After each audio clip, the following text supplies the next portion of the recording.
You're traveling through to another dimension. A dimension of sight. A dimension of sound. A dimension of cheapness. A journey into a lawless land whose boundaries are that of greediness and deceit. Your next stop, the bargain aisle. Knockoff board games are the order of the day because, board games really are quite an expensive hobby to get into, apparently. That really hasn't been my experience. I feel like what you pay typically for board games, 15, 20, 30 bucks at the worst, typically is rewarded with how much entertainment you get out of them. And also, you own them forever. You don't have to worry about them getting delisted off some online store or not being on a streaming service. It is a physical thing that you own forever, and it brings a lot of entertainment with it that you can enjoy over and over again. And if you don't want to buy it brand new, most of these I bought at the thrift store for $3 to $5 a piece. So, $3 to $5 a piece, you can either get a used, recognizable board game, or you can get something like these. So that's the conceit of today's video, to see if these knockoff board games that I got from Five Below are suitable equivalents to the big name Parker Brothers, Hasbro, Milton Bradley extravaganza. But to protect myself from these games, I am going to wear some protection for this reason specifically, for this visual gag that I had planned. Not because the camera I originally used crapped out on me and I'm doing this to avoid doing lip sync. So the first one we've got here is Blending In. This is, of course, an homage to Big Potato Games' The Chameleon. They've even got similar sort of print, although you'd never be able to tell because instead of green, they went for orange, and they added some lenticular effect on there. Ooh! You see, this version of the game alleges to be 14 plus, but this one is only 6 plus, so at least they kept the kiddos in mind here. In the original game, you get some eyesores of cards. The object of the game is to lie to your friends. So what it actually is you play with a group of people and someone is randomly assigned to be the chameleon. And what that means is that they're not clued in on the category of which your other friends are also clued in on. So they will be seeing a matrix of words like this, and the person that doesn't know the category needs to essentially read the room and bluff what they believe to be the category. You roll a die, word is randomly assigned. You failed! It also comes with sanctimonious, I used to be plastic paper wrappings. That's why the whole game keeps dismantling in your box. But at least you saved a kitten or whatever the hell. Already looking at the box, it seems quite flagrant that they're copying it. I mean, to go as far as to copy the box dimensions and general theming feels like it could have been less obvious had they not just actually gone for it. It feels intentionally deceptive. Oh, they have their own heroic paper wrappings instead. Although looking at it now, it looks like Blending In kind of misunderstood the assignment. They just saw that Chameleon had the paper wrappings. They're like, whoa, we'll copy that. And failed to notice that the Chameleon also has cardboard packaging, and these guys still use the plastic. Both of them still have a plastic pen, though, because I guess nothing fucking matters anymore. It appears to be literally the same thing. The only significant difference is the whiteboard you're given to write topics on is about 1/50th the size it used to be. But, I mean, if you can handle that, I'd say this is totally a buy. I mean, the whole game appears to be here in its entirety. It's just a quarter of the price. So if you can handle the humiliation and shame you would receive from your friends for posting up with Blending In instead of the Chameleon, then I'd say it's a buy. Sit there sipping your Sam's Club soda, eating your twist and shouts. You are, of course, also missing out on the famous big potato games sticker that comes with all of them. So if you can even fucking live with that, then I'd say it's a buy. Now this next one here is masquerading itself as an equivalent to Perfection. Now you might be saying, well, they look totally different. I mean, they didn't invent the shapes and holes genre of gaming. They didn't patent that as far as I know, dumbass. But if you actually peek behind the candelabra, you see that Milton Bradley at the time did release a smaller version of Perfection with 16 holes instead of however many they have in the current version. And this one seems to be a pretty blatant dead ringer to it, so let's give the original a shot and see how it goes. Now, consistently, I have multiple copies of Perfection. The thing that breaks the most is the actual tray loading down. So, moment of truth. I think it's in. Alright.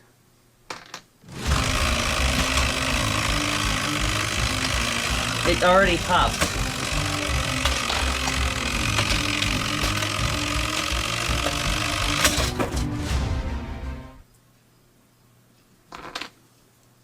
Ah! Well, as far as I can tell, they're not making this specific version, so if you're looking for a more portable form factor for whatever reason, to take Perfection with you on the go, then this might be a solution to you. Now, what's interesting about the title they chose, Scramble, is that there's another Perfection ripoff that I also own that is also called Scramble. Now, how's that for a coincidence? And you're saying, oh, last I checked, Perfection didn't have 2 trays in it, dumbass. Again, you guys keep doubting me. I know everything. What was the point of this video? There we are. Sealed to be contained from the rest of the world. Let's contaminate it. Read first. Press the switch to the red button side. Slide the timer marker with the arrow all the way over to the left. Press the middle spot of the center tray downwards until you hear a click noise, and then the tray locks in the down position. I feel like Perfection's like in your carnal urges as an American citizen, right? Is it not? It's on the citizenship test, I'm pretty sure. So already this switch feels like it is going to snap within 6 uses. It definitely locks in smoother.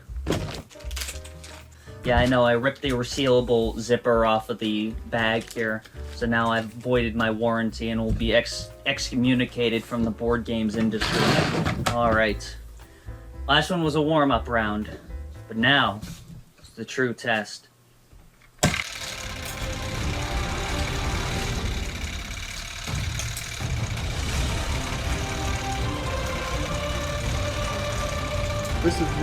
This is the last hurrah. If I failed this, I'd die. I'd die in a bad moment.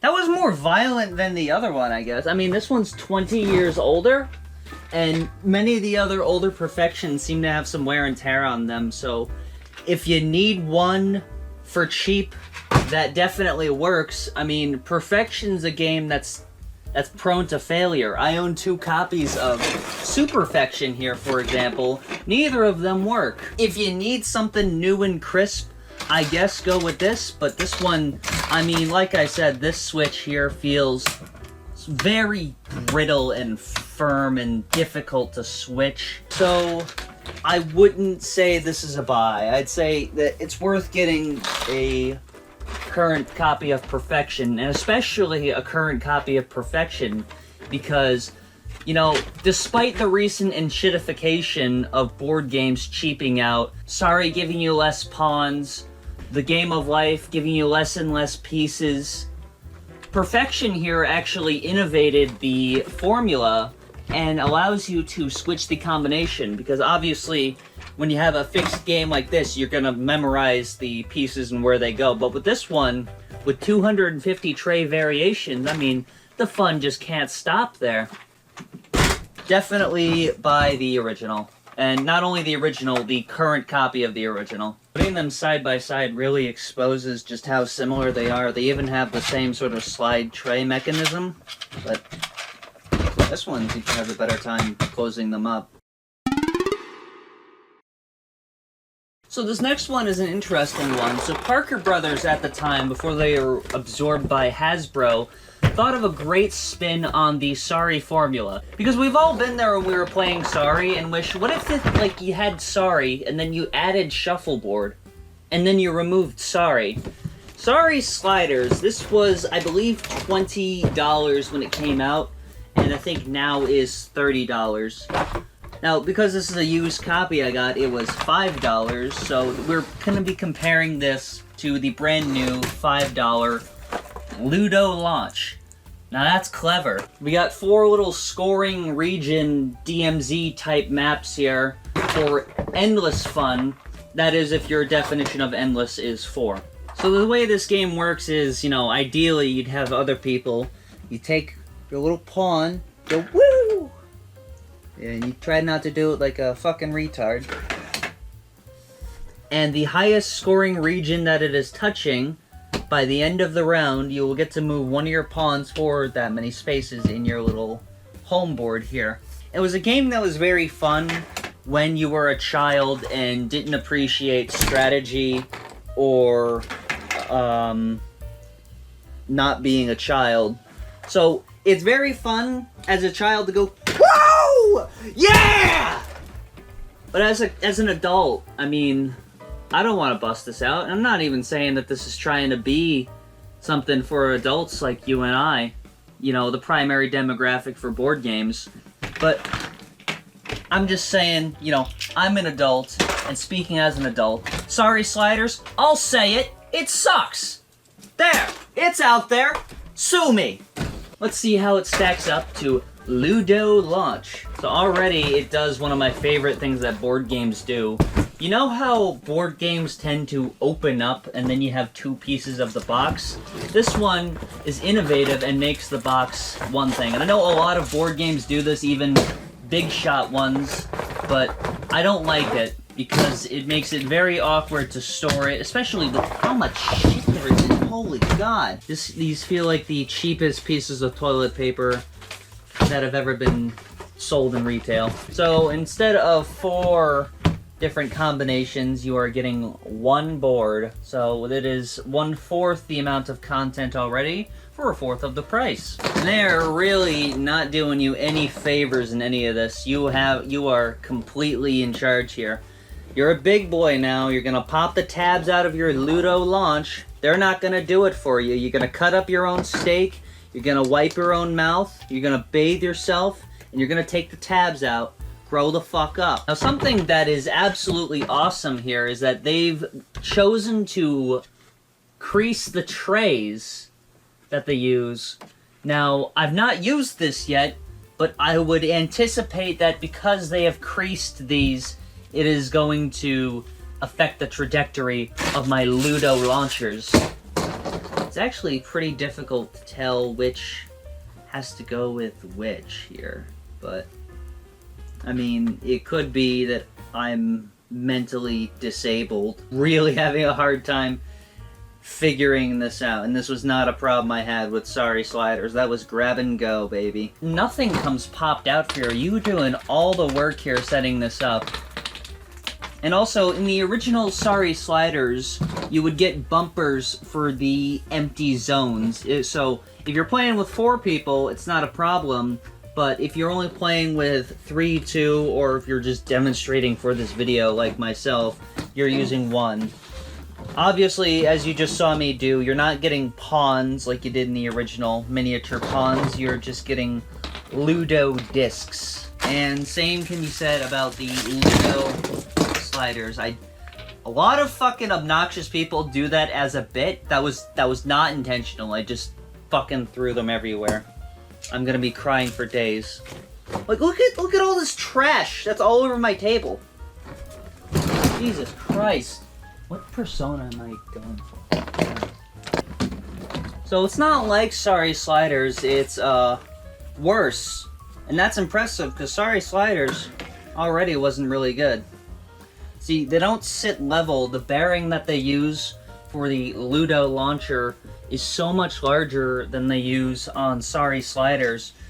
Now, Sorry Sliders don't stand perfectly flat, but these just aren't even anything. Now, the crease isn't actually interfering as much, but it still is because it has to go over that crease on the launch pad. Definitely don't buy this one. I don't know what the manufacturing cost of Ludo launch is, but a good rule of thumb is that if they can't be bothered to give you 2 pieces of cardboard, it's not worth the effort here. Spend the extra money, get Sorry Sliders if your grandmother was on her deathbed and requested that you buy Sorry Sliders. You know, it's a common situation, I understand. This is going actually right in the trash. What's seeming to become the case as I'm packing these away is if a game is dealing with physical props, like Perfection or Ludo launchers here, to keep the costs down, they're gonna cheap out on the actual mechanics of the game for you. So I gave the Chameleon / Blending In a pass because all they had to do was print whiteboards, and they cheaped out on the size of the whiteboard, but other than that, that was fine. But these two, so far, have not justified their worth. Perfection, I guess you could give a pass, but this doesn't even close right. And when the other Perfection breaks, you know, that's $5 you could just flush down the toilet. So get the original for those two. I didn't even put all the fucking pieces away. There's so many of them. And the next one here is another physical game with physical props. Jill Protect the Penguin game. Now, this is an homage. I'm saying homage like this is just friendly exchange between movies or art or anything, and not plagiarism. As I've revealed, this is another game that won't bother to give you 2 pieces of cardboard. But I never said I liked this game either. Now, I will say I do like this game, but up until that point, you can't say I'm being hypocritical. Now, go ahead. Now, I'm actually missing the penguin that goes with this. Luckily, it's just called Don't Break the Ice. It doesn't specify a penguin. Ignore the picture. So I'll be using a rubber ducky instead.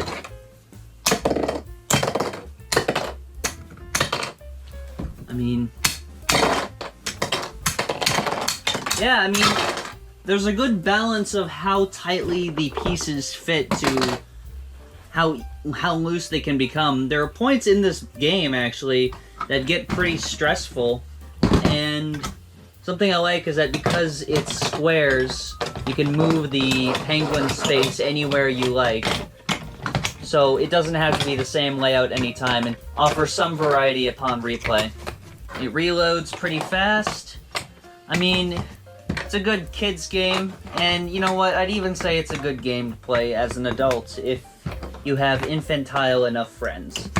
Luckily I don't, so they will never get to laugh at me for playing this child's game. Now what's interesting here is that this wasn't developed by the same publisher the last 3 games were, which was Games Hub. That seems to be Five Below's cheap board game slush fund tax evasion scandal.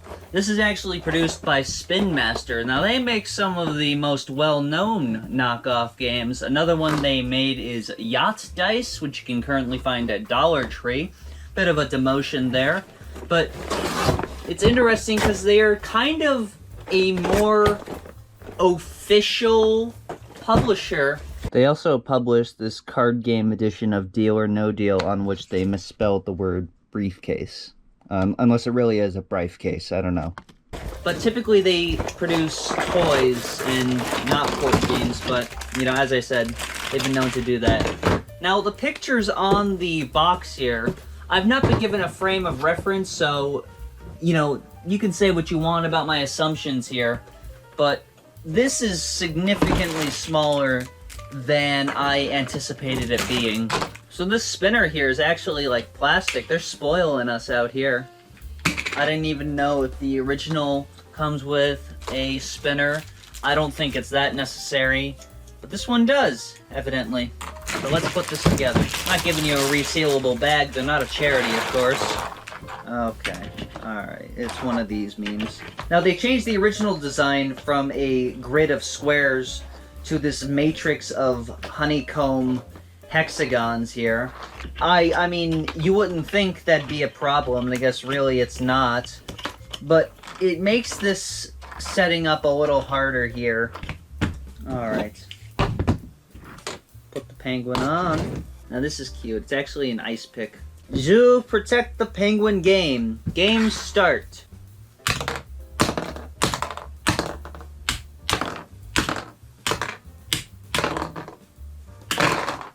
Okay, see. It's fine. It's okay. It felt like it was a little harder to set up. But I mean, however much the original goes for, it probably goes for more. I think not only does this have a different sort of spin because it's a different pattern on it, because it's so much cheaper, I'll say this is a buy. Maybe get the original too, you know, if you need variety in it. But yeah, this one isn't a paperweight.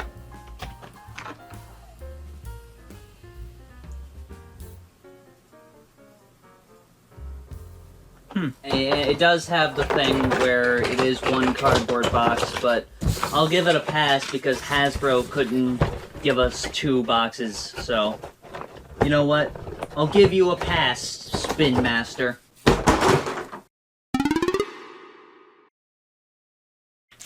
And the next one, who is it? One of Life's Great Mysteries. Now obviously this is a parody of Jeopardy! No. This is a knockoff of Guess Who, and this isn't the most modern copy of Guess Who that's out there, but I feel like it's the one it's trying to copy the most, sort of in theming and blocking of the covers. So on the original Guess Who, you know, Milton Bradley gives you 2 boxes, but it's simple to set up. You just... And there you go. You got a panel of people to eliminate. And this is an alternative to the game if Guess Who was just too expensive for you. So you could either buy this or Guess Who. Yeah, Five Below sells Guess Who. Fully official and fully branded. So, I mean, the advantage this has is that it's a full copy of it. But Guess Who is not a very expensive game, and, you know, because the whole game is self-contained in these 2 mechanisms here. Oh, fuck me, no, you're not. Oh my god. Yeah, man, they're not giving you any fucking breaks here. Milton Bradley would never. Hasbro might. But as I was saying, Five Below sells for the same price as this official Guess Who games.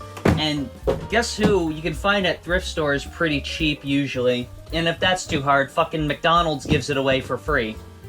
This better be the time of my life. Score slider here. I feel like if I keep going with that, it's gonna start a fire. Oh, this is not fun at all. And you have to put the cards in too. This is so much setup. Nobody wants to do this. Whose favorite part of a new game is I can't wait to assemble all the fucking pieces so I can get Meredith in her little cell of eternity, forever damned to be yelled at by children.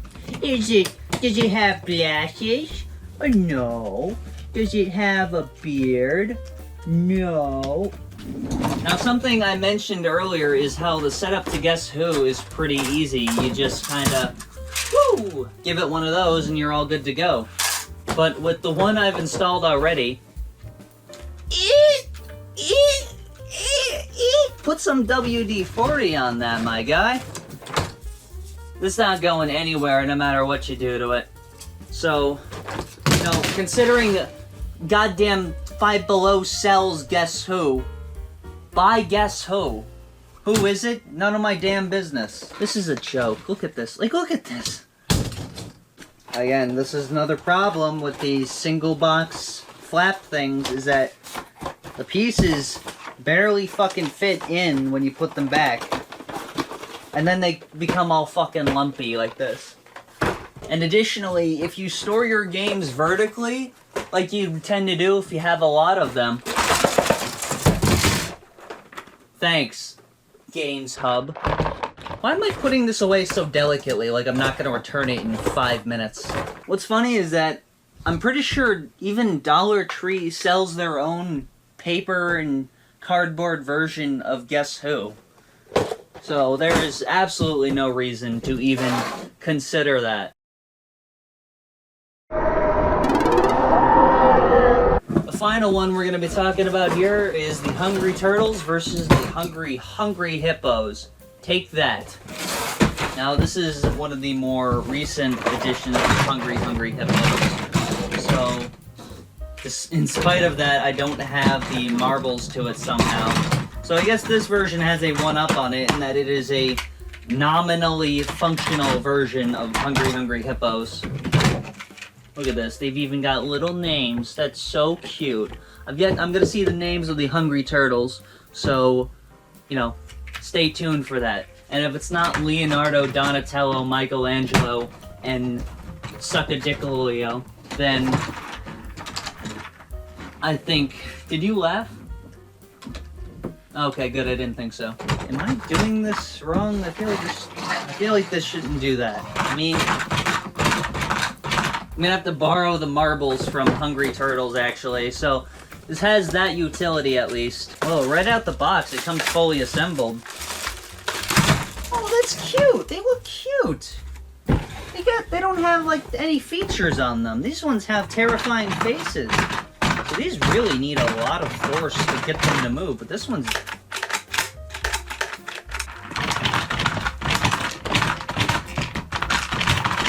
Alright, so the marbles are getting jammed in it.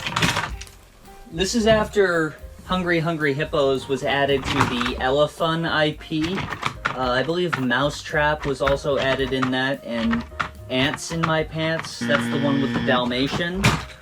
Even though it wasn't originally part of that IP. Actually, an absurd amount of force. Like, it sounds like I'm trying to come up with reasons to complain about the original. It has a little bit of assembly. You just kind of load these in like this. Kind of shove it in the ass of them. And war. You must fight for your feast. It seems the orange one's the alpha here.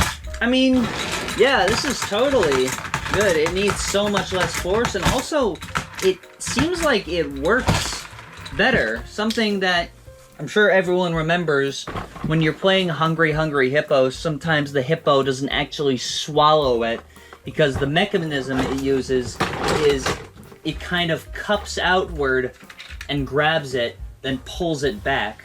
This one here, while it has that sort of cupping motion, it pulls it into a hole that's under it, underneath the tray. There's very little force to use it, which leads me to suspect that it's gonna last a decent amount of time. And if it breaks, it's $5. Just buy another one. So definitely go for Hungry Turtles. It looks so much cuter. I know that there's stickers that come with it. Don't put the stickers on. Such a quality of life improvement over this fucking nuisance. This might actually go in the trash after. I'm so serious. Shit. The player has become the game. As I was making this, I just realized that these trays are removable. So that way that you can then just pour them back in like that. Well, they kind of look like lily pads. I am aware that the Hungry Hippos original here has this sort of launching feature. I hate it so much I don't even want to pull it back out after I've packed it up. Where it will, for some reason, launch a marble back into the game. I've never seen anyone that even knows why that's a thing on here. That's absent from, like, it can't even do that right. It can't even do that right. That's what I think of you, Hasbro Gaming and Elefun and friends. Don't act like you played Elefun as a kid. You used that as a fan during the summer at best. Moral of the story, generally, the best route to go for board games is thrift stores. Go for the original IP that you recognize if you're looking for a Snakes and Ladders, if you're looking for a Sorry, or a Game of Life, or another game that's behind me that I can't roll off the top of my head. Usually what you'll find is cheap cuts made to the original, especially when it's dealing with mechanical features. Now this one I actually was surprised by, that will break down and negate the point of buying the knockoff to begin with. The brand new $20 board game, sometimes it can't justify its own value. Go to the thrift store, but sometimes I feel like this is way better. This is seriously, you know, we'll use the rubber duck. I can play with my rubber duck. This one, it failed. Like an idiot. It wasn't the duck's fault, it was the yellow hippo's fault. As it always is. As it is wont to do. Did I hear someone call for a bonus round? See, this is another knockoff that I spotted at Five Below, but at the time I filmed my original video, I didn't have its counterpart, so I couldn't do the video on it. Times change fast, though. So this is Tapple. It's basically, you're given a category and you have a small amount of time to pick a word that starts with the letter that's remaining on this mechanism here. This is their own take on it. Make it quick. And I say take as in stolen because they stole the idea. But you'd never be able to tell because instead of making it blue, it's purple. And they've also added their own unique feature, a wild key. Wow, guys, you almost fooled me there. Now, apparently people fucking hate Tapple because while I picked this up for $20, there was an onion of price tags on it, revealing that they were selling it for as much as $40. It was very popular on YouTube for about 5 seconds, and then I think the YouTube space really expanded. And wow, this feels cheap. Oh, it needs batteries? Are you kidding me? Ain't nobody got time for that shit. Are you fucking joking? You're given 10 seconds to name something within the category you're given on these little cards. So it needs batteries in order to use it. I'd be surprised if this one does. Oh, it does. Well, forget me then. Let's see how it stacks up to Make It Quick. Now, considering that Make It Quick is an eighth of the price they were selling this at the peak, and even now it's still a quarter, I'm tempted to side with it. Like Tapple, it also holds the cards in the base of it, so you can take this anywhere you want. These keys feel... they have a nice click to them. This one feels... I mean, it doesn't feel terrible, but it looks like it's basically the same thing. I'm gonna put batteries in these suckers, and we'll see how it turns out when we're actually playing it. Both of them take 2 AA batteries. Let's go. People.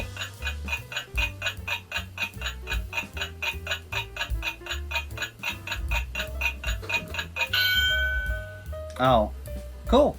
We're gonna do famous singers. Oh no! I had such high hopes and you're DQ'd at the last second. Well, at the 11th hour, I am officially declaring Make It Quick DEAD. Dead. DQ'd. So I've taken Make It Quick apart here, given it some surgery, and there's a lot of weirdness going on here under the hood. So, for starters, they only have one side of the battery housing wired up, so they're only using the negative from one battery and the positive from another battery. Also, this whole button on the top here is meant for pushing that single point of failure there, which does not seem that durable, considering that it showed up broken. But, with it taken apart here, will it work? Oh, Well, there you go. It's just that the button literally cannot make contact with that consistently. That's a more pleasant timer, at least. Which, for some reason, in this version, is 14 seconds instead of 10 seconds. Is, I guess, just another thing to try and throw off the evil USAopoly. Well, now that I've taken this apart, this appears to work. But nobody's gonna bother with any of this shit. They're just gonna throw it away. So, if you want it guaranteed working right out the box, get the original. 20 bucks. It's got the whole game, and it's the real thing. You're not gonna have the embarrassment of posting up with the knockoff Make It Quick. Thank you so much for watching this incredibly extemporaneous video. Really hope you enjoyed, and I hope to see you in the next edition of Too Bored to Die. I just came with that name off the top of my head. Hopefully it sticks. Probably not. See ya.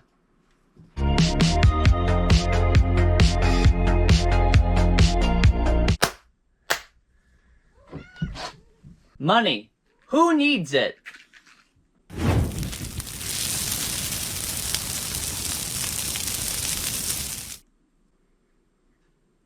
Not I.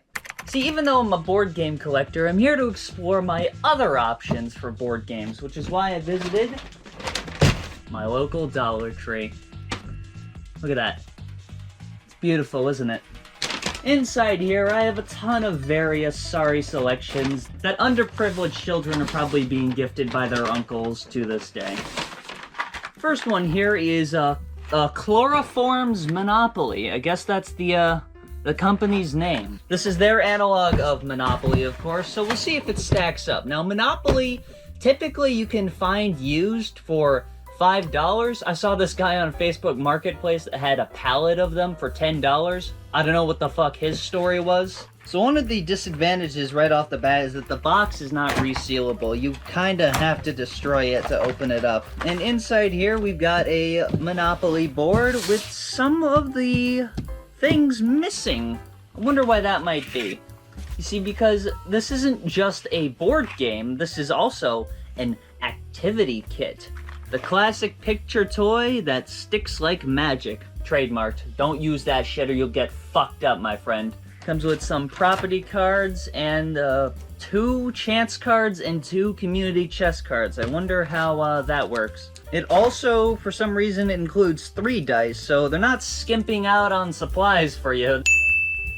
They'll give you an extra die just in case you lose it or something, I don't know. So the pieces you will be using obviously aren't going to be 3D. They're going to be stickers that you put onto white discs that you then use to move around the board. The weird thing is that they're not just stickers necessarily, because they move around on it. It's vinyl, so it will stick to it, but it can also be peeled off. In case you wanted to peel off the go to jail for some reason. I am still curious as to why there's only 2 chance cards when they bothered to print out every property card. Now obviously, real Monopoly heads like me will always go for the battleship as their piece. And the sticky part of the sticker has stuck to the back of the paper, which means essentially that it cannot stick. So I guess we'll just use that as that. As we saw with the knockoff board games, they're not going to do you any favors at all. You are popping everything out on your own, son. Totally thrown to the wolves. Even more weird is that the only chance cards they have that are actually printed are get out of jail free cards, but they still have the little deck. Ooh, I wonder what it'll be when I draw a card. I mean, it does have a card for every single property. It'd be quite difficult to play without it, but it would be quite difficult to play without chance and community chess cards, but that doesn't stop the people at Chloroforms. So, obviously, one of the problems with this is that Monopoly is quite a complex game, I guess is the word that's coming to mind.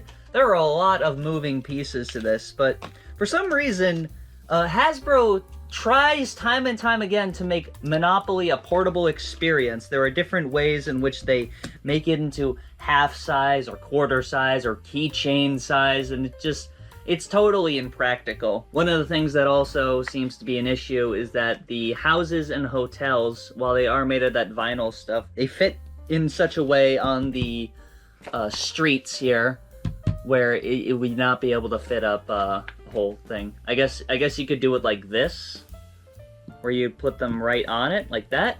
That's what they do on the box.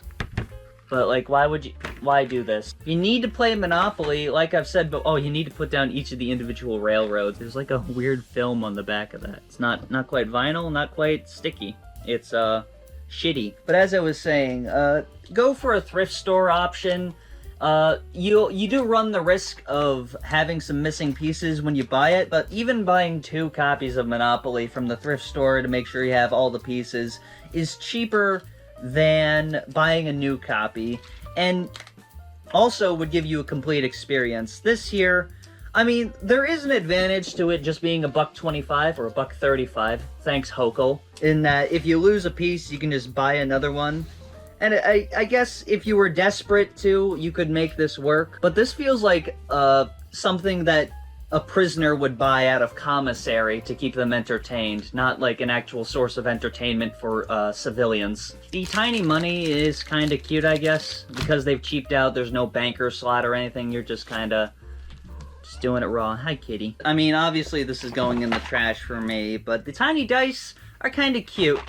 And you know what? I would pay $1.35 just for those dice, so it justifies its value in that. Oh, there's instructions here. Okay, chance and community chest. When you land on one of these spaces, roll 3 dice. Do the chance and community chest task that matches to what you rolled.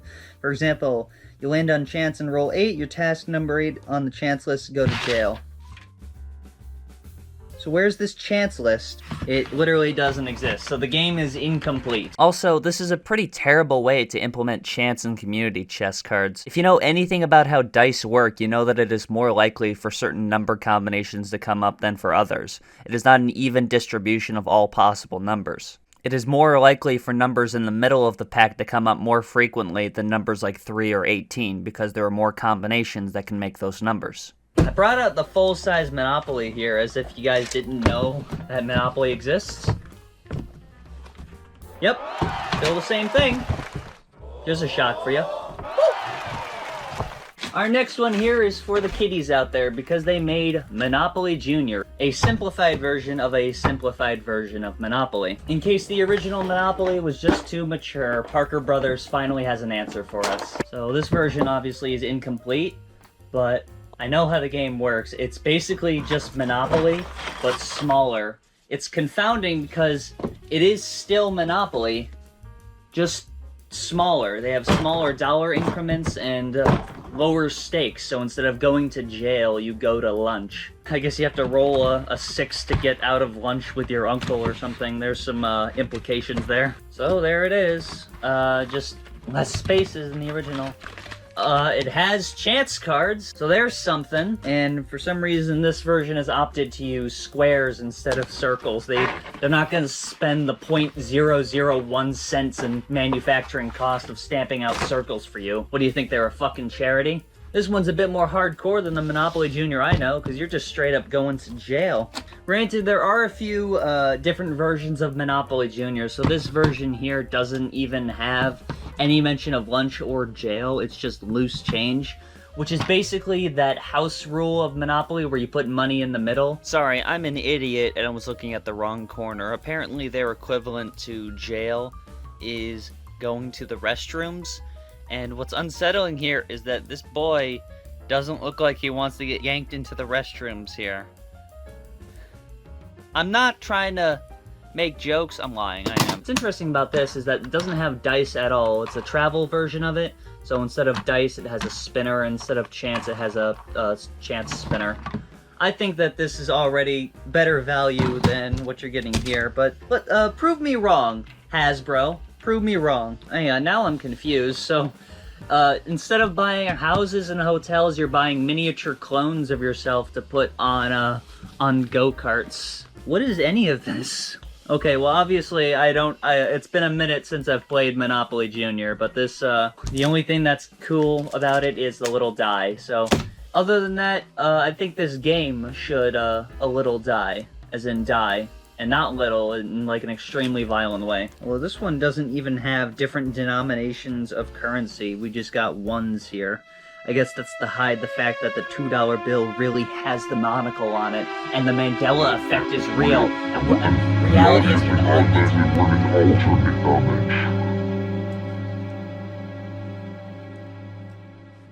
We got a lot of these to go through, so let's kick up the pace a little bit. Next one here is Trouble.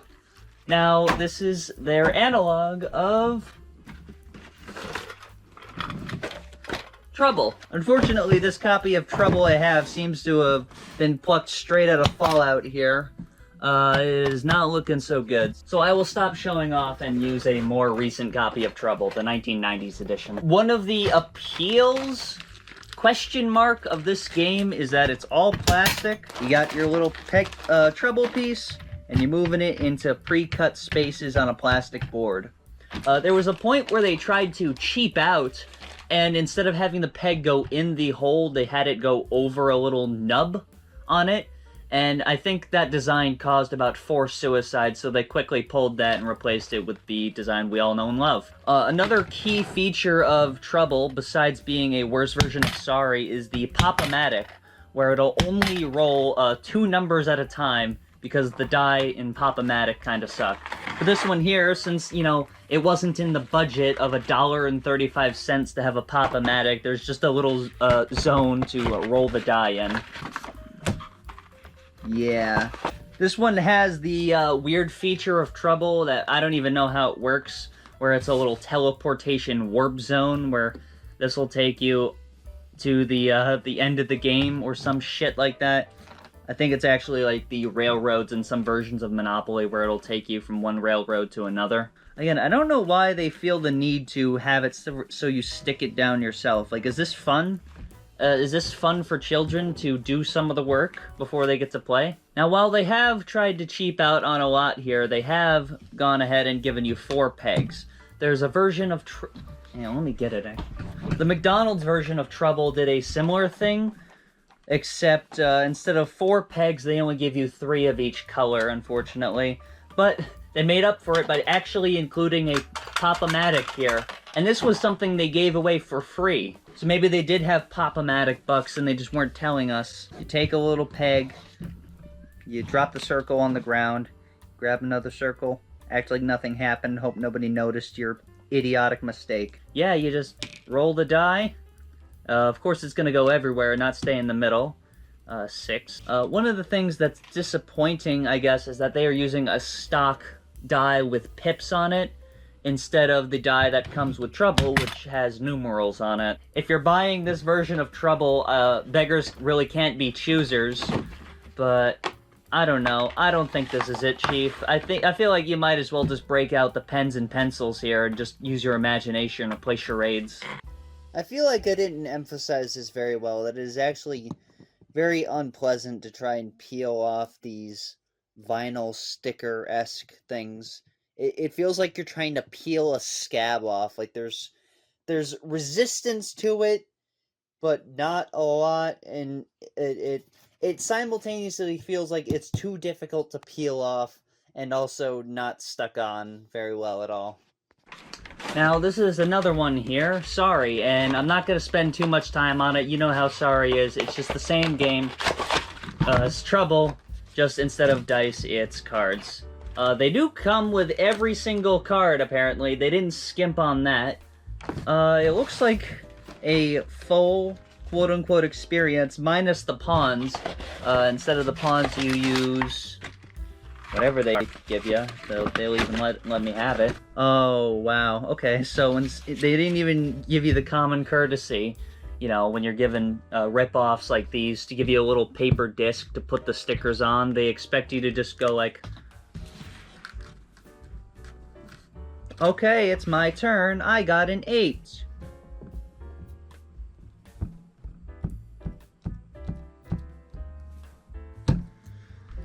No, thank you. Don't buy this. Side note, I did criticize Sorry in my last video because some versions of Sorry would really cheap out for a while and only give you 3 pawns instead of 4. If you're curious, this is my favorite version of Sorry. And maybe I'm biased because it's the one from my childhood, but I really just don't think you can do without these transparent pawns here. It really seems nice. Older and newer versions of Sorry now use completely opaque pawns, which I assume are cheaper to make, and they can put like their own asbestos and shit in there or whatever they want to. Editing Polly here. All of this was to just say I prefer the aesthetic of the new Sorry boards compared to the older ones. I don't know how I somehow forgot what I was doing 30 seconds after I initiated it. Maybe I should get checked out for ADHD or, I don't know, fucking dementia or some shit. And the next one we've got here is Chutes and Ladders. Now, clearly, my version of Chutes and Ladders is pretty old, so I want to be very delicate with it to compare it to. Well, I am surprised that the checkerboard blue branding is still there. On here, you got a bunch of spaces for doing good or doing naughty things. And of course, the most naughty thing you can do is walk with an umbrella, and then you'll immediately die and fall like a Family Guy character. Chutes and Ladders is actually a pretty fun game to play as an adult if you play it right. Because if you play it as if there's like actual strategy and that you are directly doing the things that you are causing you to fall back on the chutes, then it's quite fun. I don't know if the humor will convert well with this. Are they gonna make me stick on all the Chutes and Ladders? I really, really hope not. They're not making you stick the ladders on, but they just have the ghosts of these pets that you have to reincarnate or something. That's what it communicates to me. Maybe I'm fucked up. Well, we could only guess what that could be, so I'm gonna guess it's a box of condoms. Then you fall down and get pregnant. That's what you deserve for being a whorish harlot there, you little child. That's why I vote GOP, because I think all women that get pregnant should die. You know, that's why I followed this board games channel, was for the politics. This one is their analog of Candyland, which appears to have black mold on it. I should probably not be messing with this too much, but you only live once, baby. I like how creative they got with the graphic here for getting stuck in the spot. It's just a black hole sucking you into the void, never to be seen again. One of the things that Candyland is pretty infamous for is taking a long time, which I guess I remember. It's been a minute since I've played it. I only own this version because it's old. But it doesn't seem like they've shortened the length all that much here, maybe by a bit. Another thing that's unique to Candyland, I guess, kids that are scared of math, is that it doesn't come with a die or dice. It comes with cards to move forward with. And this one has maintained the same tradition of keeping our kids illiterate. There's also a creased up character sheet here. I guess this is kind of cool because you stick it on. I don't know why I'm saying that. And they did get a little more creative with the graphic here by putting a huge X on 2 of the spaces. I mean, what do you want me to say? It's Candyland. Do it or don't. I don't fucking know. We're gonna do a double-decker here with the this next one, because these are the last 2 of the standard board games, as in they're played on a board. So this is Scrabble Jr. Now, shocked as you may be, I don't own Scrabble Jr., so I will pull out my sealed copy of Scrabble from 1989 to compare it to. There, see? It looks just like that. Why is this here? That's not good. Hopefully these tiles here are made out of the card stock that they recycle or steal from their workplace or something, because they damn sure aren't buying it. And not the sticker vinyl things, but we shall see. Okay, so they do appear to be tiles. So you make a you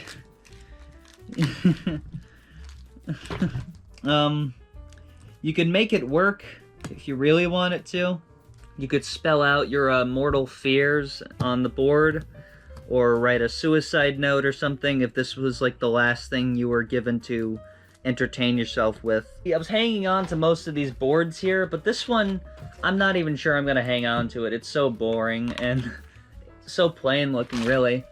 Something that's interesting with a lot of junior versions of games is that they will remove the math, but usually not the reading. So there's no triple word or double word or quintuple, double, super duper words or anything like that. You're just stuck with the vanilla grid here. But if you don't want to play Scrabble for some reason, they have this layout here that already exists. I don't know what the fuck I don't know, man. Like, why even... Wow, you're such an asshole. You're destroying children's games for a video. Listen, man, I feel like if you're giving these to children, you're the bigger criminal. I'm just saying. I'm just saying, pal. And if you disagree with me, then you can discuss it in the marketplace of my ass. Blue has a larger board, but it's oblong for some reason. As you probably know, like most board games, the board is square on Clue. So this is a strange change of pace. It also isn't a grid. It just has these little footprints to use. Now, one of the gimmicks they had for Clue, or Cluedo, for those of you that lived in uncivilized territories, is that they had physical props for each of the murder weapons that you could accuse other players with. So there was things like the monkey wrench here. I'm sure that they're gonna maintain that here. It's a completely superfluous detail, but I guess it's meant to kind of justify its own existence as a board game. There are things like that. The aforementioned Trouble having its Pop-O-Matic thing is basically its whole thing. I guess that's something that I'm kind of coming to realize here, is that a lot of these board games that have existed for decades really coast on gimmicks of having physical props or 3D replications of these items to play with, like in Battleship. Battleship fucking sucks as a game, but it, you know, you have like the control panel, you feel like a goddamn dictator, you feel like you're in control. Now, because I don't know how to play Clue Junior, I don't know if these are the official ways or if they've made any changes to it. Although it seems they've changed the theme of murder to vandalism here. Which toy is broken? Who broke it? And when?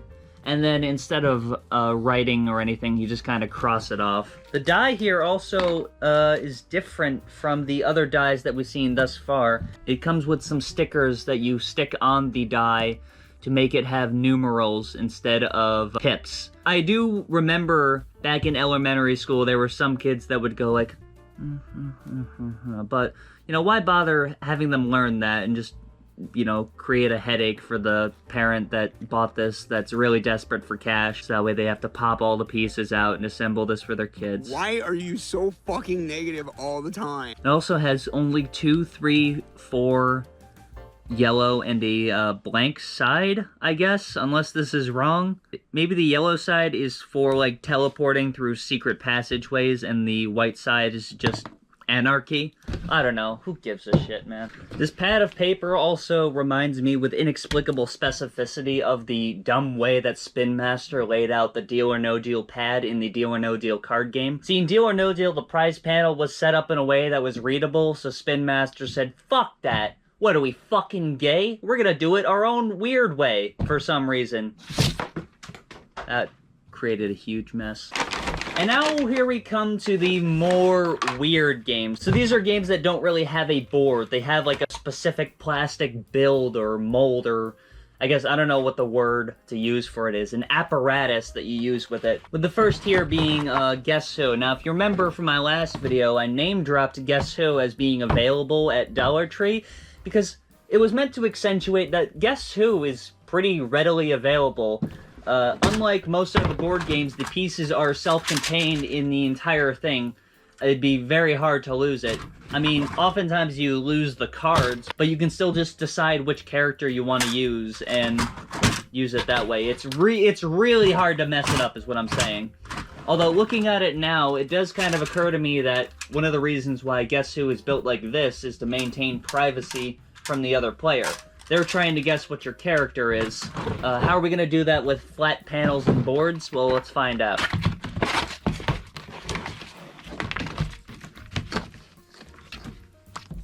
They did not even try to do anything. They didn't even put like some garbage cardboard thing to hold it up like that. They're just like, yep, we're just gonna give you the board.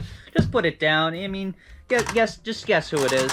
Because not only are you trying to hide your character in Guess Who, obviously, but you're trying to hide who you... Okay, so you might be wondering what the hell happened here. So the close-up cam I was using, this GoPro, died on me. Now, normally that wouldn't be too much of an issue, except that I was also using it for audio. Now, you might be wondering why I was using a camera for audio, and the explanation for that was that I was actually also using an external audio recording device, but the Chinese labor quality has really waned off. Maybe they ought to whip those kids a bit more. So the audio you'll hear here sounds like it was recorded out of like an insane asylum with 1950s technology that was dipped in chocolate milk. But I'm a purist. I'm not going to re-record the video and fake my reaction, so it is going to continue in the telephone quality audio here. And if you don't like that, then you can click the dislike button and then kill yourself. Thank you. Because not only are you trying to hide your character in Guess Who, obviously, but you're also trying to hide who you have eliminated. But here, if you have the space just kind of out here, and you're just like, well, obviously, it's not Amy, it's not Daniel, can't possibly be Mia, you know, because they all have a feature in common, then, like, what's the point?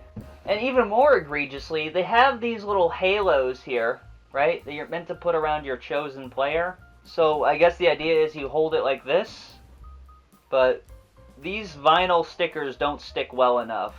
I feel like a more elegant solution, and probably a cheaper solution even, would have been to just provide each of the players 2 pads of paper. You could have like 50 sheets of this same layout here, and then each time they can just cross it out with a pen. They could circle who they want.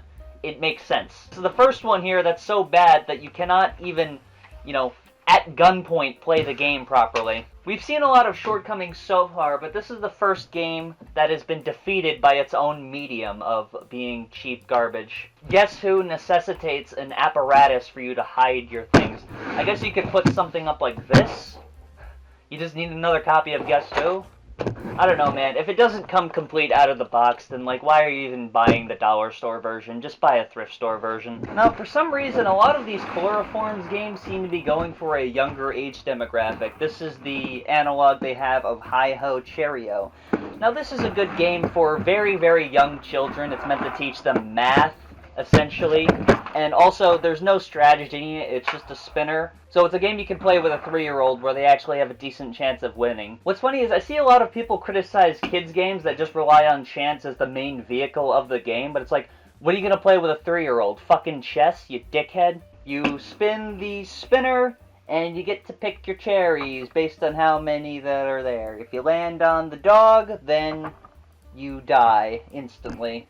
In real life. It's a very good game for children, and it's kind of cute, and it's kind of fun. It's not a game you can really enjoy ironically as an adult like you can with Chutes and Ladders, but I digress. So yeah, it's the same peel and pick thing. Yeah, I can already tell this is not gonna work. It's quite difficult to peel these off. I mean, that made it look easy, but like imagine doing that again and again for each thing you have to do. In Hi-Ho Cherry-O, I believe it's the basket icon, where you have a spilled basket, where basically you spilled your basket so badly that all the cherries ended up back on the tree like a fucking idiot. What is surprising here, though, is that they have a spinner. I was expecting they would go for a die, especially considering that the original Hi-Ho Cherry-O spinner has 6 slots on it. You failed! However, for some reason you have to stick on all the stickers, and they don't even line up within the wedges that they're in, so what's the point? What's the point? That is cute, though. It is higher quality than I expected. But again, the problem is, because of how fast the cherries have to go in and out of your basket, onto the tree, back on, etc., you know, if you're peeling them each time, it's gonna make the game cumbersome. Maybe get a packet of beads or something from the dollar store, and you could play it like that, and it'd probably be easier, but at that point, if you're buying extra apparatus to use this game, then it's not worth it. And the design isn't even recognizable enough to make it as like a poster or something, like it might be with Sorry or Monopoly. So yeah, this is another dud from me. But the only possible reason, I guess, you could consider buying this is if you somehow buy a copy and don't have the spinner for it. It's close enough to the branding where it'll blend in, and, you know, some people that might not know better would actually think that that was the official spinner. And the next one here is Connect 4. Now, as you can already tell from the outside here, they've not tried to create a mechanism where the checkers actually fall down. You just stick them to a board. and apparently these checkers defy the laws of physics. So it's like not even really Connect 4 anymore, and it's just Go. Just instead of 5, it's 4. I mean, the Connect 4 setup is probably the most simple, as comes with plastic garbage, because I don't use this version very often. You just kind of stick these on, flip the tile, and you're ready to go, man. You are bang, bang, bang, bang. There you go. In case you didn't know what Connect 4 was, now you know. You've been enlightened. But one of the things that's specific about the game Connect 4 is that the checkers fall.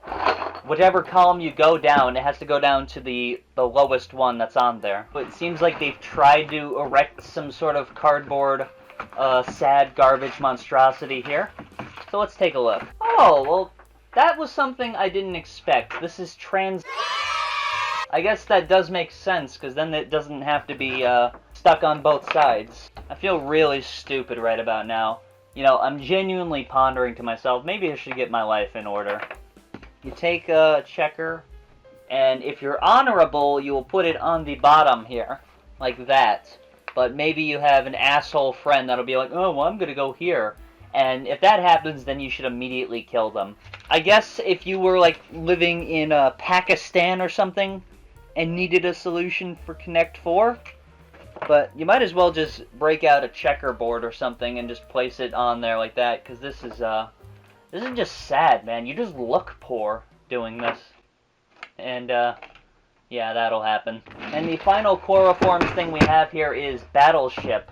Now, Battleship is pretty proprietary here. You need this plastic control panel to play it. It has to be private, because the whole game, even more than Guess Who, hinges on the opponent not knowing what's going on in your little secret zone here. They could not get away with just giving you 2 pieces of cardboard and you're like, yeah, just stick it on. I like how exasperated this man looks at him losing his battleship. Oh my god! That's why he kicked the wife and daughter out to do dishes in the kitchen. Okay. Yep. Okay. So it kind of has these fake paper legs here, similar to Connect 4. You know, where it gives it the illusion that it could kind of stand up on its own, like FDR. There, it's there. No one's seeing through that shit there. So you peel off your battleship pieces, and then you place it down, right down onto your grid. Just like that. I guess this is the most functional, because unlike Hi-Ho Cheerio, you were only using the pieces and placing them down. You're not really picking them up until after cleanup. But, I mean, I feel like after playing through this once, it's like, I wouldn't want to bother doing this again. I'd just buy another one. Battleship's a pretty weak game, too. I mean, it's entirely hinging on the theming here. So if you buy into the theming and really play into a character, you can kind of have some fun with it at its expense. But as a game itself, I mean, it's very tedious, it's not very strategic, and it's just fucking boring. Now, I did say that's the last of the chloroform games, but I do have a few other board game adjacent things here. Now, this is left, center, right. This used to come in a little tube to actually keep all the game pieces together, but Spin Master here decided that that was too good for you, so they got rid of that, and it's just dice here. Now this game is extraordinarily complicated. That's why they have an instruction booklet here that's the size of a something that's small. Now basically how this works is that it's like sex dice, where there's different combinations of things to do. 3 dots is what you're going for. Each player in the game gets a certain amount of the chips and pass them to your left, to your right, or in the center. And the person that ends up with all the chips is the winner. There's no strategy, so I guess it'd be a good game for someone that's mentally retarded, or a child, or a mentally retarded child. But, I mean, I don't know. I know that there's some people out there that have some fun with this, kind of like Yahtzee or whatever, if you get like really into it and really excited. But it's not a game that I'm really into, man. I'm not even going to hang on to this. It's just going to go right in the trash, frankly. And it's only now occurring to me that Dollar Tree is really going for a niche market, actually, ironically. You know, selling these cheap equivalents of board games for $1.35 a piece. You know, I guess it's meant to appeal to the bargainer, but a board game that is fully complete and official and intact at a thrift store is usually between $3 to $5, $10 if they're fucking pirates, but there's only so much compromise that people will take. I mean, even in official board games, you know, when Sorry removed a pawn, people went fucking ballistic. Oh my goodness. And this is Checkers here. You couldn't identify this in a police lineup, it's so sad. And speaking of police, if you guys thought I was exaggerating before about the Monopoly feeling like something you'd get in police commissary, you know, just something to shut those prisoners up for 2 hours or so, this really feels like, you know, it's forced upon you. Even at $1.35, this feels offensively like a ripoff here. Like, you could have gotten some cardboard together and printed a board, man. I'm almost surprised that they printed it in color. The checkers here look like bottle caps. There's nothing on the bottom here. You can't flip them over to make them a non-king or something. All of them are automatically kings. They don't have the ridges that other checkers do, so that you can king them like that. It's just a scam. Like, it actually is a scam. It comes in a garbage bag so you can throw it away nice and simple. So I guess there's that. At least they had the decency to put you out of your misery early. And the last thing I have here isn't even a board game. It's a pool table game. You know, they said you couldn't get a pool table for $1.35. How wrong they were.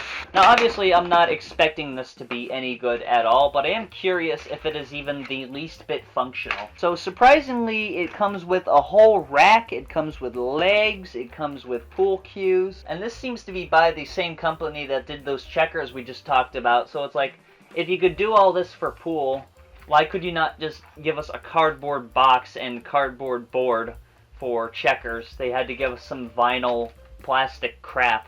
So it seems here that the cue sticks are spring-loaded here, and they feel like they'll last. Something that is strange, however, though, is that they did include one black ball, which I guess is meant to symbolize the 8 ball. So you can't divide it by, like, you know, solids and stripes or different colors or anything.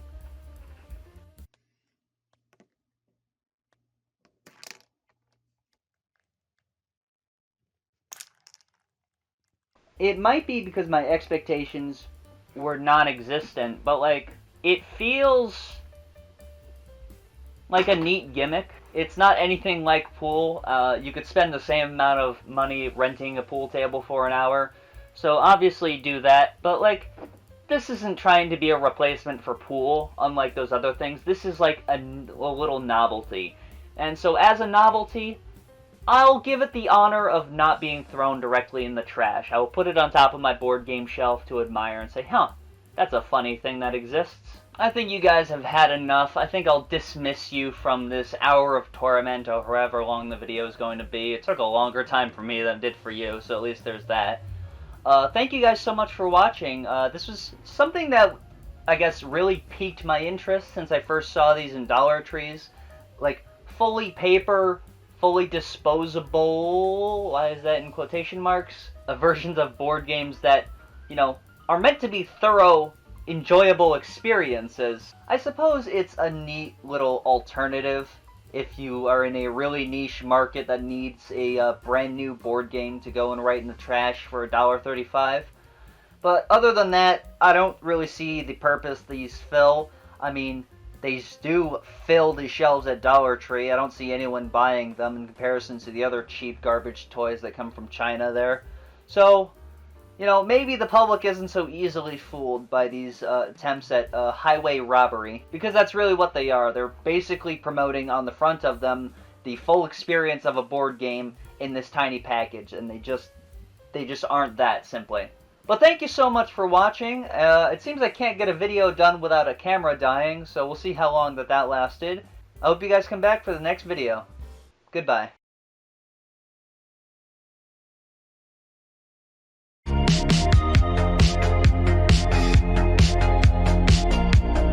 In the world of entertainment, some board games become game shows. Some game shows become board games. And some board games become game shows, which then become board games. These are the stories of the second thing I said, the second option. Easily consumable entertainment? meets easily consumable entertainment. Today we're talking about game show board games, the best of both worlds. I don't know what those worlds are, but it's definitely the best of both. But seriously, game shows are probably some of the most broadly appealing entertainment on the face of the earth. So it makes sense to try and combine those worlds of game shows and board games. See, you might notice a common trend between the two. Why not take the game out of the show and make it as a game you can play at home? That's what we're here to discuss. The first game we're going to be talking about today is Jeopardy! Probably the most omnipresent game show that is out there currently. This is the second edition of the board game, released in 1965, based off the 1960s run of Jeopardy! Hosted by Art Fleming, R.I.P. That might come as a shock to a lot of you that Jeopardy! Did not start in the 1980s, but the 1960s. So some of the answers and questions here are like, who was Martin Luther King? And the clue might be, trouble brewing. Inside the box here, you'll find a shrinkflated version of the Jeopardy! Board, and I'm not just talking about the lower prices, but the fact that you're actually one category short of the official game. On the original television show, there used to be 6 categories per round, but here they've only provided you with 5. The game also comes with these little clickers here that are meant to replicate the buzzers that you use on the show, and a piece of metal so sharp that I guarantee you it's caused at least a dozen deaths of tetanus. There's some play money it comes with. I'm ready to go rack for rack right now. And it also comes with a die. Now you might be confused as to why it comes with a die, and it's because if 2 people click in at the same time, then you roll a die to determine who gets to go first. I guess that's the simplest way they could have done it in the 1960s. It also comes with a pretty thick pad of questions and answers for the Master of Ceremonies to use. It's a complete experience. There's a little daily double slide. Each slide also has a double Jeopardy! Slide. And there's also a Final Jeopardy! Slide. Although I guess its incorporation is kind of awkward since it just expects you to set it up like this. It's not really what it looks like on the original show. But like I said, it's a fully uncompromised experience. You just don't have the buzzers and you don't have a scoreboard or anything. You just do accounting to keep score. So this version here is going to be our baseline, because I think this is a perfectly serviceable compromise between authenticity and practicality. If you go too far in either direction, then the whole operation falls through. If you make it so authentic that the price of the game is like $50, then why bother? But if you make it so inauthentic that it doesn't even feel like you're playing the game, then why bother?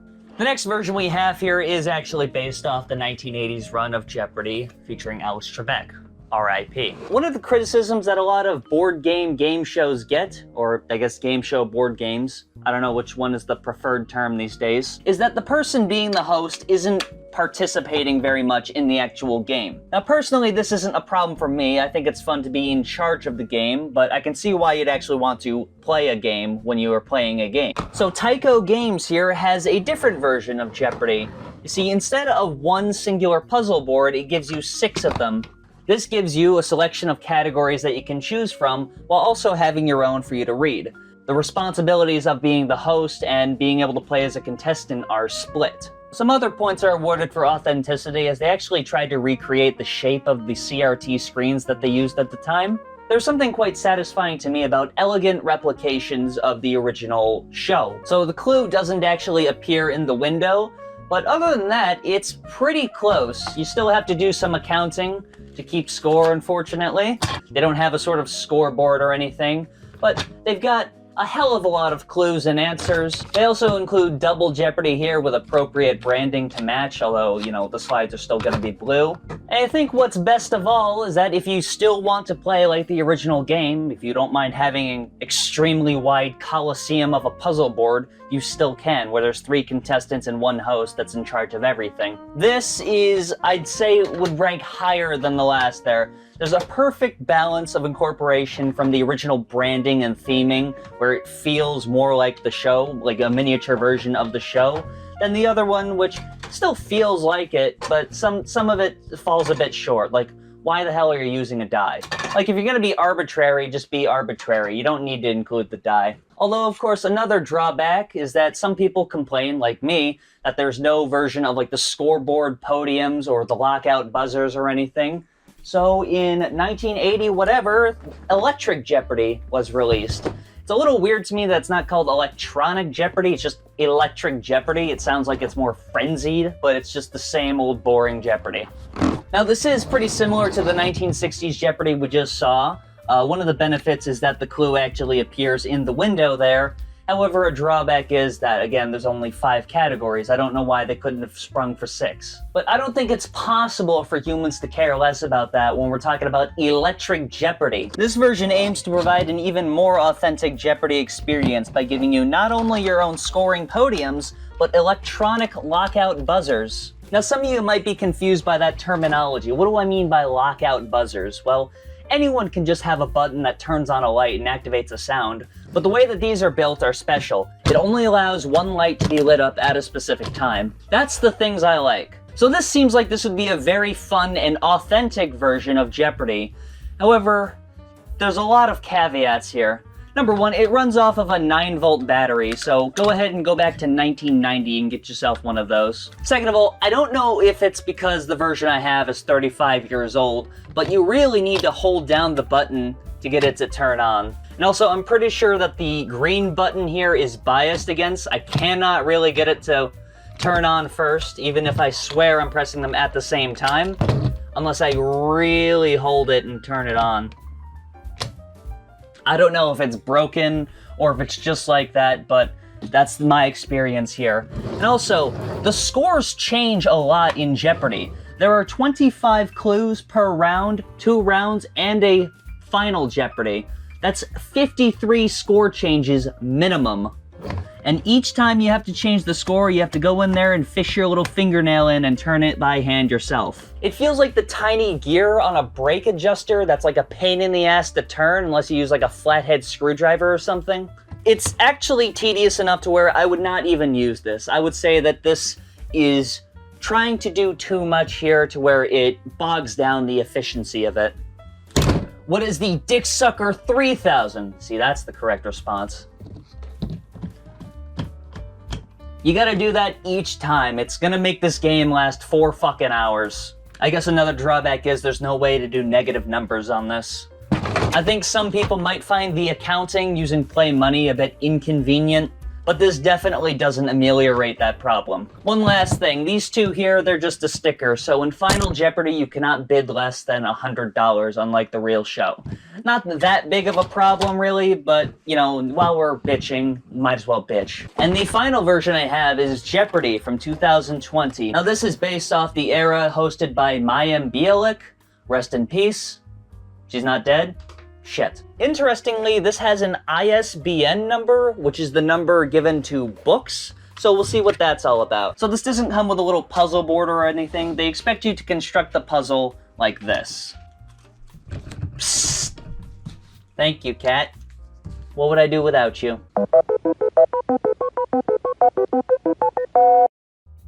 Now that was quite tedious, but to its credit, you're only going to be setting this up twice during each game, so I don't think a brief 2-minute interlude is a huge deal. Something I do like a lot is that it has the authentic font and look of the Jeopardy board.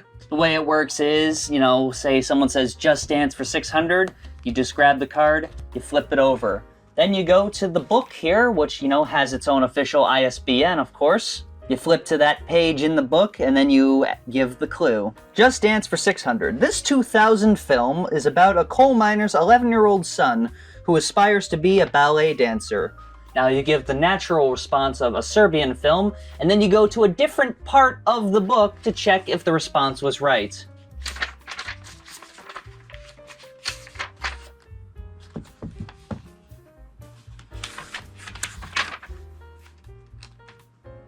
Oh, what is Billy Elliot? Of course. On the back of some of these cards, they have the Daily Double, where, you know, the scores can really change. And I think that that incorporation makes the most sense, but I think that's about all I can say positive about this. And even then, I wasn't very positive, I think. The book here is very slow. It breaks up the game flow quite a lot because you have to keep flipping back and forth between 2 different sections. And something you might notice is that they are not very efficient with how they use the paper here. They use 2 full pages just to list 5 clues. And this isn't a very thick book, so you might anticipate what I'm about to say next. There are, in total, count them, 2 separate games that you can play, and after that, you cannot play anything new with this game. You've exhausted all of its content. The 1960s Jeopardy that I pulled up had 40 different games. You could play that game through 40 different times. And back when that was still new, they were releasing a new edition each year, so I think you could be tied it over with 40 games until the next edition came out. Once this is done, it's just some fancy graphics. And the way that Final Jeopardy works just isn't accurate, which is weird because there's no reason for it to be wrong. It has the category and the clue on the same face of the card.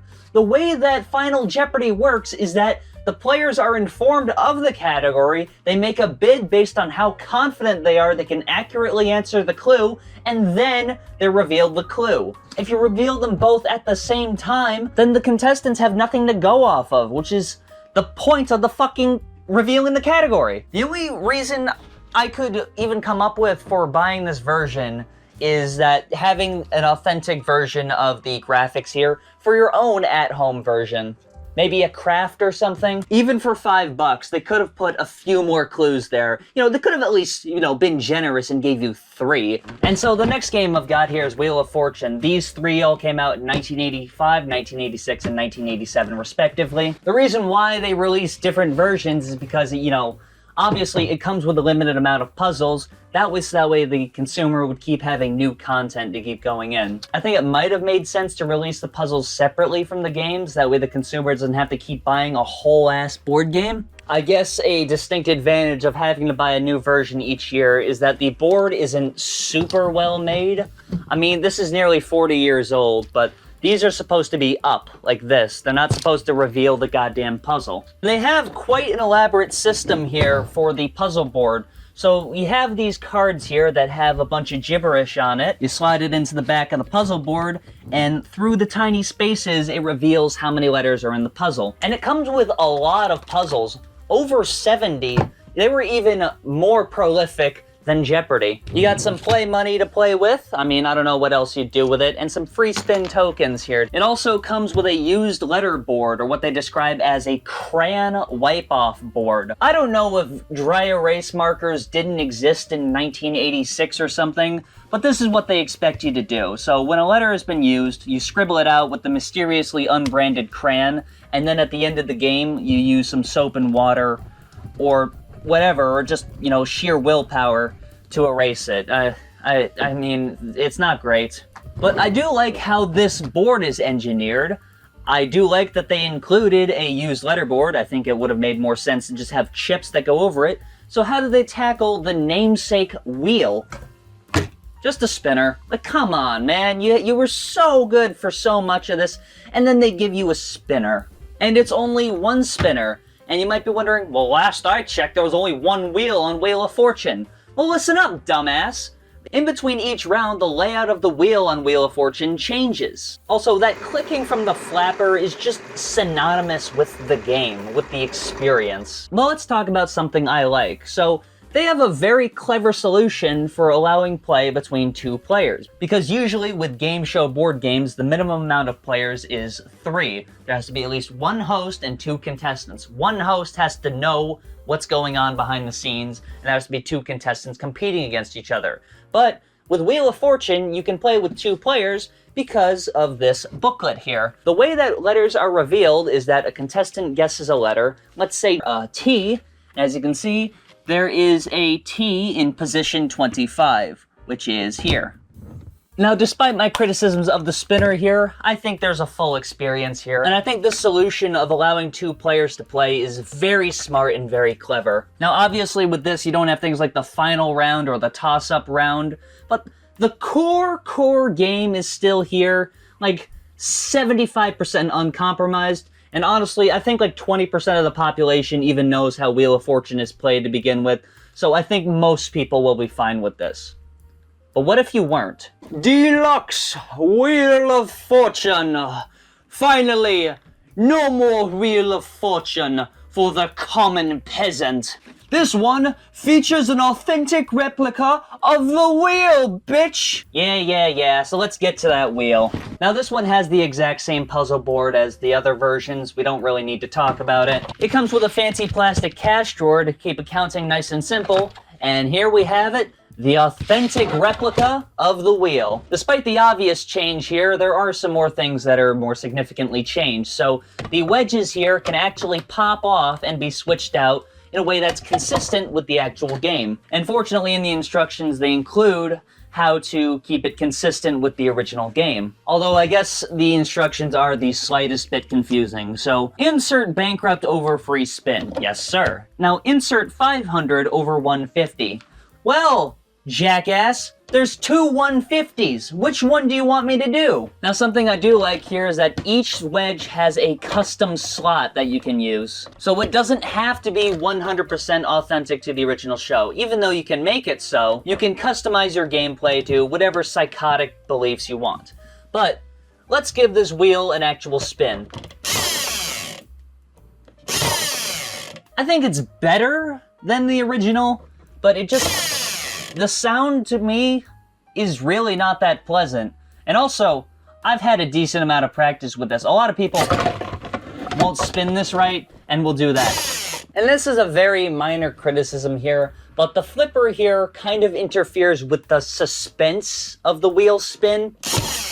It slows down the wheel way too fast. When you have an actual spinner, the spinner slows down on its own. You can go like, but here it's just 100.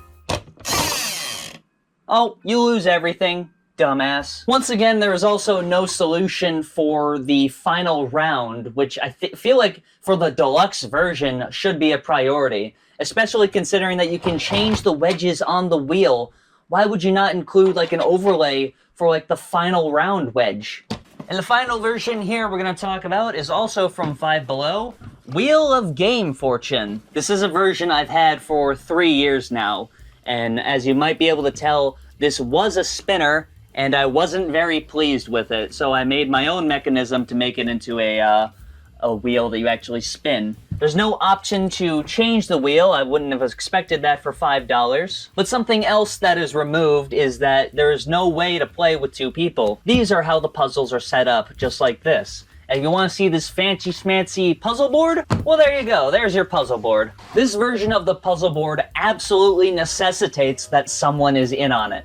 They have to play as the host. There's no way that they can play with the other players. I guess you could take turns being the host, but that sounds maybe just the least bit retarded. I guess a positive that you can do is that you can actually make your own puzzles here. But if you're going to be adding external elements here and using a piece of paper and a pencil, just use that piece of paper and pencil and play fucking Hangman. But like, this is a very, very weak version here.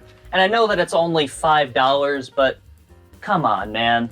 A spinner, no final round, no toss-up round, and you have to have 3 people to play? I just can't, man. I just really can't. The next game we're going to be talking about was one of the biggest successes of the late 2000s and then has struggled to come back since then. Deal or No Deal, where the general public has said no deal. The game you know and love is back. This time on the Banker's Private Island. Deal or No Deal Island is a show that was in the movie Idiocracy. Yes,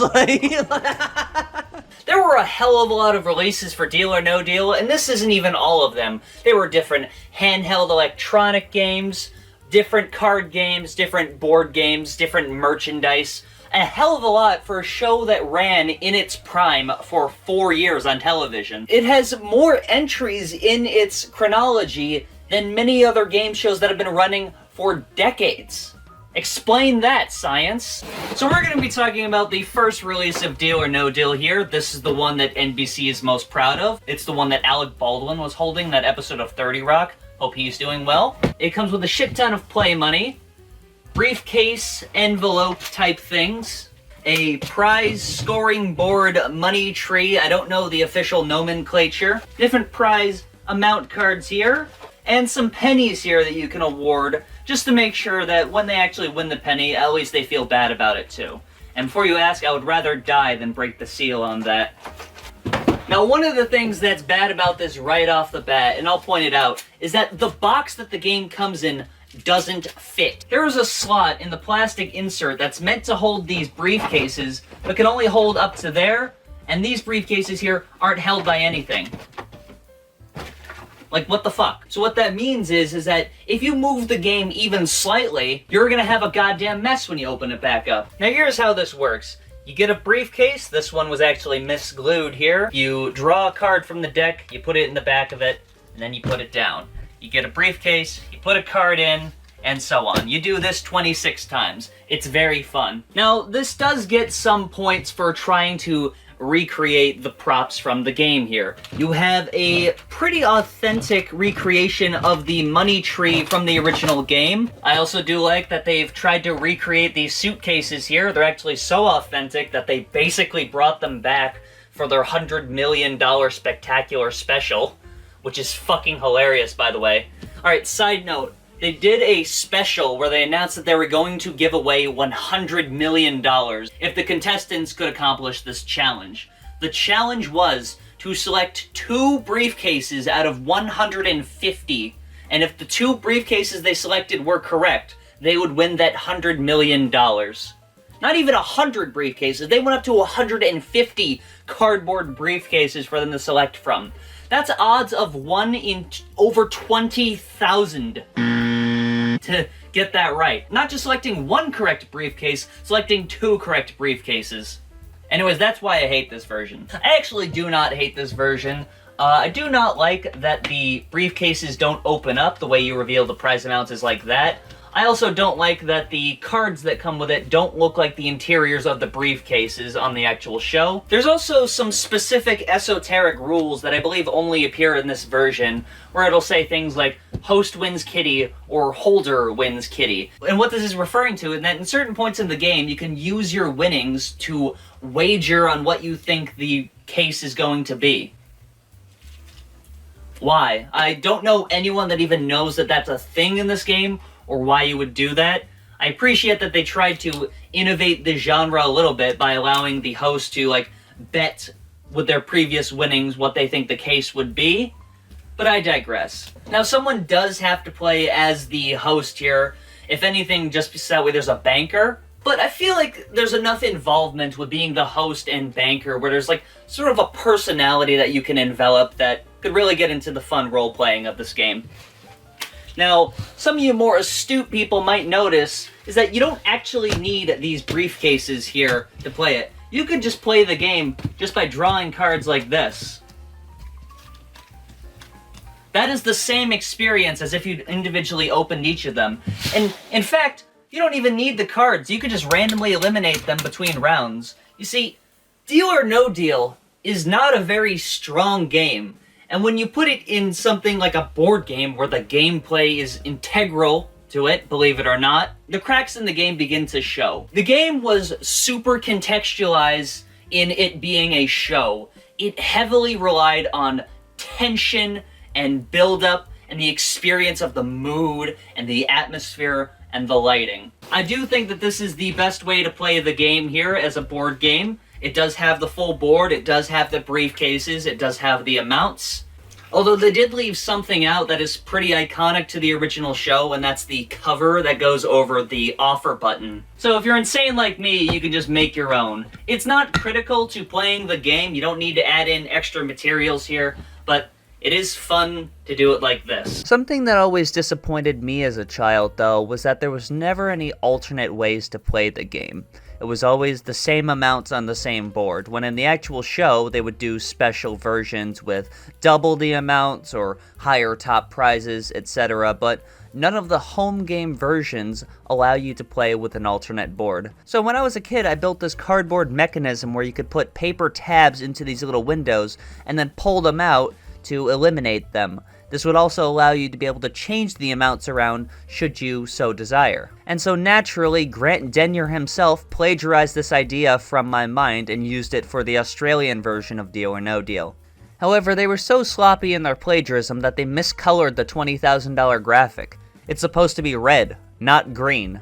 How do you fuck this up? Also, the only way I even know about this is because of this review online. There are no actual pictures of this board game that exists, so I had to pay my friend to film footage of it to show it off. You guys are so goddamn spoiled, you don't even know. Apparently, they also didn't label the briefcases correctly. Like, come on, man, this never happened on the board game version of the Channel 7 run of the show. This is on Channel 10. By my math, it's supposed to be at least 42% better. Now, like I said earlier, Deal or No Deal really hinges on it being a show to prop its game up. the tension is absolutely indispensable to the game. It's just selecting numbers after all. So this version here, Deal or No Deal electronic game, 1 to 4 players, 8+, tries to assuage that problem. Now, as you can see, it does say deal or pass on it. This was because this version here didn't have a sticker on it, and this was like an in-joke with my girlfriend at the time. She's no longer with me, so that's a good omen to start on. And then you realize it doesn't work because it's been abandoned for 16 years and the batteries have rotted out the inside. But don't worry, because I have actually prepared for this and have a second copy of Deal or No Deal electronic game. And, corroded batteries. We're gonna give it a shot and see if it works. And there you go. Just like the original show. That is not grating at all. You feel like you're really there. Another feature is it has a little, like, turntable here if you want to play, like, Russian roulette or something. But it's just there. You just press the buttons and play the game.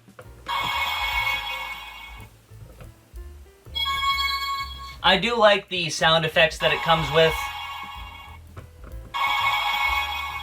Although, I feel like there should be a different sound effect for eliminating literally the top amount.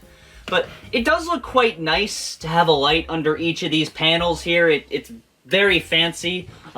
It's just very prone to battery leakage, and I don't know why. This is the second copy I own, and both of them have the same problem. And the next one here is Deal or No Deal card game. Now, they've done the liberty of packaging it for you in a nice silver lunchbox, so that's pretty cool. This version's signed by some fucking loser. I don't know who that is. And inside here, they've done away with the briefcases. The briefcase envelope type things I showed you are now just cards in themselves. These cards go down, then these cards go on top of them, and then reveal it, you just pull away the top card. The backs here look more authentic to the original show, so there's points for that. But as you might have noticed, it comes with a hell of a lot of cards when it only needs 26. That's because not only does it come with suitcase cards, but it comes with round keeper tracker cards. I feel like the average person can figure out that you start at 6 and then go down from there. They're like, where are we at? It also comes with bank offer cards, so the person playing as the banker can give you $60,000. Now, there is some limitations for this. The lowest possible offer you can make is $500, and the highest possible you can make is $400,000. So there are certain edge cases where that might be way too high or way too low of an offer to even make for it to be fair. And the reason they bothered is because this is a game you can play in solitaire, apparently. So they expect you to set this up on your own and play by yourself. So we'll just play a mini version here.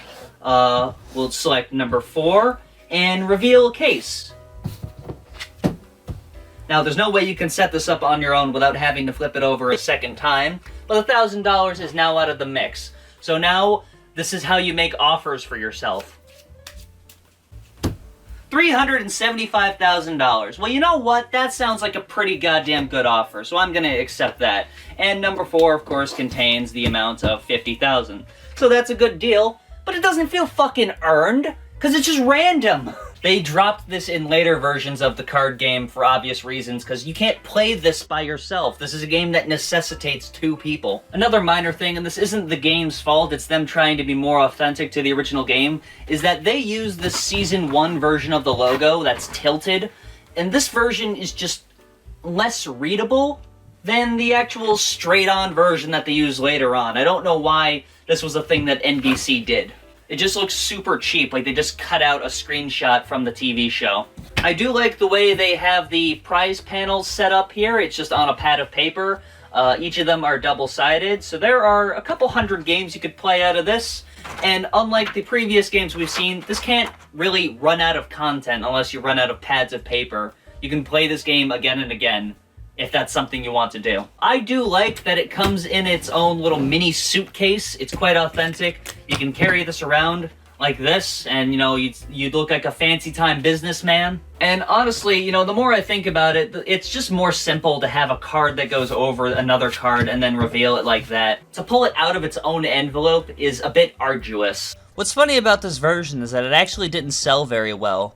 There are a few reviews of people seeing these rotting away on clearance shelves to where Cardinal actually repackaged it and tried to use the silver attaché case in other games, and actually still sells it under their moniker Spin Master now as domino cases. They went all in on this deal or no deal card game thing and are still trying to sell off their investment.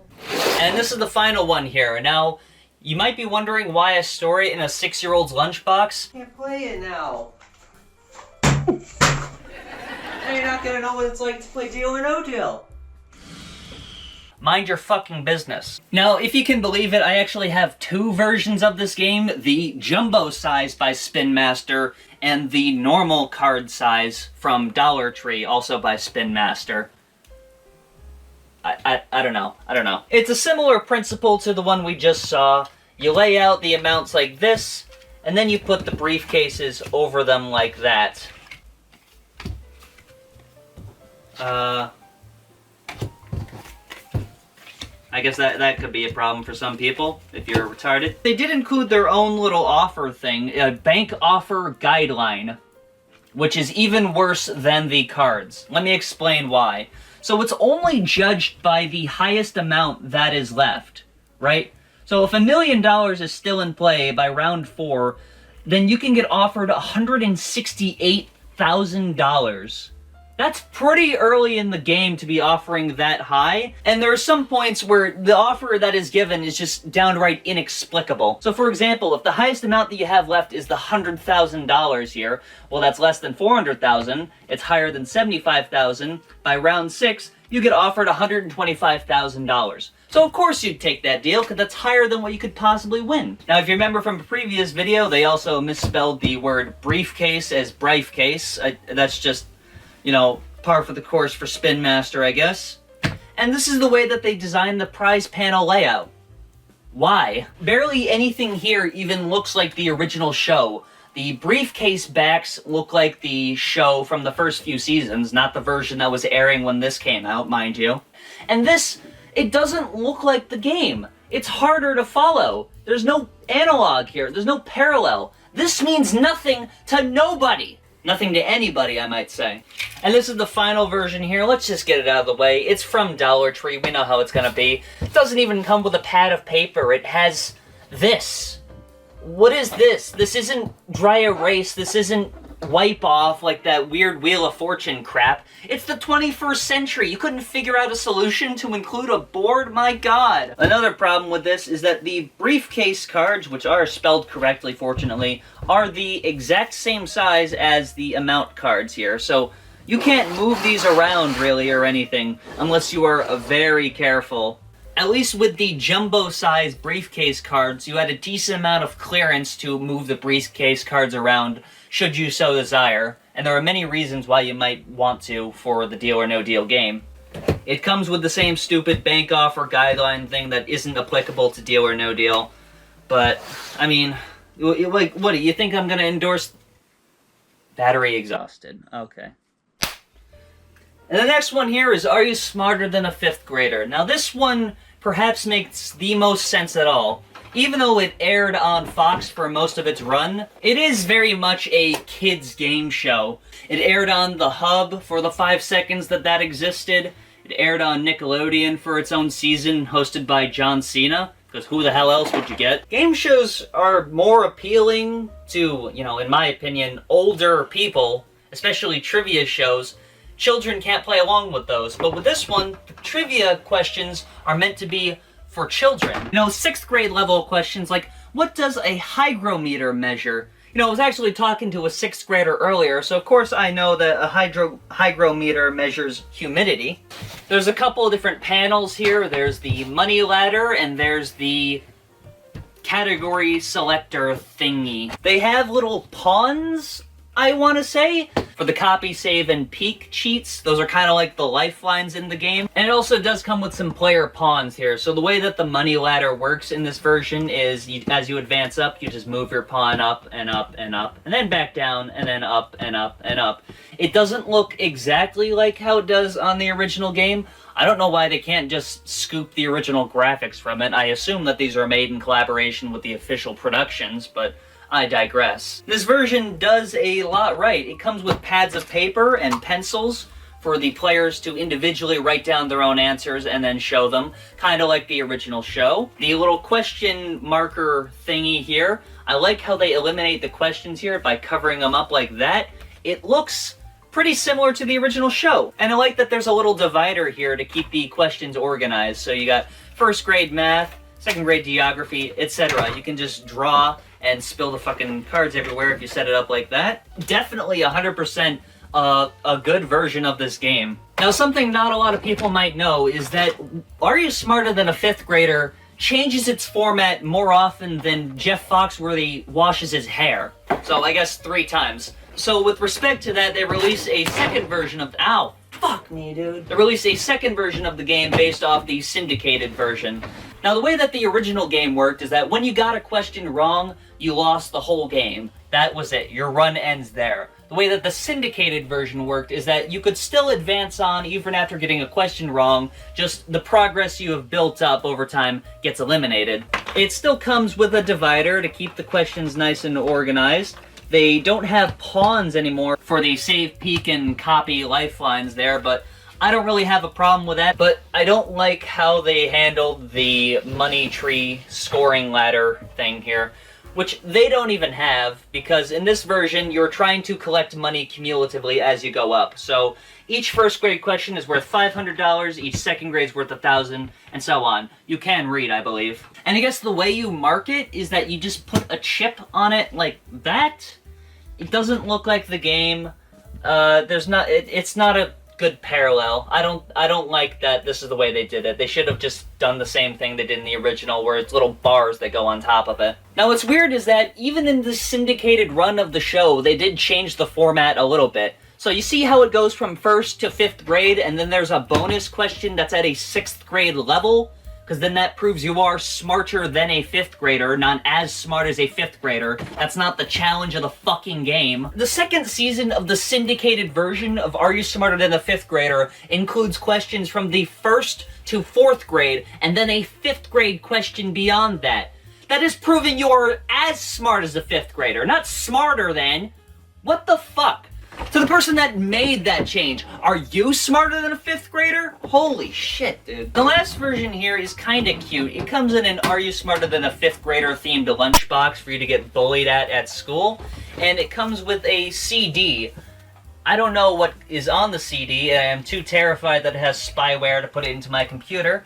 But I'll just assume that it's a compilation of Jeff Foxworthy's praises and adorations. Now, for this version here, it's a little bit different. You don't get a board, you get a pad of paper. I guess that's a trend that you might have noticed. It's based off the first version of the game, so there's a little money ladder here. So the first edition of the board game didn't specify what category each grade level question was going to be. This version attempts to solve that by setting it up like this. So if there's a first grade math question and a first grade English language arts question, then you would set it up like that, and then you just do it like this and so on. It doesn't look like the original game. The parallel is not very well drawn. Now, something substantially different from the original game is that in the original game, the cheats were based on the other players that you had with you. So you're just kind of copying or peeking off the answers of the other people that are playing alongside you. So you can't really play with 2 people because some person needs to be the host, some person needs to be a contestant, and with that setup, there's no one to copy off of. With this version, you can quite effectively play by yourself. There are 5 personalities of dead 5th graders that have been immortalized in these cards. Certain 5th graders will be better at certain subjects, and some will be bad at others. The way that you determine what one you get is to roll the die. I mean, it's kind of cute. I do like that they have a specialty die here that's printed with a mini copy of the logo. And I like that you can play this by yourself. You can play it against yourself, which is something that a lot of board games, you know, even real board games can't do. So I might say that you can't really go wrong with any version of the board game. Now, there was yet another format of the game that was aired on Nickelodeon, hosted by John Cena inexplicably. I don't know if they made a board game version of that, but I sure God do hope not, because that version is terrible. Biggest prize in Nickelodeon history! $100,000! Yeah, the highest prize in the history of Nickelodeon is also the lowest prize in the history of the show. Thanks, Zhao China. Maybe if you sell what's left of your soul to the Chinese Communist Party, maybe you'll have a higher prize pot. You hack. Go fuck yourself. Oh, hell nah! It's the Family Feud! Alright, it's Family Feud, man. You know how it's played. Your grandmother's probably seen it, I don't know, maybe 17,000 times. I do gotta say, though, that the setup to this board is quite complicated. Oh, hell no!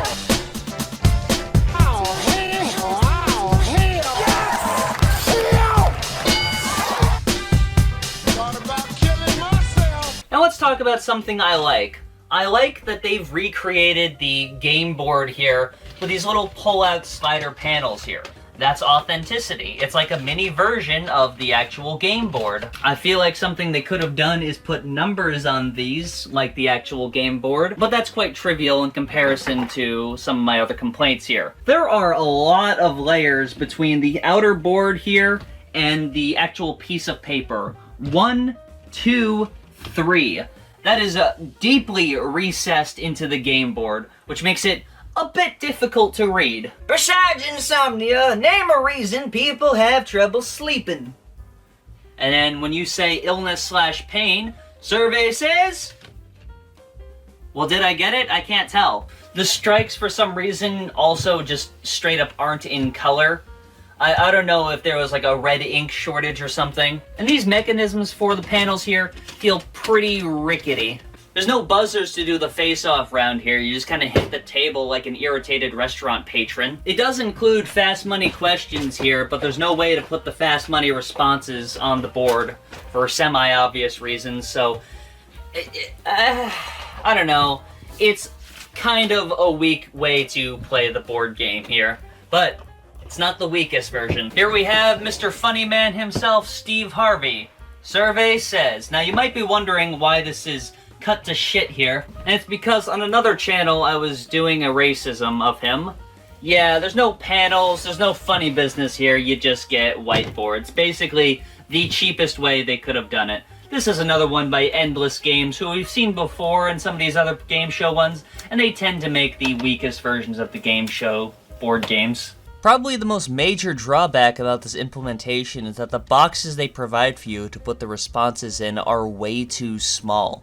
So if you're trying to put anyone's name in, unless their name is Bono, you're going to have a difficult time fitting it in unless you get creative. This version's also quite old, like 10 years old, so you can see 10 years of just grease and filth stuck on it from being wiped on and wiped off, wax on and wax off. I hate it. I hate it at Endless Games. It's not fair. Give us back the panels. That was meant to lead into me talking about this one, but I should talk about the card game first because it is absolutely horrible. So, there's nothing here. Just questions, and 3 strike cards. There's nothing fancy about this. It is as raw as you can get.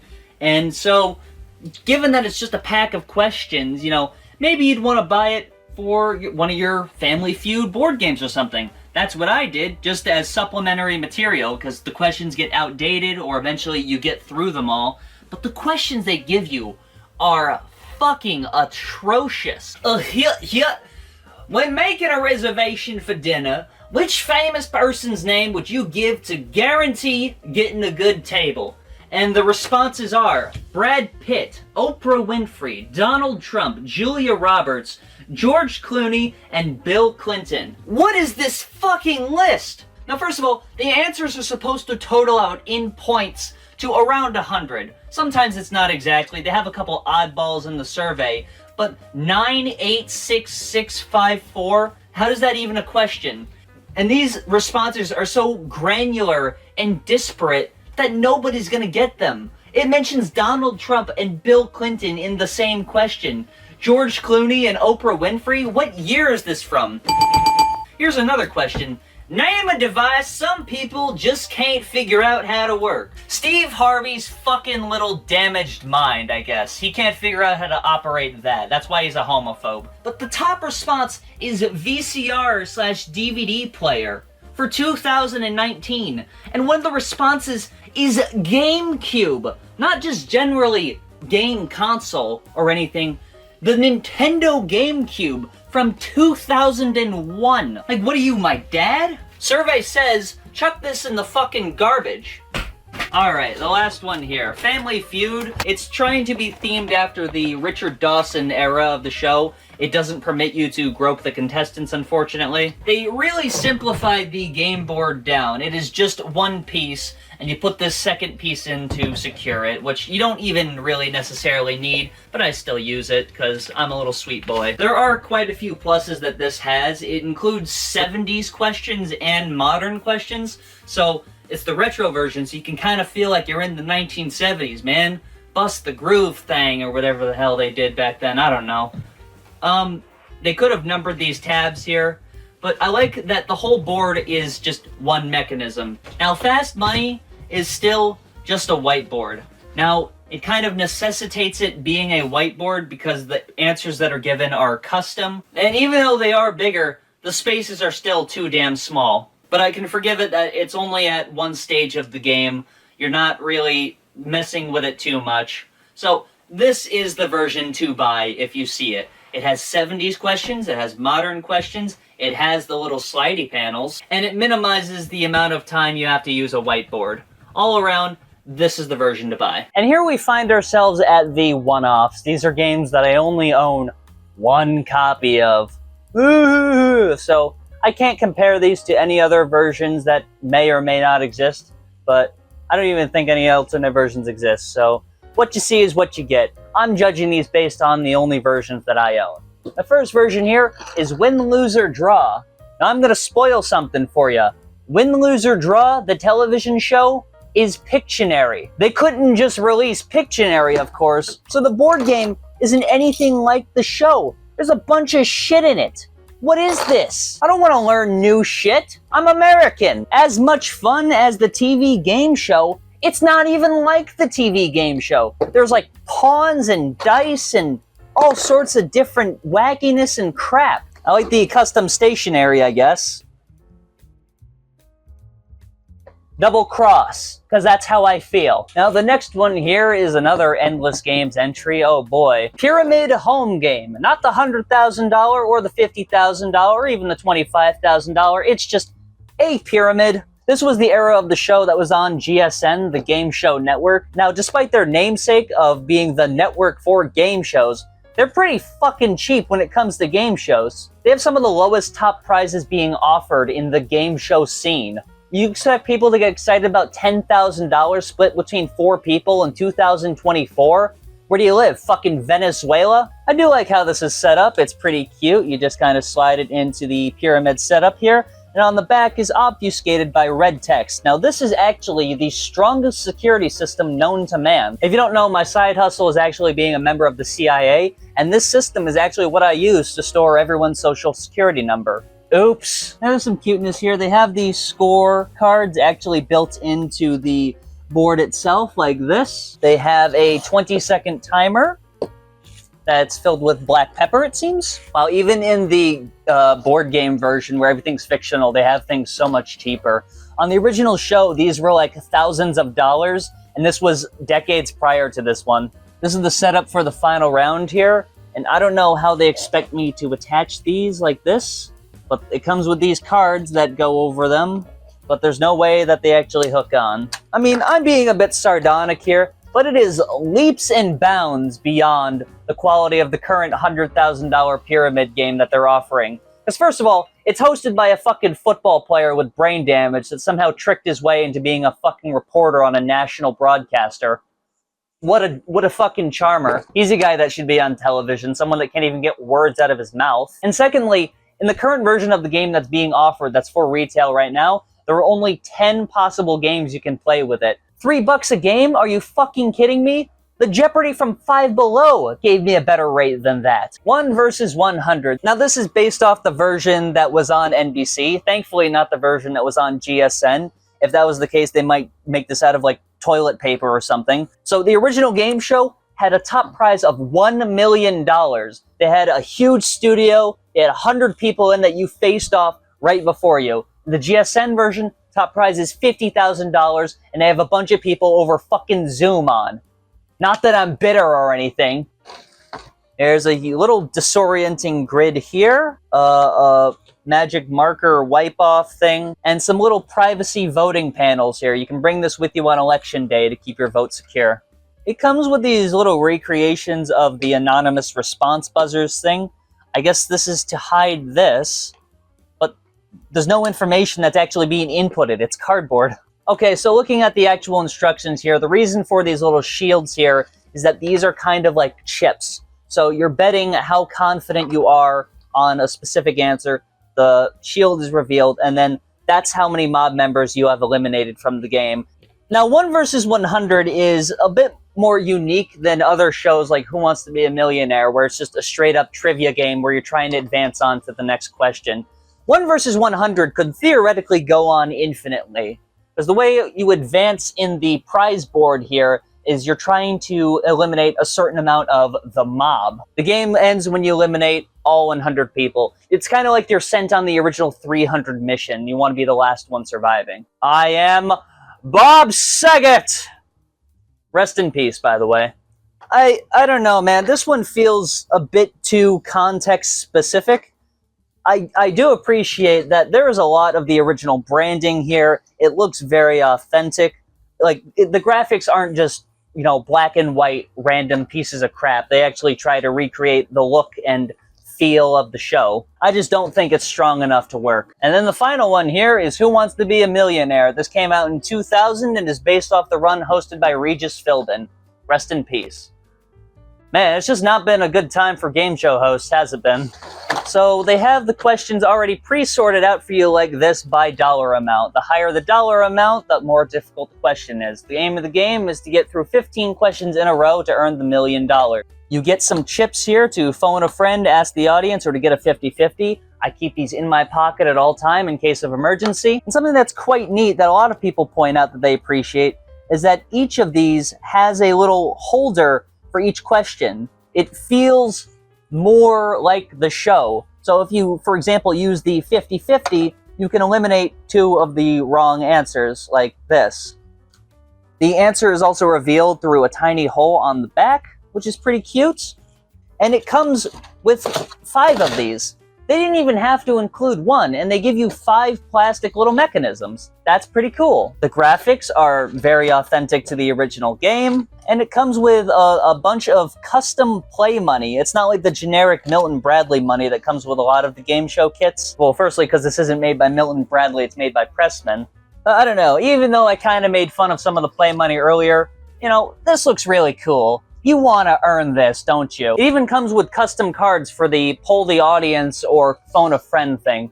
Although, the way that they suggest you play this is you just kind of shuffle the cards and draw one randomly. It kind of removes the utility of it being a lifeline. You can play it with 2 players. Ideally, you'd want to play it with 3 in case you want to phone a friend or do the poll thing in a way that actually matters. And I hope to God they didn't make a version based off the Jimmy Kimmel version. Something inexplicable that they didn't include is the actual money tree here. You just kind of have to follow along with the cards. I feel like they could have given you like something like Are You Smarter Than a 5th Grader and a pawn where you just advance the pawn forward. But, I mean, this is really solid and thorough, and I really appreciate them going the extra mile of giving you like the plastic cover, giving you the accurate branding. It feels authentic. And the next one here is Price is Right. Now, I don't have any version of Price is Right except for 1, and I'll pull that out later. Now, here's the thing about Price is Right. Some of the games that I've shown off have kind of revealed in the board game format that the games themselves, when you get down to their core, are very weak. Price is Right is the biggest victim of that. The conceit of 90% of Price is Right games is just guessing the correct price, and then you get more chances at this game of chance you're brought up to. For example, with Plinko, you're trying to guess the price of 4 items to get 4 more Plinko chips, and then you just drop it into the Plinko machine. It's a game of chance. The way they do Plinko in the board game version of Price is Right is you just draw a card to see what you get. You might as well just put 2 cards in the box that say whether you win or lose. It's not about the destination, it's about the journey with Price is Right. The games only work when contextualized in a big stage studio setting. There's a lot of weakness with it. A spinner instead of an actual wheel. No recreation of contestants' row or anything. It is really, really asking you to use your imagination. So this is electronic. You turn it on, you get the theme. Wow, it's like I'm there with Bob Barker. Rest in peace. Now something kind of strange right off the bat here is that it's asking me if I want the sound off and to press enter for yes or cancel for no. There's no enter or cancel buttons on this. I don't know what it's talking about. Is the asterisk the universal cancel symbol? Let's find out. So the way this works is you put the card on top, you get some lovely images to gauge off of, and then you type in the contestant's row number, 419, and then you hit the universal symbol for enter, a period. You type in your bid, so I'm gonna bid $1.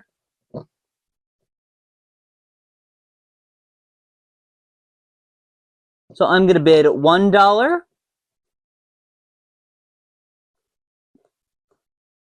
I fucking get it. And then contestant 2 is going to bid $99,999. Now let's see who's closer. Oh, wow.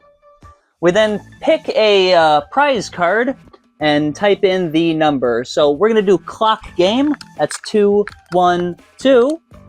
Press enter. It looks like there's no way to skip past these little animations here. Listen, this is fucking boring. I'll show you guys what you want to see. So on the side here, they have a pretty authentic replication of the Price is Right wheel. They didn't bother to try and include some kind of flipper. I think on a smaller size, it would really just hinder the actual quality of it. On the back here, you have a replica of Plinko. Woo! Now, personally, I think this is the strongest at-home experience you can get for Price is Right. You got the sounds, you got the games, and those are the things that make the games work. But like I said, the games themselves are pretty weak. Even the most iconic ones like Plinko, it's just chance, man. And some of the weaker ones like Grocery Game or High-Low, like you can just play that by yourself, man. You don't need this. If you're a huge Drew head, this is the only way to go. It's painful for me to even acknowledge the old Price is Right board games because they are highway robbery. And the last one here is Press Your Luck.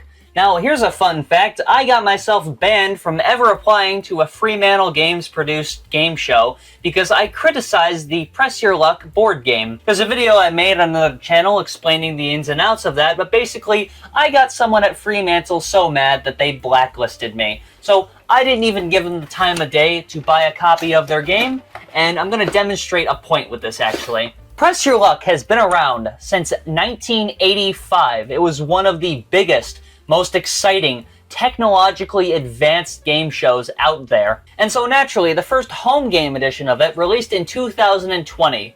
And all it is just paper cards and whiteboards and a completely superfluous whammy plushie to justify the extortionate $30 price tag. There is no way you can play the game without the app, which means eventually it's just not going to be playable anymore. So this is my suggestion here.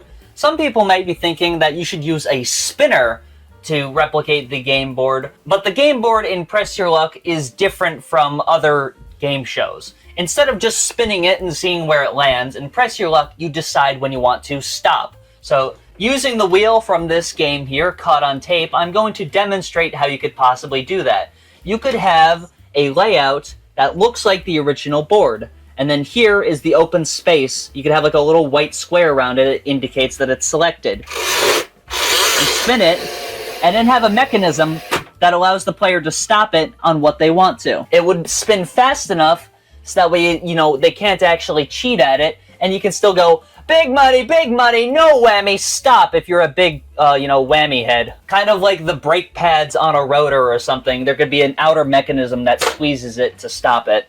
I feel like it really did not take that much brain power to come up with such an elegant solution, but, maybe I'm just God's favorite. The fact I'm even talking right now proves there is no God, actually. So, caught on tape, in case you're wondering, because you've probably never seen this before, fucking sucks. This was $4 at Ollie's, man. at Ollie's. And I think I'm gonna let you guys go for now. I've done enough autistic rambling.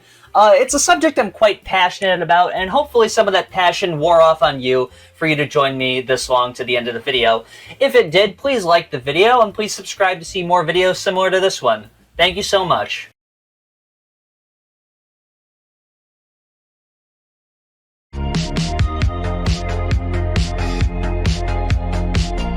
Goo goo gaga. At the bloody gaga. You got the SpongeBob, you got these, you got the goo goo ga skibbity toilet.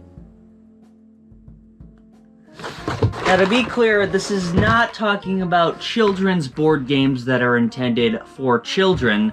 This is talking about more general audience-based board games that are adapted to be more suitable for the pre-kindergarten age children.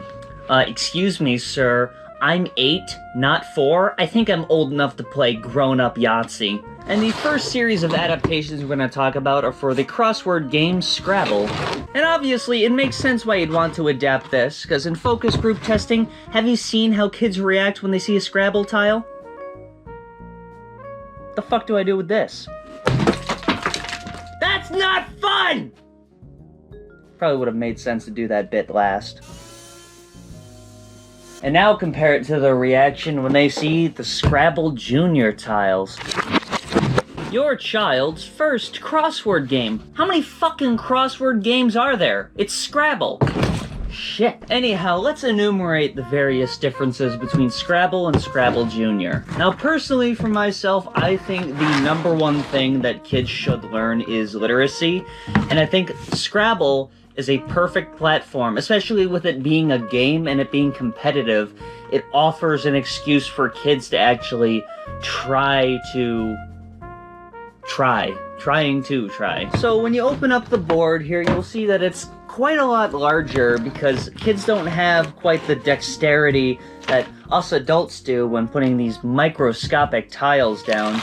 The size of the board, despite the board being bigger, is actually slightly smaller at 13 by 13 instead of 15 by 15, but the same amount of tiles are used, which I would think could make it more difficult, but I don't know, I'm not a child, despite the allegations. Now, the tiles themselves look quite a bit different from the Scrabble tiles. There are no point values on them, they are just the letter in bold sans serif font. See, in Scrabble Junior, they've subtracted the math out of it to focus purely on the words. A lot of Junior adaptations tend to subtract the math, but not the reading. I'll get into how I feel about that in just a moment. Now, something that I think is quite a good adaptation is that each word in Scrabble Junior is worth 1 point. So, you don't need to be thinking about the topography of the board or what best letter would best fit on each square or not. It is all about trying to make words and problem solving and getting creative with tricky situations like that, I guess. Points are denoted with these radically printed pizza slices. They've also got some totally wicked designs on the board itself, and encircling these designs are various examples of words that begin with common letters. Ape, arm, axe, anti-disestablishmentarianism. Ha, you think I was born yesterday, kid? That's a J. Sorry, DQ'd? I think this version here is a very suitable, slimmed-down version of Scrabble Junior. It gets the general core of the game across for parents to play it with children, and they can actually play competitively because there is still strategy to it. But what if you weren't satisfied with that? On the other side is a pre-rendered grid where the only goal is to just fill them in with your own letters if you have them. Now, this is not teaching kids how to read or teaching them to think on their feet or to problem solve or anything. This is just matching letters. Now, letter recognition and knowing what sounds they make is important for learning how to read. Try and find me someone that denies that. But this is not gonna teach your kid how to read. It's not gonna teach them to think dynamically. It's just matching letters. So do not play this. If you have a 1-year-old, don't play this. Because It's a very niche demographic that this board is trying to reach for, actually, because by the time that kids could actually physically play along with this, they're old enough to actually learn to read. But as I said earlier, I think Scrabble Jr. is a great platform for kids in pre-kindergarten to kindergarten age to learn how to read. Literacy, as I said, is very important to me. It's declining among youth. Bring back Scrabble Jr. I think it'll help. It'll solve everything, even. But that's not the only version of Scrabble Jr. that is out there. Scrabble Sentence Game for Juniors. Two-sided board for both beginners and advanced juniors. Advanced juniors, that's almost a senior at that point. This was released when Scrabble was still owned by Selcho and Richter before they got cannibalized by Parker Brothers and eventually Hasbro. Now on the inside here to boot, it looks like a vaguely similar board to Scrabble Junior. You know, you got an 11 by 11 grid, no triple word or double word or anything, just a standard ocean of space to play in. But let's take a look at these tiles. Yeah, you see, the Scrabble tiles in this version have pre-written words already on them. Kind of like those poetry tile magnet things that you see pretentious people have in their house. Now, I'm not gonna pretend that I'm, you know, some sort of expert when it comes to how to teach kids how to read or anything. But I feel like having the words encapsulated as one single word, number one, it teaches kids to think of words as a single entity and not being comprised of letters, which in turn hurts their ability to spell correctly. Number two, anything is a sentence, really. Paul's rides brown man with the hot cat. That's 8 letters, 50-point bonus right there. I'm not sure what the delineation for actually making a coherent sentence is. You see, it is a lot easier to define what a word is officially than what a sentence is. There is no universal test for what a sentence is. It looks like they tried to prevent you from doing literally anything as a sentence. There were a couple of tiles that have pronouns on them, or names. Pronouns and names, yeah. That are capitalized, which I guess insinuates that you must use these at the start of your sentence, and also you must have a tile that has a period on it to end your sentence. I just don't see the value in this, because you can still just indiscriminately switch around any tile. I don't see how you have to think strategically about this, or even a way to lose the game, considering you could just put down any gibberish. I guess this has the advantage of actually practicing reading the words on the tiles, but this just isn't it, man. And you better believe that they have their other side that fits squarely within the zygote to fetus range of age appropriateness. There's not even any strategy here, you just match the words. Not a very good educational game, and if you can believe it, not a very good game either. There's a reason why you don't see this version printed anymore, and it's just kind of a rare obscurity that you've probably never even heard of. And the next version we're going to talk about is Junior Monopoly. Now, I'm going to talk about the versions I own because this game changed quite a lot. Now, the Monopoly board, you know, you already know it. I don't even need to open it up, but I shall for comparison. You know, it's iconic. It's what it is. The Monopoly Junior board is half the size of the Monopoly Senior board, I guess I'll call it. What is strange, though, is that you'd think this had significantly less spaces on it, but it just has 2 properties per Monopoly, really. Like, there are modern versions of Monopoly, like special variations that come out that only have 2 per each Monopoly to keep it simple. So it's not that much smaller than the original Monopoly. You still have every color set.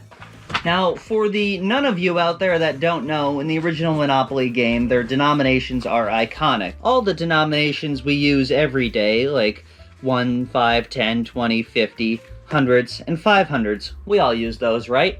And fuck the $2 bill, I guess. Well, the Monopoly Junior said, actually, no. Not fuck the $2 bill. While we're at it, let's add in a $3 bill, and a $4 bill, and a $5 bill. You see, they divided the property values by about 100, presumably to make the math easier.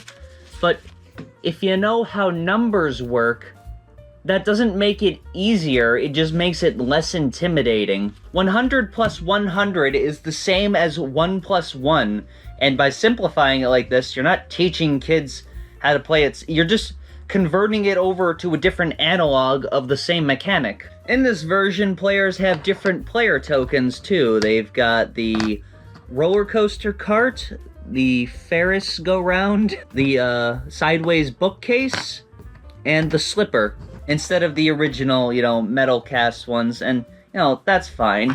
And in this version, there are no houses or hotels, but these ticket booth looking things.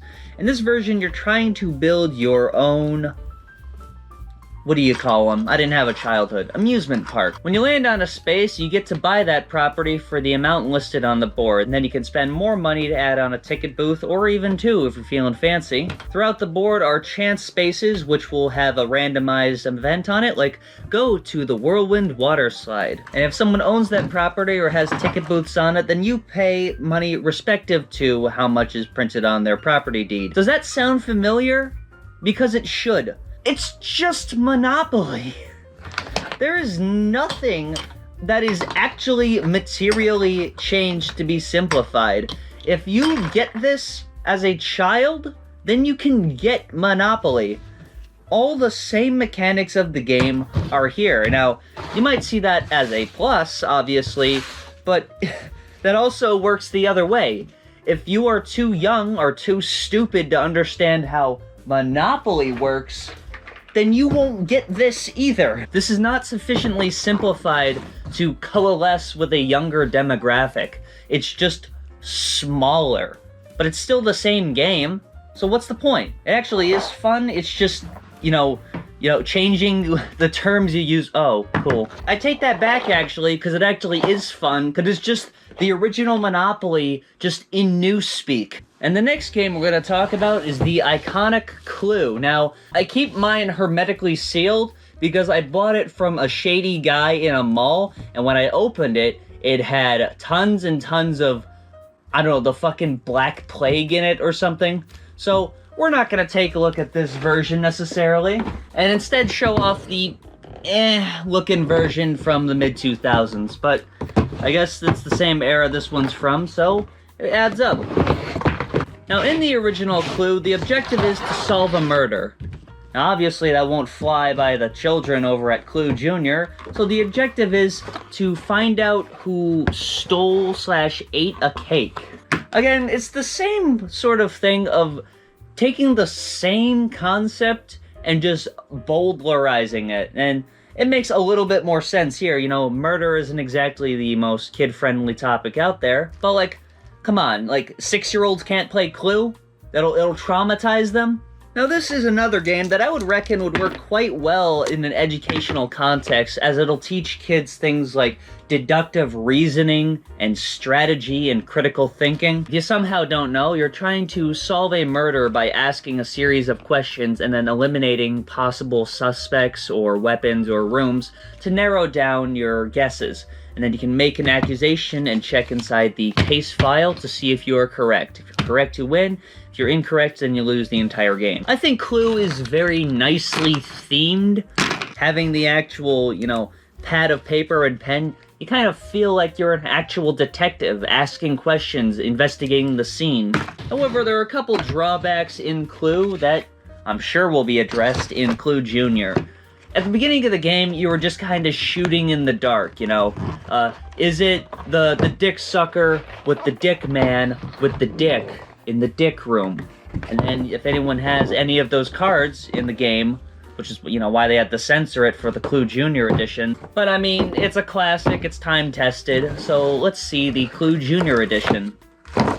Now, as we saw in Dollar Tree board games, they changed the Clue Jr. pad of paper to just having pictures on it with words beneath, so that way you don't have to know how to read to play this game. Now, this was something I criticized poor Dollar Tree for, but apparently in Clue Jr. they also have the board half-size too. Sorry, Dollar Tree, hope you can forgive me for that one. There are different props that go in each of the rooms, but something you might have noticed, and The reason why I pulled them out at all is that they are significantly cheaper than their counterparts. These are actually custom molded, painted figurines that you get in this version that was out at the same time. This one you just get printed cardboard. I guess kids just couldn't handle a cast steel pocket cannon. Now stop me if you've heard this one. It's the same game, just smaller. I take that back. There's actually a couple things that are slightly different about it. Even though I criticized it just a second ago, the reason why the characters are able to come out of these stands here is that each of them are connected to a time, to Slender Man, I guess, or to a prop. And instead of using cards, you would use these props and characters themselves to investigate things. I think it's kind of neat that they have it down like that. It's actually kind of easier to conceal, too. But this is like 1% more simplified for kids to get. I think it is a good game for kids to play, to work on their deductive reasoning or strategic skills. But also, like, they can play Clue. Board games, by and large, are for children anyways. You can make the materials cheaper. You can simplify the boards down, you can remove the reading or the math, but this is just the same game. So if you can play this, play Clue. It's better. And if you can't play Clue Junior, then you were too young to be on this channel and should fuck off. Did I hear someone say Yahtzee? Well, that's what it's time for. If it's not Yahtzee time, it's Nazi time. And I don't like the sound of that. Now, everyone in their aunt knows how Yahtzee's played. This is actually fairly well used. These are not mine. This is another family's deranged ramblings here. My aunt knew it so well that it was the last thing she saw before she died. We still own a Yahtzee card that she was playing while she fucking died. Isn't that metal? I'm saying that Yahtzee's a fucking kick-ass game. Stuff like this is really what I like to see. This is all from a previous family that really enjoyed their time with Yahtzee. And it's a timeless classic. It's kind of a game you play in the background as a platform to have conversation upon. If you don't know, the object of the game is to get poker hands-style dice hands. So right here I have 2 pairs and a single.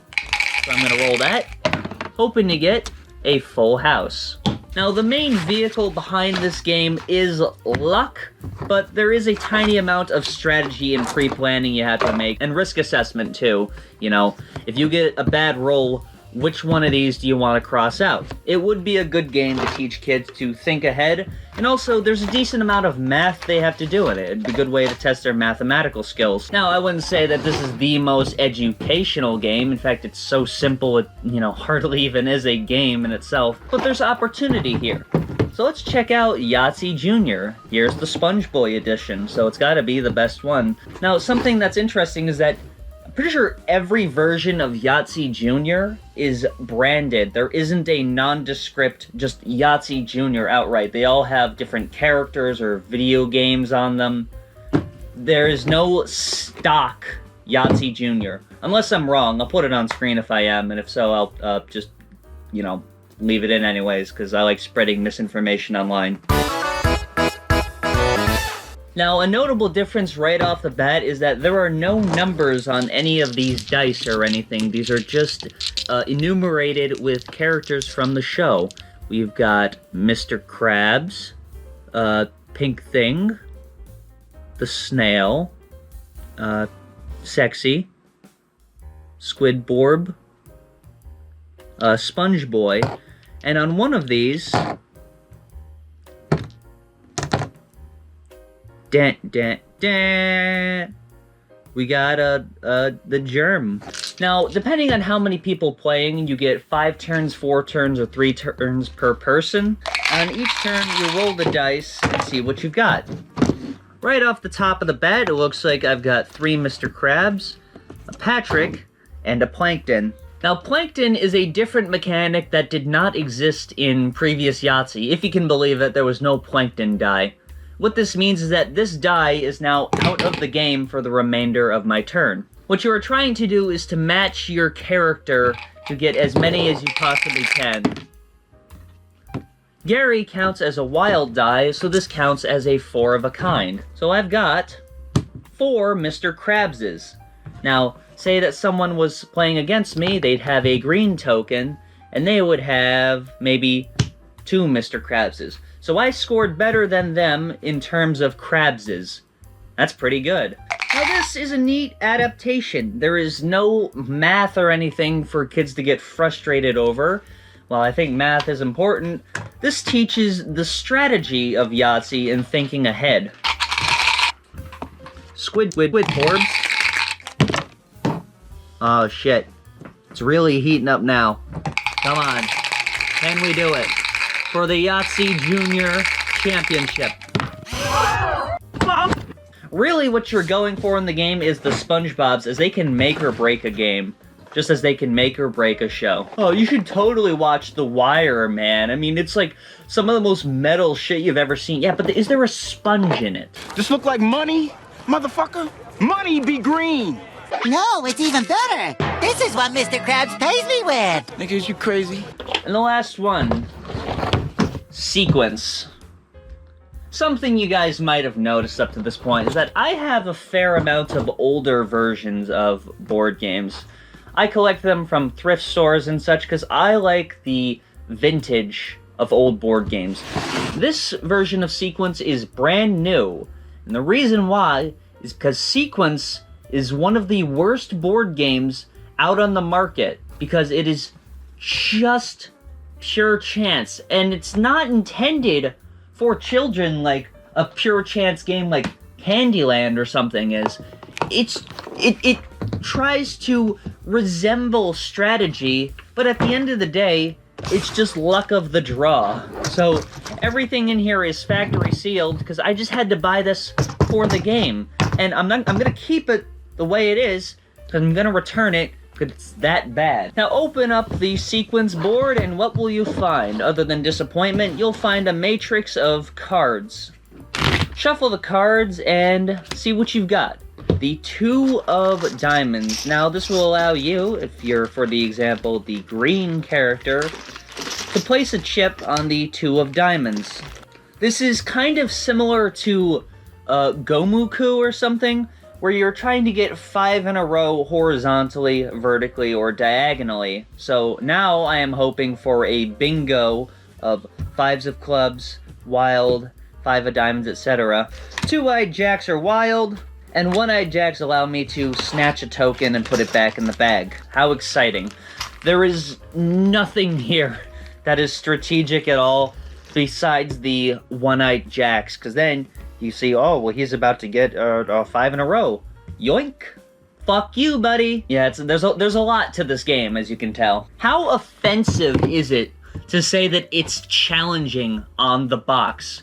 What are you, fucked up? It's just bingo. Just play bingo. You don't need this gay $20 fucking paper. Oh, well, now I can't return it. Before we get on to the Sequence for kids, because there's a lot of strategy to draw on it to teach kids, there's this other version. It's not officially a version or anything, called Poker Keno, which is so much more honest with itself. It's not pretending that it's a game of strategy. It's just bingo. You just try to get a bingo with it, or a variation you can play on this, try to get the best poker hand, like pair of jacks or triple jacks. This is a game that I actually own because I respect it, even though they were too cheap to include playing cards. I respect that they present it as a Keno bingo style game, not a strategic game. So how do we simplify this? Sequence for kids, ages 3 through 6. Because imagine a 5-year-old playing that. They would just be totally lost. Now, like we saw with Scrabble Jr., they make it larger, but instead of playing cards, it's just pictures. Playing cards are already just pictures. You just match the picture to what's on the board. This actually would be, I'd reckon, even more complicated, because I don't even... How many blue foxes are you seeing out there? What? Now, something you might have also noticed is that this game is a lot smaller than that other thing I don't even want to pull it out because I don't remember how big it was. But because it's smaller here, you only are trying to get 4 in a row instead of 5. Which, I mean, makes sense, but also making the play space smaller and lowering the amount of cards that are in there increases the probability of drawing dead. So there are a lot of games you could play with this where there's no winner because the card that you need has already been dealt out before. Wow, that's just genius design right there. So the first card is that thing, Trevor the Tiger.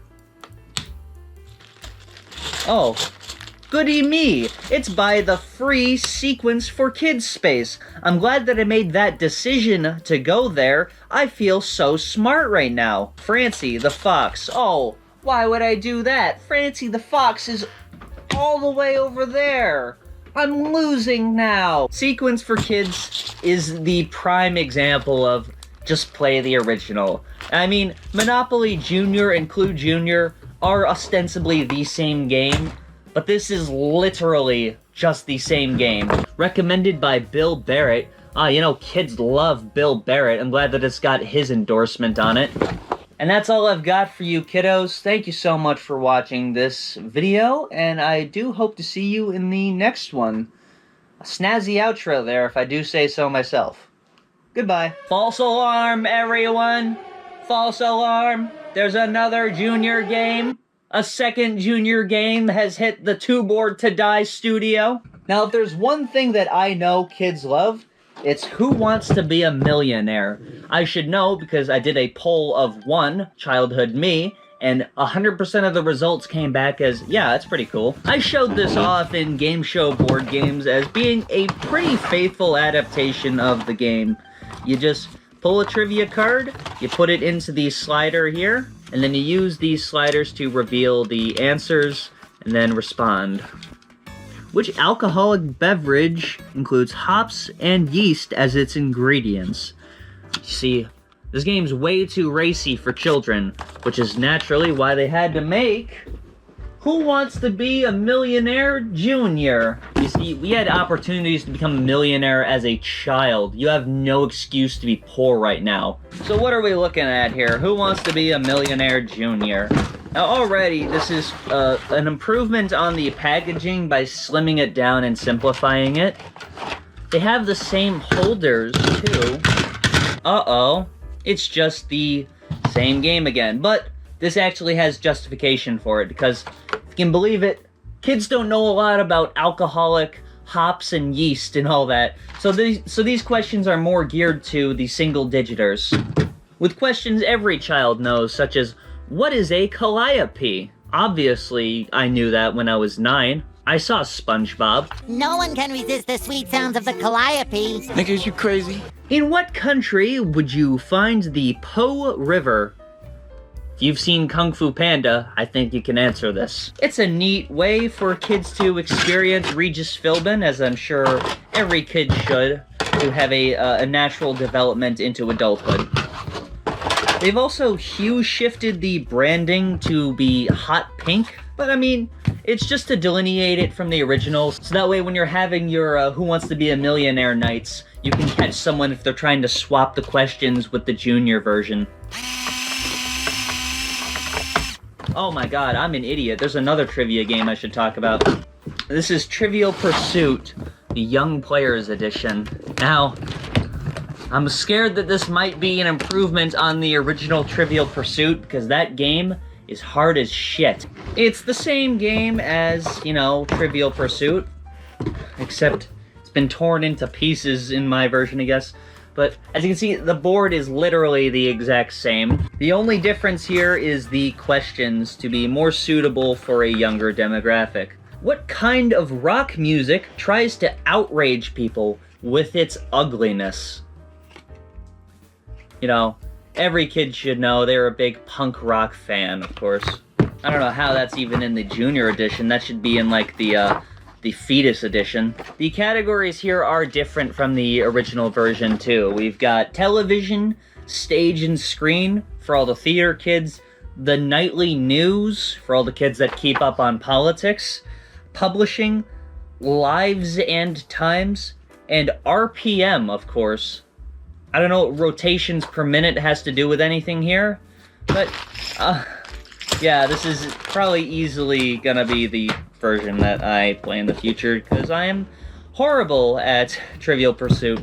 So, this is the only one that's a clear and obvious improvement on the original.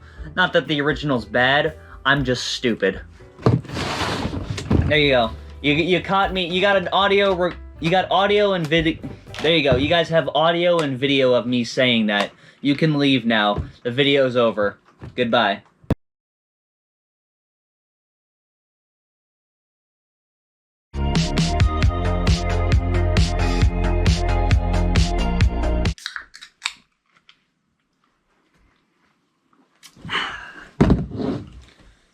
The Coke Spiced had nothing to do with anything. It was discontinued recently, and I wanna give it a bit of a spotlight because I think it was unfairly hated in the general zeitgeist of this year. Perhaps the greatest injustice 2024 has ever seen. You ever get tired of your standard same old board games but don't actually want to try something new? Today we're going to be talking about weird spin-offs of classic board games. Now, today's episode might seem a bit more frenzied or fast-paced than usual. It's because I've got like 50 of these damn things, and this video will be 5 hours long if I go as deep as I do, typically, into these. So, lightning round, here we go. Now, Scrabble is a great game that you could do spin-offs of because there's so many things you could build off of.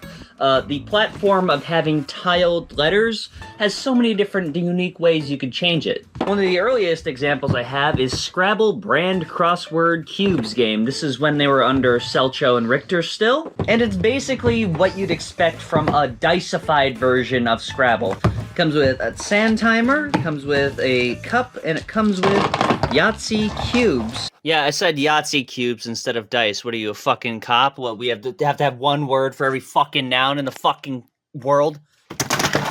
So the way this works is the first player will put the 1, 2, 3, 4, 5, 6, 7, 8, 9, 10, 11, 12, 13, 14 dice into the cup and give it a roll.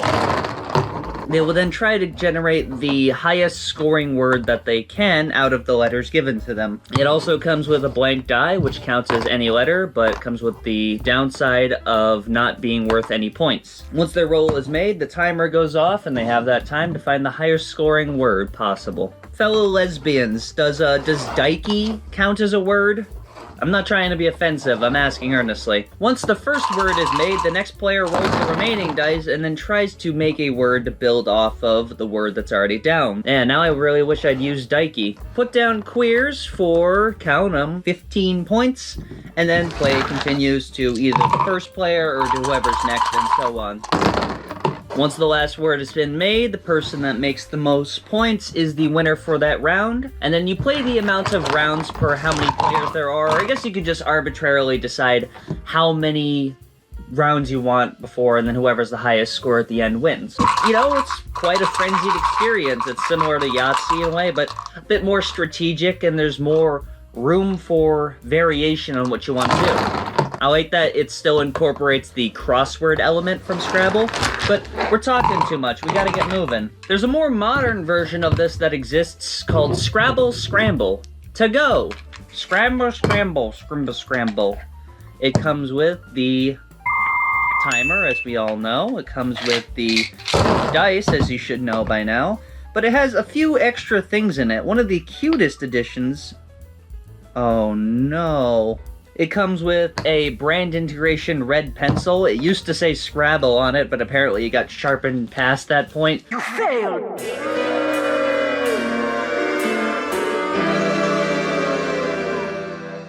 I'm furious about that. Comes with a pad of paper, so you can write out what you're planning out.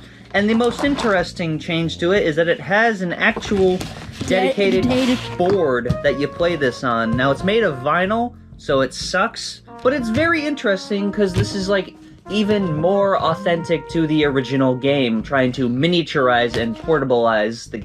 I like to make up words. I know those aren't words. Another change is making the cube the QU cube, so it's a bit more usable. Similar to how it is in Boggle. But I think you can deduce how this game's played. So you start the timer, you roll the dice, and then you're trying to create the highest scoring word with the board here. I get why they'd use vinyl for this. They want it to be able to just fold down, but like, obviously, that's not working. I think simplified games work best when they're made with the idea of portability in mind, you know? There are travel versions of Scrabble that exist out there, but like, when it's the full game completely uncompromised, how portable really is it? Now, if you remember the last video, we talked about Scrabble's sentence game for juniors. This is kind of a twofer here, because it is a junior game, but for those of you that didn't see that video, it is... the words are already pre-made and put onto the board, and all the tiles, instead of being letters, are simple sight words. Downthink. The objective is to make sentences, but as I said in that last video, poop, brain, fart, air conditioner is a sentence if you think about it. There's no real consensus on what constitutes a sentence, because a sentence is just words with a period and a capitalized front word. But an odd variation that's kind of reminiscent of that is Scrabble Rebus. I have never seen this in my entire life. Once again, this is under Selcho and Richter. Came out in 1986. And it is such a strange variation on Scrabble. And we have quite a different board than you'd see in typical Scrabble. This is like Scrabble by way of 2001: A Space Odyssey. Player gets their own rack, that's not that strange. But each player also gets their own bag and own colored tiles to go with. Each player has their own dedicated set of tiles that they draw from. Now, the objective is to try and create symbols that represent sentences, which kind of means it has the same problem as Scrabble's sentence game for juniors, because what is a sentence? But this is even more muddied by the fact that it doesn't even have words. So, for example, this could be like the word tent, and then you can build off of that to make fentanyl. Fentanyl, that's the joke. You get it? The opioid crisis. It's strange, because it is quite a creative concept, and maybe if it wasn't Scrabble, I wouldn't be biased against it. Personally, in my opinion, Selcho and Richter, I guess I should be talking to Hasbro, you kinda nailed Scrabble out the gate first try. It is a very solid strategic game that can be enjoyed by people of literally any age that can read. It's like how Oreo makes weird-ass versions of Oreos. Like, just make the Oreos, man. No one wants Coca-Cola flavored Oreos. Coke can make their weird flavors, though. They can't do any wrong. Going back to portable experiences, let's talk Scrabble Flash. Now, I don't know if the Hub Game Show came first or if this toy came first, but this is primo portable fun. As I said before, Scrabble has a lot of different things you can draw on it to make different word games for, and make it broadly Scrabble themed. As long as it's got the letters in it, you can basically call it a Scrabble game. Now, I believe this came out in 2010 based on the batteries that it came with, saying that they were not changed since August 2010. Now, there are 3 separate game modes. So, the first one is just standard Scrabble Flash, as you might have seen it on the game show. So, what you're trying to do is, in 2 minutes, create as many words as you can.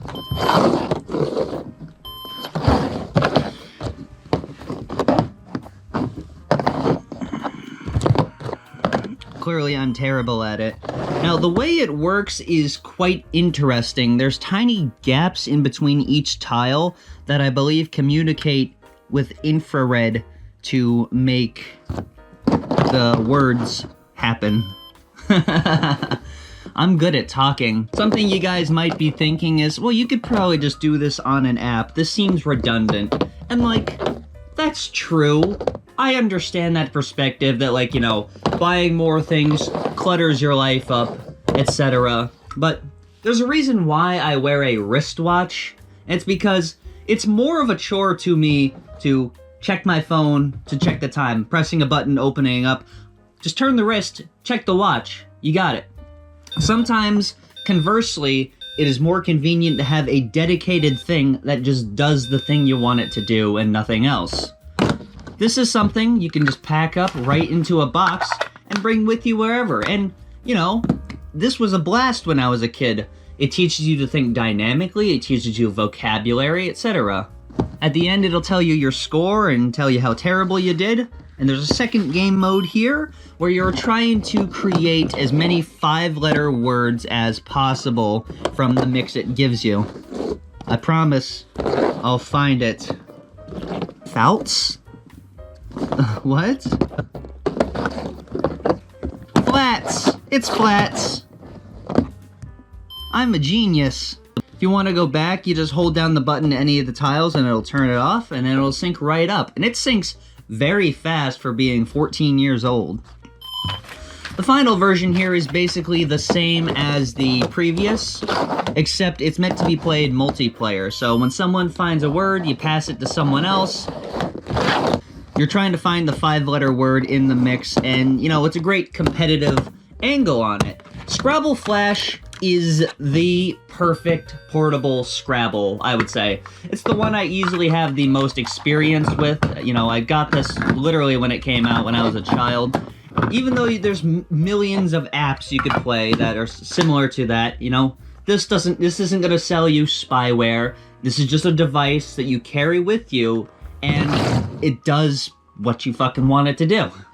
So there's another electronic game that I have never ever played before. This is called Scrabble Twist, and it uses a more modern branding.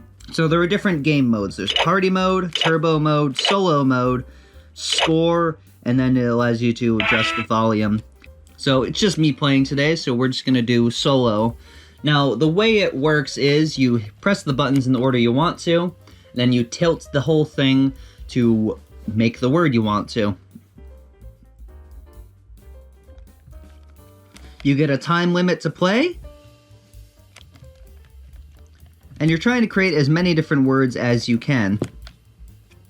There are a bunch of different various games that you can play through this, but you know, it'd be a chore to go through all of them, and I'm not familiar enough with this game to really say that, but I mean, this could be a good contender to Scrabble Flash, considering that Scrabble Flash, you know, even though it is very portable, you need a tabletop to play it on. It is different pieces, when this is just a single device, just grab and go, and hopefully people don't think it's some kind of a vibrator or anything. He compared it to a vibrator, it's too funny. Something that's also kind of nice is that you can turn it upside down and it knows which way you are holding it. It sounds like some kind of marble that will connect a circuit that will make it do that. Quite a nice and reliable design, I'd say. Now, what I'm about to show you is a marvel in engineering. This is Monty, and what Monty is a Scrabble playing computer. This came out in 1982, and was a way for you to be able to play Scrabble by yourself against a computer. Now, the version I have here actually has a vocab module from 1985, so it's slightly more advanced than the base model. It's not bone stock, but honestly, it's still quite impressive. Let me show you how it works. You start out by putting 4 fucking C batteries into it, and if you can believe it, I don't actually keep batteries in this because, believe it or not, I have better things to use these batteries on. Once the batteries are in, you switch it on and it'll introduce itself to you. Using the Abcadef layout, you type in your name, and then you can either enter your name, or if you want Monty to go first. Now from here you can decide if you want to draw your own tiles from your own Scrabble bag, or if you want Monty to allocate them for you. I don't have tiles with me, so I'm just going to get my tiles. My tiles are Zell Deal. You select the skill level, and then Monty will think about what move he wants to make. Now, this is possibly the one significant drawback of it, is that it takes quite a bit for Monty to figure out what word he wants to play. Monty is using Buddy, enter, and it'll show you how he wants to play it relative to the starting position on Scrabble. You take your pen, and you fill in Buddy. Now, unfortunately for me, I don't know if Monty can see my tiles, so I don't know if he intentionally placed his tiles to make it impossible for me to hook anything that I need. So I'm just gonna enter in dealt. It'll ask you what orientation you want it in, and then you can move around and place it as such. It'll give you your new tiles. And then gameplay proceeds thusly. And honestly, it is just so fascinating to use in this current day and age. Quite remarkable. However, despite what I just said about having a dedicated device for things being more convenient sometimes, I mean, Monty really exists as a novelty in 2024, because if you're willing to pay a little bit to remove the bullshit ads from the Scrabble app, then that app will cover everything this does and more. But I don't ever use it because it's just kind of an oddity and not really a commodity. And the last odd Scrabble game we're going to take a look at is a mashup game. This is a series of board games that have been coming out where they mash up different ones, but this is the only one I have. Monopoly, Scrabble. Now, I too am disappointed that they did not take the opportunity to call this Scrabbleopoly, but let's take a look. One of the funny things you'll notice right off the bat is that Monopoly's been doing this cope lately where they are like, oh, this is a short version of the game. If you play this way, it'll be short. You guys are playing it wrong. Stop playing with house rules. You play Monopoly this way. Hasbro, I don't know how to break it to you, but it's fucking Monopoly. It's long. I think being the biggest board game ever, you can be satisfied with that. So Monopoly Scrabble has a lot of different variations between Monopoly and Scrabble, but a pretty nice integration of different mechanics between it. Opening up the board, you'll see a Scrabble board inside of a larger Monopoly board that encircles it. Players are each given racks, which honestly in this version are kinda cheap. Like, this is what I'm talking about. The tile barely has enough space to even sit on there. Players are also allocated their own Monopoly token to put it go. Now here's how you move in the game. There are no dice. The amount of spaces you move is determined by how many points your word is worth. For example, got. I get to move 4 spaces and land on community chest. Advance to the red color group space. One of the changes from original Monopoly to this version is that there are no longer individual streets. Each Monopoly is just reduced down to the color that it was, and it's just one card. There is no way to Break it up or anything. And it's just one card, so if you get this one card, you're able to immediately start building houses on it. So they've replaced a lot of the original spaces with more community chest and more chance cards, which makes this game a bit more frenzied and has more stuff going on. I also like the amount of spaces you move is determined by the point value of the word you put down. It makes you think strategically, like, if I want to move to this space, I gotta find a word that's worth this many points. In this game, it's no longer trying to find the highest scoring word, it's trying to find the most strategically optimal scoring word. You might have noticed that some of the spaces are also populated by the brown color group, the red color group, the railroad group, etc. That's the way you purchase properties in the game. So, putting down rot will now put the brown Monopoly card in my possession. But if someone else is able to cover one of the other brown group colors, then the property deed for that goes from my possession to whoever did that.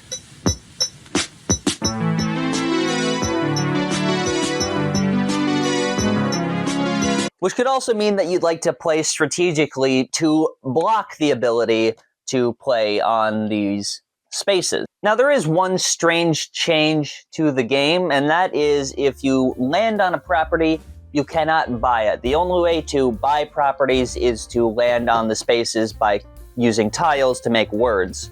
But honestly, this is a fresh combination of the two. It is very fun, and it really gets you thinking. I think this is probably one of the funnest, I like that word, funnest, variations on Monopoly and Scrabble. And I think if you're a fan of either, or both, like me, this is just a dream come true. And it really just comes down to that one incorporation of the point value of your word, denoting how many spaces you can move. It adds a lot of strategy where if you're good at the game, you can get better and win at it more consistently. We already talked about Monopoly Scrabble, but here's another strange version. Monopoly, don't go to jail. Getting fucking life advice from Parker Brothers, Jesus Christ. The Monopoly dice game. Now this has somewhat of a similar setup to Yahtzee Jr. actually. So it comes with a bunch of different dice and you roll all the dice to try and collect a Monopoly.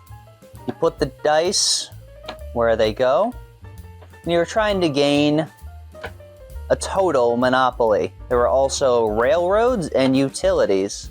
However, there are a couple of dice you gotta watch out for. Go to jail.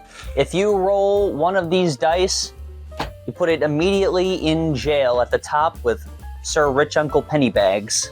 Now you can decide here what Monopoly you'd like to go for. Now, ideally you'd want to go for the most valuable one, so you take the dice and roll again.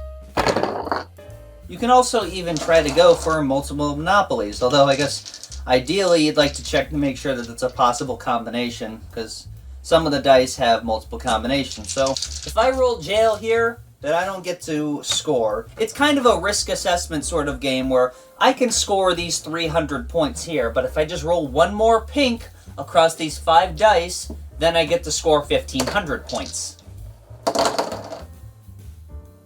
Just like that, I turn 300 points into 1,500, and I get to write that down in my score pad here. Quite a neat variation, I'd say, but it's a lot more random than the original Monopoly. In this game, you are kind of being strategic about what properties you buy, when not to buy. I'm using buy liberally here. I guess what ones you want to move forward with. But this is more chance-based than Monopoly is, which I feel like has enough chance in it. This is a little too far. Now, Hasbro didn't just stop with Scrabble Flash, they also made Yahtzee Flash. Let's get into Yahtzee Flash. The batteries for which apparently expired in 2013. Now, it has the same form factor as the original Scrabble Flash thing, except the tiles are white. And also, it sucks. So the way you play this is basically the same as Scrabble Flash, and they have the same technology of the infrared communicating with one another. Now, something I forgot to bring up is that with Scrabble Flash, you can play it with 4 of the tiles instead of 5 if you want to make it a bit more challenging, but for this one you have to play it with all 5, but that's fine. There are 4 versions of the game, and they are all basically the same. Just try and get the best Yahtzee hand. So it's given me a 1, a 6, a 6, a 3, and a 6. So the way you score, you move the ones that you want all the way to the left, and it'll score relative to that. So that's 30 points that I just scored. It's not exactly like Yahtzee, because it re-rolls after every one. You're just trying to score the best Yahtzee hand, so it's more of like a poker-style hand with what you're drawn. There's a whole list there of the different versions that it comes with, but I don't know, because there's kind of a major difference between what's behind Scrabble and what's behind Yahtzee. Now, Scrabble has a lot of things that you can build up from it, different word challenges, different point value challenges, etc. But Yahtzee's just dice. Dice aren't that expensive, so, well, there's like some different game variations in here that you could play. All of them you could just play with some dice, which you can get 10 for $1. I don't like this version. It feels cheaper. I don't like that it uses just LCD dedicated dots instead of a matrix like before. I get why they do that, to make the image clearer, and they didn't feel the necessity of making a whole matrix, but I don't know. It sucks. The game sucks.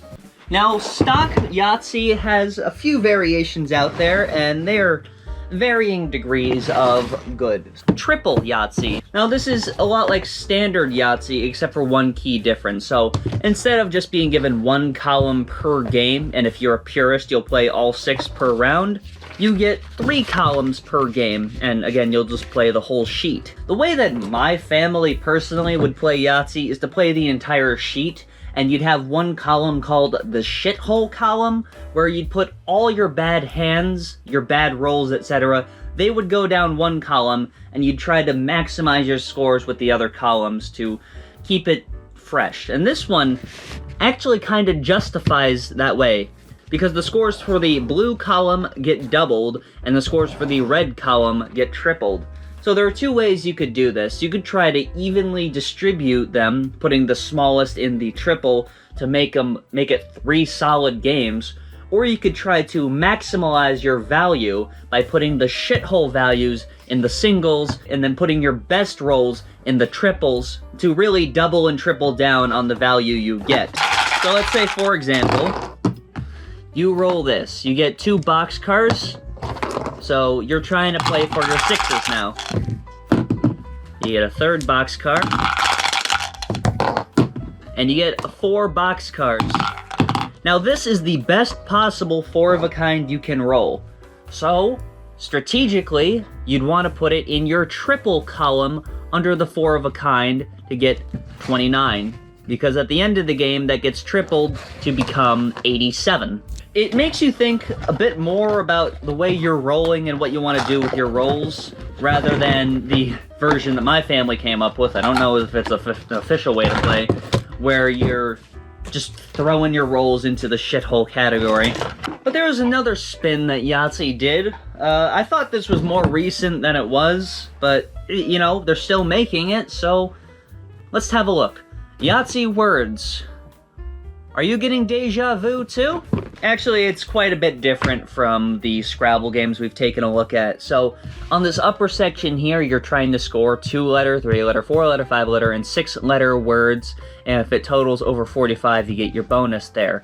And then you try to get 1 word, 2 words, 3 words, all consonants, all vowels, Yahtzee, which is a 7-letter word, including Yahtzee, and your chance, which is just the total value of all 7 of them. It makes you think a bit more creatively than the original Yahtzee. So there are a number of different things you can try to go for with this hand here. Now, you could just go for all consonants and try and re-roll these vowels to see if you can do that. Or you can try and find a way to get your Z somewhere in there, being the most valuable one. However, because the majority are consonants, go for that. Alright. So I didn't win. So now you gotta try and see where you can put this, somewhere you can put that Z. But the problem is, I've screwed myself because I only have 1 vowel to play with. So I'm stuck with lids, which you'd put either in the 4-letter word, or you'd put it in the 1 word. Obviously, you'd put it in the 4-letter one, but there's great risk v reward meta in this game. You gotta think creatively, and if you have a good vocabulary, you have an advantage in the game. It also comes with 7 dice instead of 5, which is, you know, kinda neat. It doesn't come with 14 like the Scrabble cubed game does. So, it's a bit simpler than that. But it has pretty good parity to the original Yahtzee, where, you know, it's quite original, and it's quite a neat spin on it. Why am I talking this way, where I'm projecting my voice with wildly different inflections across my sentences? It sounds pretentious as hell. But perhaps the strangest Yahtzee that I've come across, and I only just came across this, Casino Yahtzee, the high-rolling dice game. Now, everyone knows about the other Yahtzees, like Yahtzee Texas Hold'em and Yahtzee whatever the hell it is. But this is a strange addition. Apparently the family that gave this to me didn't use it very much. And by didn't use it much, I mean really didn't use it much. This poor thing. I'll give you a home.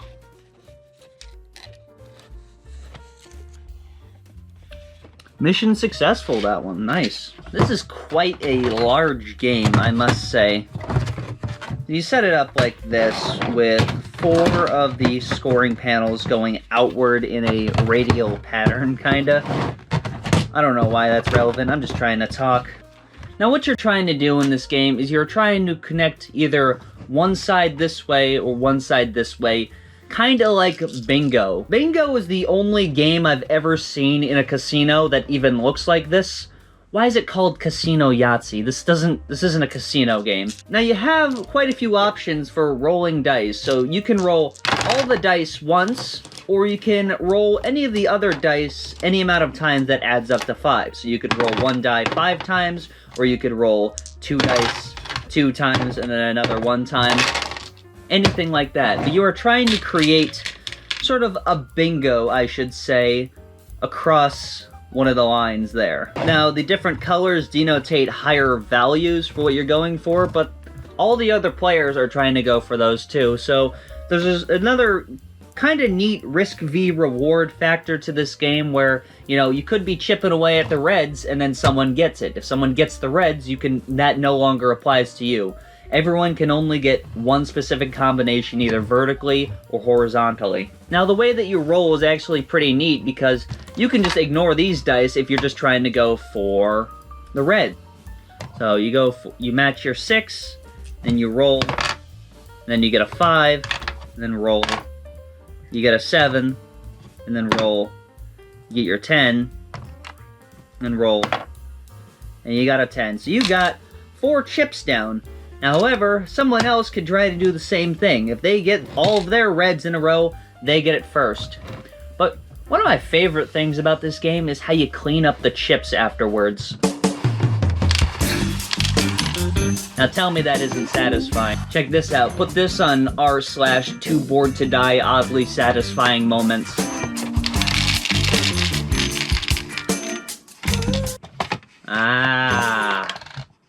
That was, put that on r/too bored to die almost oddly satisfying moments. What the fuck?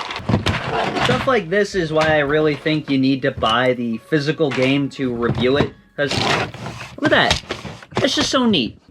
There was another Flash game that came out, not the Adobe Flash player, a Flash game by Hasbro called Simon Flash, based on the electronic Simon game. Now, there's a funny thing about definitions, okay?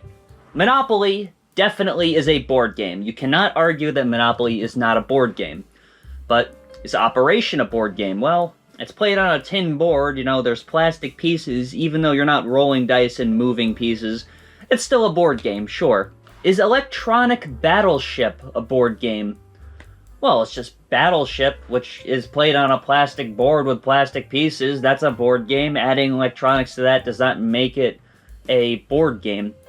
Can a board game be fully electronic? I don't see why not. So is Simon a board game? No.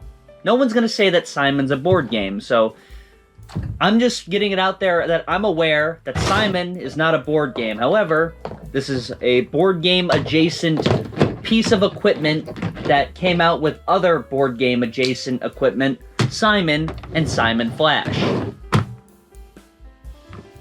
Now these don't have any sort of LCD display at all, they just have a single LED under plastic. They operate under the same technology though. They have different mini games where you're trying to memorize the sequence of lights that come across and then reorder it in the same way. If you get it wrong, it'll flash red at you. Conversely, if you get it right, it'll flash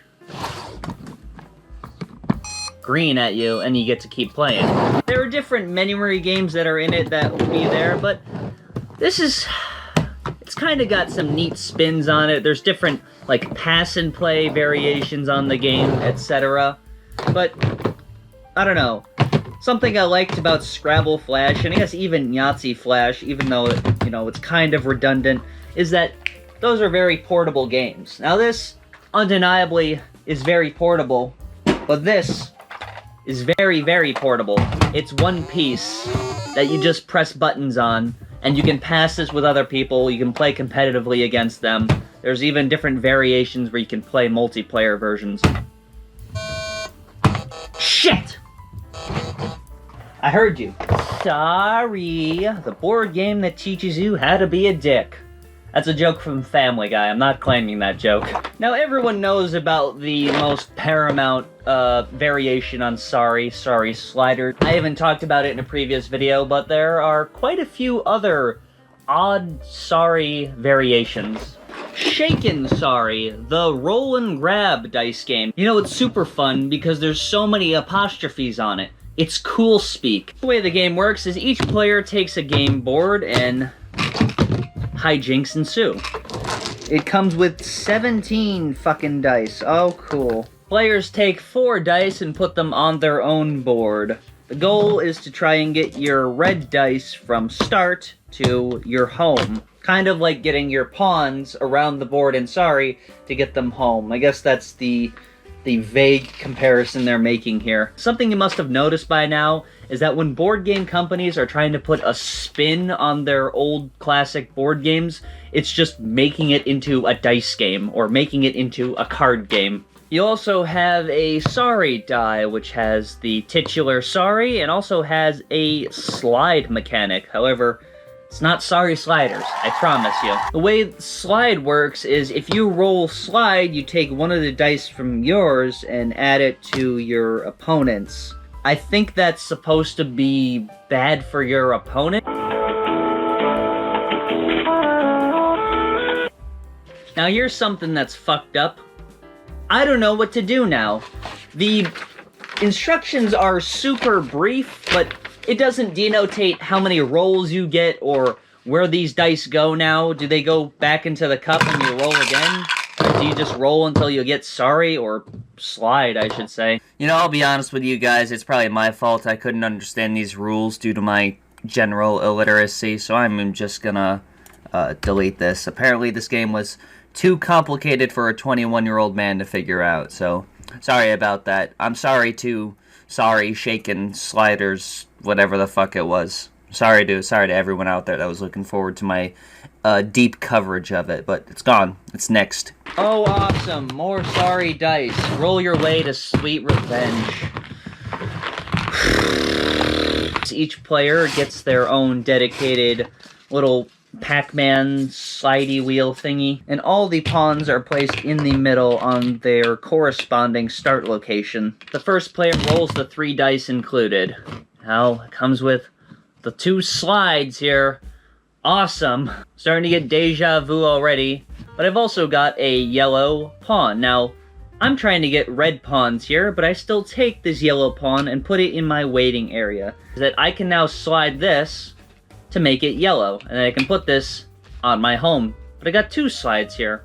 So the other thing I could do is slide it this way, put it in the waiting area if I decide I want to do it that way, if I want to change my color to another one, if I just have a feeling. Then the next player rolls. They're trying to get greens. They got a green that goes directly to home.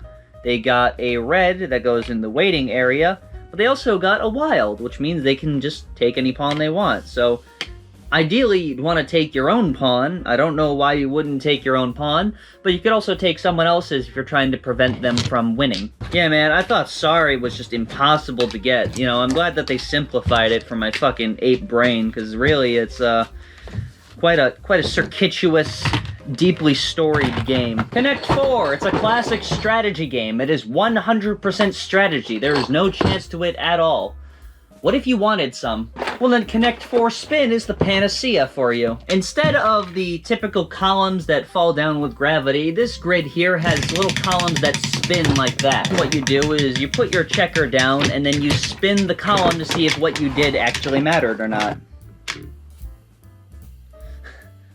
That happens quite a lot, so the way you'd fix that is to just do it that way. They even put that in the instructions. They knew that happened in the game. Now, if Red wants to decide that they don't like my checker being there, they want it to be there that way, they can use their weighted checker. Each side gets one, and that means that will always land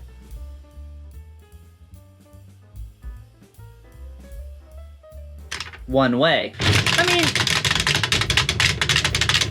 you might expect me not to like this, but I do like random chance, and, you know, Connect 4 is literally a solved game. So, adding a bit of randomness to Connect 4 to make it a bit more exciting, and also, it's quite a fun prop to play with, to spin the clicky little magnet device, at least in my opinion. I like Connect 4 Spin. That's why I bought it.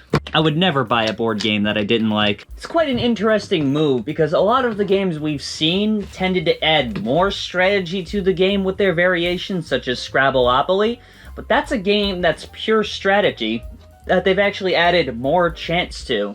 The only other game I can think of off the top of my head that's a variation of another game that does that is Pop Chex. Here it is, Pop Chex with Pop-O-Matic. This is by the same people that made Trouble. I didn't even expect to talk about this, it just kind of came up. So the way that Pop Chex works is that the turns are decided by the Pop-O-Matic. So red goes. And then red goes again. And now it's yellow's turn. And yellow gets to go again. So even though red would have jumped yellow here, even though I guess it wouldn't have been a good exchange, yellow now gets to jump red free of consequence. Will red be able to get them back? Yes, they will. But it's interesting and quite a frenzied experience because if you get like 4 or 5 reds in a row or whatever color you're playing as, you can just fucking bulldoze someone and well, I mean, man, it's just the die. It's kind of actually funny to add a random element to a strategic game. Now, here's a question. Does this count as a spin-off of a board game? It's from the makers of Scrabble. They put the Scrabble logo on there to advertise the branding, called Nabbit, a family game of stolen words. Those are my words. You can't use those. It's kind of similar, I guess, to Scrabble Rebus, where each person gets their own bag to draw from. As you can tell, I don't use this very much. But it's different from Scrabble in that there is not a board it's played on. It's more similar to Bananagrams. And it's kind of similar to Scrabble Jr. too, where each word is worth 1 point. Now, but what's interesting about this game is that other players can stack a puzzle piece on top of it to change it. Scoring is only decided by how many complete words are comprised of a single color.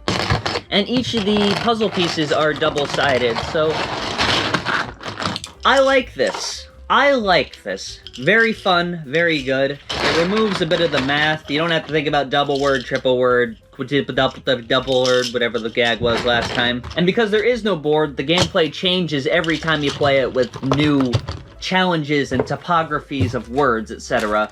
It's, you know, you really got to get thinking about this game. I don't know if they still sell this, but this is another game from my childhood that I had a lot of fun with. Very intelligent game, very strategic game, and, you know, I like that you can screw other people over by putting your words on top of theirs. This is the fastest one I'll get through. Rummy Cube. Did you know there's a wordy cube? Basically the same as Rummy Cube, just with, letters instead of numbers, but other than that, the words have to be a specific amount of letters and worth a specific amount of points. I mean, I barely know how to play Rummy Cube, but you probably didn't know that Wordy Cube's a thing, but there it is, right before your eyes. Here's a quick spin-off of Perfection, Superfection. Take that, regular, weak-ass beta Perfection. And it's basically just a more complicated version of Perfection. You have to get these weird-ass spaces, and you're trying to figure out how the fuck these all fit together. You know how Perfection's played, it's just Perfection 2. Well, there's one. Ta-da! You get a longer timer on this one, 120 seconds, but fortunately my versions are broken, both of them. There's also this version, Monopoly Crazy Cash. This is directly based off the Hub Game Show Family Game Night. Check it out. Brand new inbox, doesn't work, so I can't show you it. But, you know, there it is. Those kids seem to be having fun. I like that one of the selling points is that packing up is easy. Store it all back in this box. Store it back in this box? Well, of course, I've been storing all my board game pieces underwater all this time. It's so simple. And this is the final game we will be discussing, Trivial Pursuit. You know, timeless classic game, just pure trivia. Go around the board, try and collect specific pieces, and fill your token. You know, this is a game that I imagine, like, aristocrats playing, like, on their yachts while they're, like, destroying the planet or something. So, the nice people at Hasbro made a version for us 16-year-olds to play. Trivial Pursuit. Bet you know it, trademark. The way that this version works is different from the original Trivial Pursuit, if you can believe it. I don't know why I'd be talking about if it wasn't. Now yes, players are going around the board to try and collect pieces to put in their little pie wedge here. However, at the same time, other people are going to get their own poker chips, and we'll be betting if they think you got the answer wrong or right. Now these chips are important because you can use these to directly buy wedges instead of answering questions correctly. So it's not just about what you know, but what you think your friends know. Now there's a minor snag with this game in that if your friends and yourself are fucking stupid, it's pretty safe to just always bet that they're gonna be wrong about it. So this game gets corrupted very quickly if you have dumb friends. The die is also pretty interesting. So it has numbers on it instead of pips, and it also has this wedge space where if you get this wedge space, you can move to any space you want. Kinda neat, I guess. It's also a good way to expedite the gameplay because Trivial Pursuit is a long-ass game.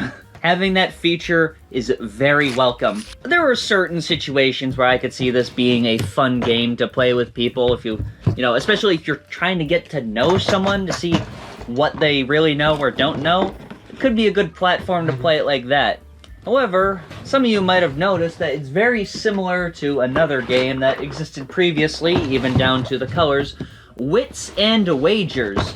History's most award-winning party game. Somehow I doubt that. Wits and Wagers comes with a bunch of whiteboards, dry erase markers, questions, and obviously, chips. You're trying to wager if your friends know the answer to the questions, such as... The London Zoo put on a humans exhibit in 2005. How many humans were put on display? 8.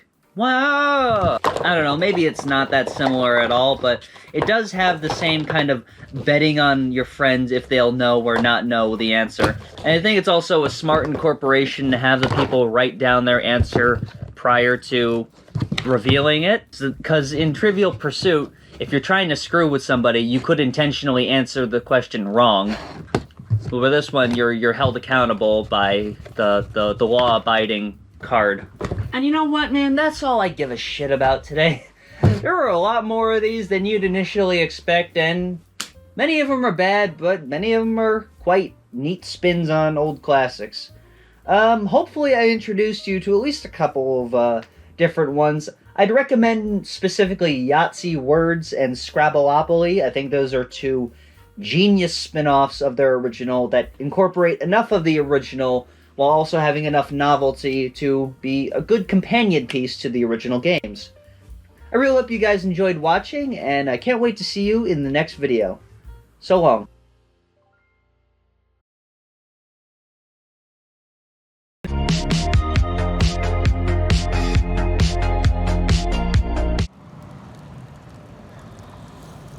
My table is out of commission. So today we need a change of scenery for this review. So I've headed to my favorite local restaurant that you might not have heard about. It's this small indie chain that I'd like to support.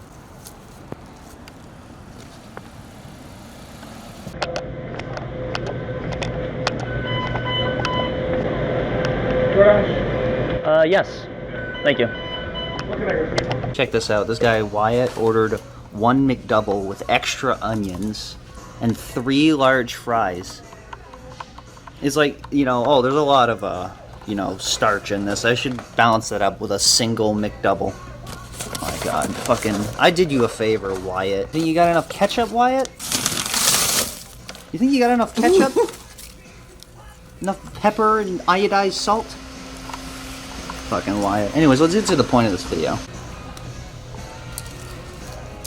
Like a normal McDouble has plenty of onion in it already. Did you know McDonald's doesn't just make shitty toys? They also make shitty food. And shitty games too, I guess. there's a couple of series of McDonald's games that have been released, and so we will talk about each series of these individually in its own segment. Before we get into that, we have three kind of oddball things that aren't necessarily part of this series. So this first thing isn't actually from a McDonald's, but instead of positive numerals and integers, instead of positive integers, it also has negative integers, like -3. The other thing they have here is this mousetrap game, as it's branded on the side, and I'm not sure what makes this mousetrap. Alright, well, fuck that. I don't fucking know. And the last thing we got here is one of those pie face games, but it's a miniature version, so, like, the actual appeal and charm of it is lost. It would be neat if they made, like, a whole mechanism that you could fold up, and you put, like, a big Big Mac in your face, you get, like, a nice, like, mayo. But, you just set it like that, and then you twist the knob on the side. Oh, you know what? That's what this goes to. So you twist it backwards 3. Or, I don't fucking know. Something that's kind of neat is that there's a mechanism where it goes like, ah.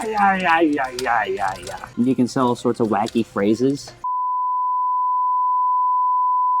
It's a wacky fact. Now, we're not going to go into all of these because I don't have all the pieces to all of them. We're going to start with the most boring and get to the more interesting ones that have specific apparatus that make them work. I will say, number one, though, that I quite like these and started collecting them before I even started this channel because they look really nice on your shelf if you have a lot of board games. It's like a personified version of these board games. I did really for real collect these because I have a bunch of doubles here too. So the least interesting one here to boot is Operation, because it's nothing like Operation. There's like a magnet and you're trying to get the pieces. Doesn't work very well. Doesn't appear to. I think the objective is actually to get the pieces into Cavity Sam here. So you're like doing experiments on him. Instead of helping him, you are torturing him. Next! Now, this next one here is Monopoly. Now, I have 2 Monopolies, but because I got these from thrift stores, neither of them had the... Spoke too soon. You get the microscopic board out and unfold it thusly, which they naturally have folded into 6th, like you do with a normal square. Now they've truncated a decent amount of the board here, so like there's only one chance space. I also just noticed that it doesn't actually tell you what you're supposed to do on the chance space. It's just there. It's not mentioned at all in the instructions. They're missing a road. All the Monopolies are now 2 properties instead of 3, but that's the thing that they've done in a lot of official Monopolies. Screw you, Oriental Avenue. That sounded really bad. They also have property cards and no money. So what you do is you just kind of break these up. Oh, you're setting it up like Walmart paint. There are still 8 Moopalops you can get, which is kind of neat that they maintained all of them from the original game. And here's how you make the die. So this is part of McDonald's effort to have less plastic in their game. So even though these are made of plastic, nothing in the actual game is plastic. So you just fold this into a cube. This is supposed to be for children to figure out, I guess, so it shouldn't be too hard. Alright, well, I've done something wrong. Something tells me it's not supposed to have these tabs sticking out. I'm only a 21-year-old man, guys. I can't figure out McDonald's toys. And the players' tokens are also very strange. So you get the hat, the dog, the car, and the duck. Everyone's favorite pieces, you know, if you're a psychopath that doesn't use the battleship. They've truncated each side from being 10 spaces to 7 spaces. So essentially, a 6 gets you all the way across the board.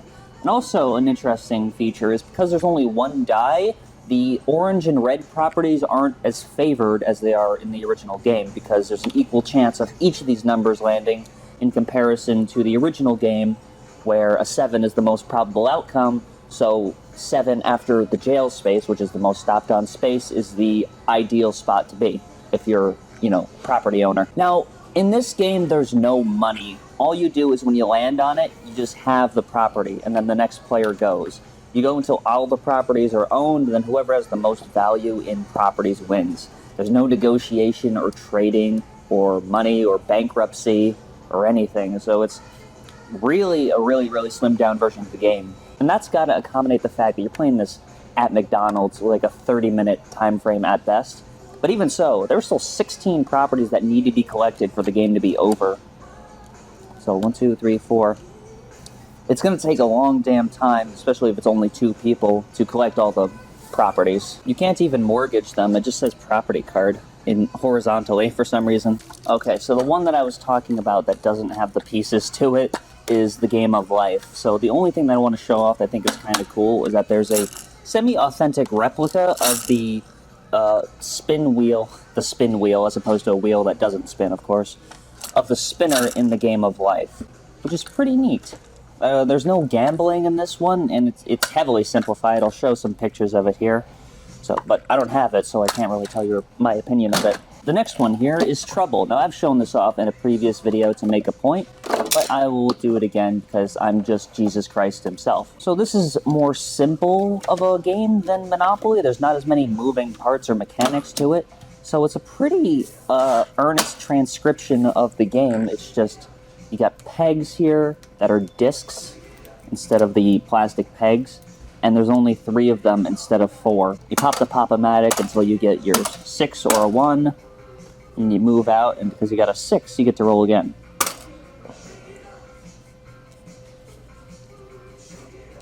I'm being defeated by the creases in the board. I like it, actually. It is like, even though it's super rough and dirty, it is the full experience of Trouble. Like, it's just, the pieces are made out of cardboard and paper, so. And I do like, for the 4 cents they spent on making this, they included an authentic Pop-O-Matic. That's really neat. Next one I've got here is Twister. So on the inside, we got a mini Twister mat, where you're like, oh, how the hell am I supposed to stand on that? It's like, well, look, you dumb idiot. It says a finger twister. And on the other side, you have the official finger twister finger spinner. Spin the spinner, and then you do the matching instructions. Put your ring finger on blue, put your pinky on yellow. And it actually, is a pretty good transcription of, like, the dexterity and struggles of spinner. Like, having to move without having any of your knuckles or fingertips touch the ground. And when you're playing with another person, you're getting all up in there, and then you hold hands and make out. That's pretty neat. It's also kind of neat because it's Twister branded, but it's like a different sort of game. So you don't need to pull out a whole Twister mat to play it. You can just play it on a tabletop. Next one here is Battleship. Now, the way that this works, each side folds out like this. And come in. Comes with a pad of paper. You put one blank grid on these little hooks on the inside, and then you decide which ship layout you would like to put it down there. I guess if you really wanted to, you could also just use the other side to do your own ships. It includes its own official Battleship branded pencil, and despite the grid being slightly smaller, it's still an accurate miniaturization of Battleship.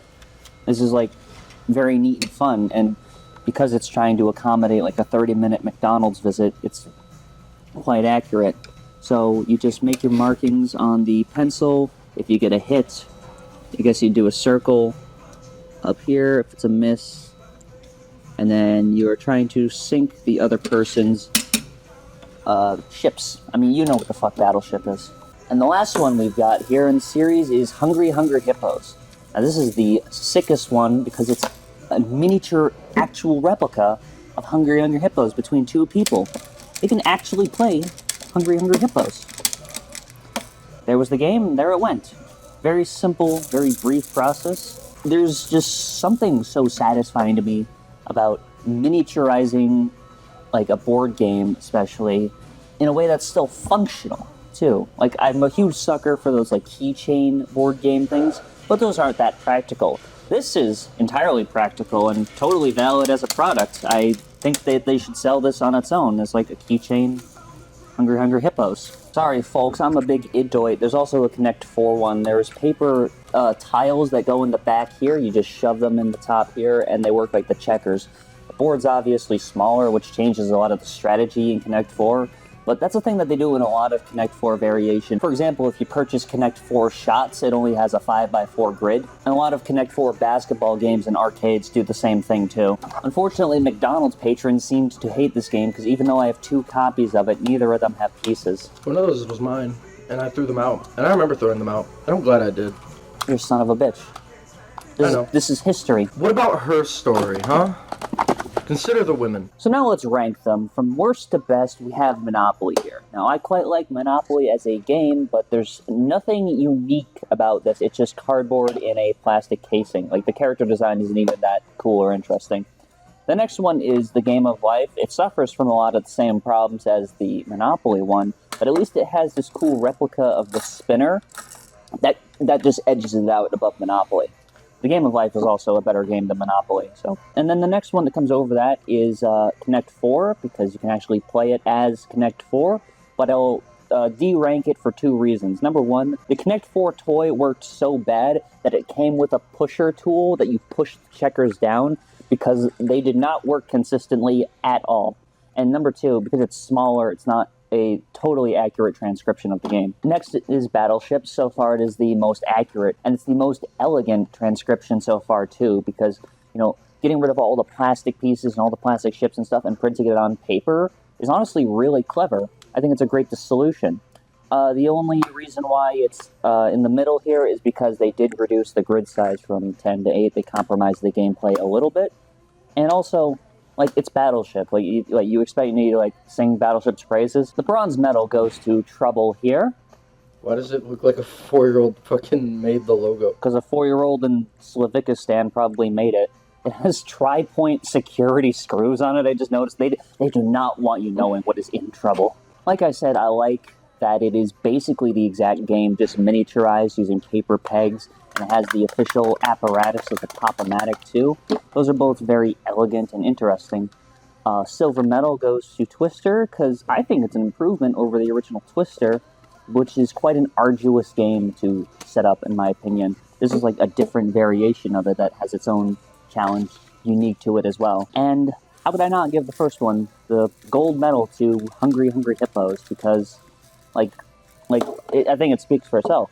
It's a miniaturized plastic mechanism of a, game that doesn't really work that well as the big version. And this is the second series that I'm prepared to talk about. I believe this came out in 2022? Yes, I did it. I'm smart. And it's just 5 games this time instead of 8. And also, like I said earlier, everything's paper and cardboard this time. There's no, collectability of making them personified games or anything. So, believe it or not, these don't get displayed on my shelf or anything. I only own these because I bought them for this video. You guys are so spoiled. First one we're going to talk about here is Henga. Now, from the shape of the box, you might assume that it's a bunch of mini Henga blocks in the case here, kind of like what you would see at Dollar Tree. But, no. But the problem with making Henga blocks small like that is that, any slight idiosyncrasy with moving the blocks or anything topples the whole tower over. It's really hard to actually, get in there and fuck with it. So they did the next most logical step. Every single block you have to fold together yourself. And in case you were wondering, there are 18 blocks in total. The fucking McDonald's fries are going to be cold before you even finish this. Something you might have noticed already, if you guys are any level of observant at all, is that they have dares printed on them. Either dares or, interrogative questions about your personal life. If you had 3 wishes, what would they be? More wishes! I don't know, what would be a funny wish? Leave it in the comments what a funny wish would be. I'm gonna make you guys be funny for me. I'm not gonna put any more effort in this shit. You think you deserve it? I bought this bullshit for you guys. You guys don't even appreciate it. Alright, this is done. And also, because these are folded down, obviously, when they're actually constructed, they do not go back in the box. Because I was always frustrated when I was playing Jenga, how the pieces would go back in the box nice and neat.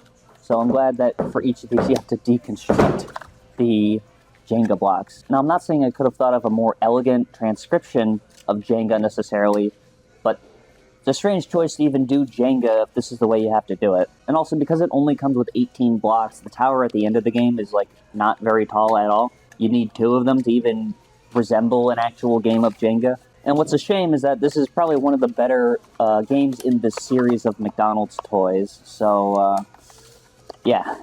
Because they've made some strange choices with what board games they want to adapt. Like Jenga and then Operation, which is an electronic game. Both times they've adapted Operation, which is a unique game that is inherent to its design. You can't reduce it any more than it is. Well, let's see how they've done it. It's just kind of like a lottery game. So what you do is you put the pegs in like this. So there are different symbols on each of these. I think these are supposed to be clamps, but they look like locks with like half a Stussy on them. So you're supposed to put 3 of these in each of these slots. And what players are just trying to do is they're trying to collect a full set of all the funatomy parts. So player 1 starts and they draw the apple. It rejected my hand. The next player would go and they draw and they get a noose, I think. I don't know. Oh, no, it's a bone. Sorry, I was looking at the wrong thing. Riveting. Like, who's in the lead here? It's, like, not even a little bit like Operation. Like, if this didn't have Cavity Sam printed on it and Operation printed all over it, just in case you forget, because I can see why you would, there's like, nothing that they're even drawing from Operation to make it operation-y. Also, I just gotta say that, like, this box is, like, totally useless. What? Like, why? Oh, should I remind you guys that there are 11 total funatomy parts, so this game could go on a really damn long time. That's not even really that interesting. Game number 3 is Monopoly, and this one is slightly different, so it has a more rigid board by having puzzle pieces that come together right now over me. However, the layout of the board is still the same as the one we saw last time. In fact, I'm sure you can have like Monopolyception. I don't know, there's a joke here somewhere. I don't know. Is that even funny? I'll probably do some editing or something. Or I'll just leave all this in. But other than the puzzle pieces, this is the exact same as the Monopoly we saw previously. So there's no money, there's no mortgages. The only difference is that the previous die we saw had numerals on it, and this one has pips. So it has a die with pips, and the pieces are plastic molded now instead of the paper whatever's. It's like, I guess this is better, but also why'd they make them half the size of the board? Like, it's like, oh, what space are you on? Who knows? It's taking up fucking 3/4 of the board. I also like that you can just own a Monopoly McDonald's property, apparently. That's just an option. I can be just like John McDonald. Also, because they chose literally the slimmest form factor that this could fit, this die you need to break down after, for the numerous family game nights you'll be having with this, you need to be breaking it down each time, and it doesn't like it. But sometimes people won't give you what you want, and you just gotta take it. Even when they don't want to. And that's a lesson from me to you, if you take nothing else away from this episode. Sometimes no means yes. Should I keep that in? It's Amy's fault if you get offended by that. Number 4 is Connect 4. And this is... Maybe you guys can now see what I was trying to explain earlier. And this is basically the same as the other Connect 4 that we saw, except I actually have the pieces to this one this time. So you assemble the board like this. It's one-sided, the other side is like got a privacy wall. Stop cheating, you're looking at my answers! Player 1 will go first, they may decide to go in the middle here, and to get that checker down there, you just kind of...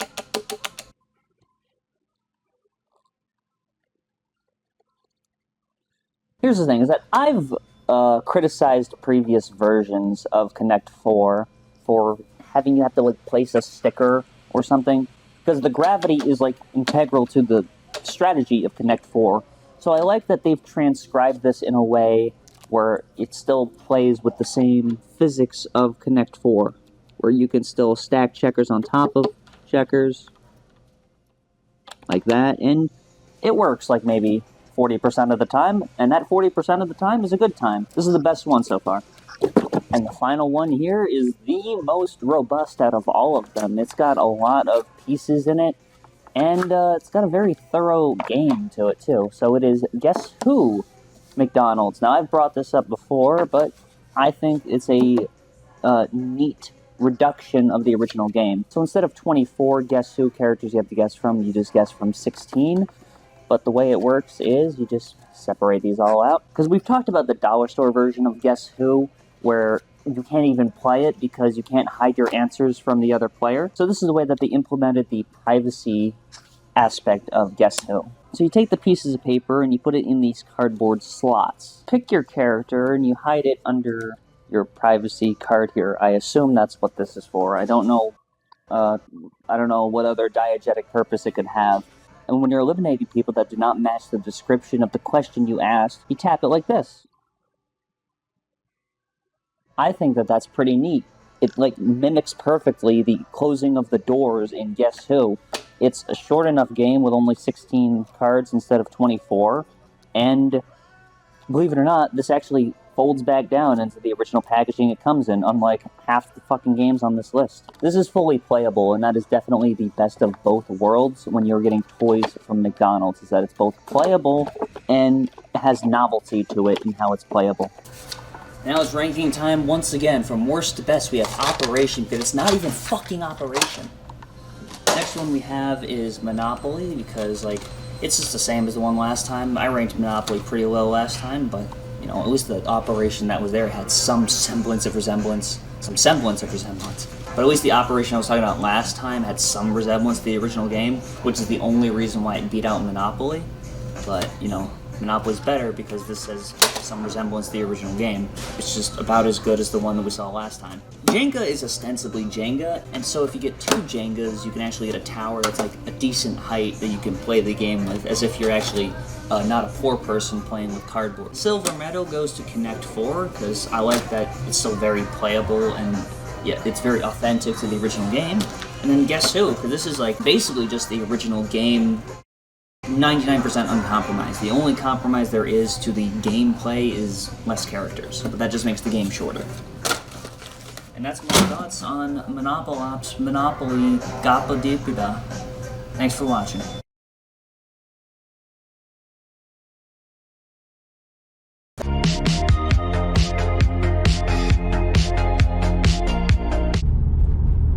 So today we're doing a different style of video. We're going out to some of my favorite thrift stores in Webster, New York.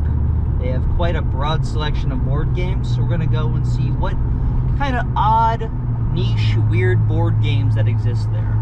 My favorite board games, the ones I tend to pick up the most frequently, are ones that look more conventional, but have a different mechanic to it. So I don't go for these medieval themed hand-painted ones. I like simple graphics with simple text. Those are more visually appealing to me, but with a spin on it, like Word Yahtzee. A lot of these spin-offs of board games I discover organically from thrift stores, and that is what we will be looking for this time. Ah! Aw, shit. You got some crazy stuff today, apparently. Yeah.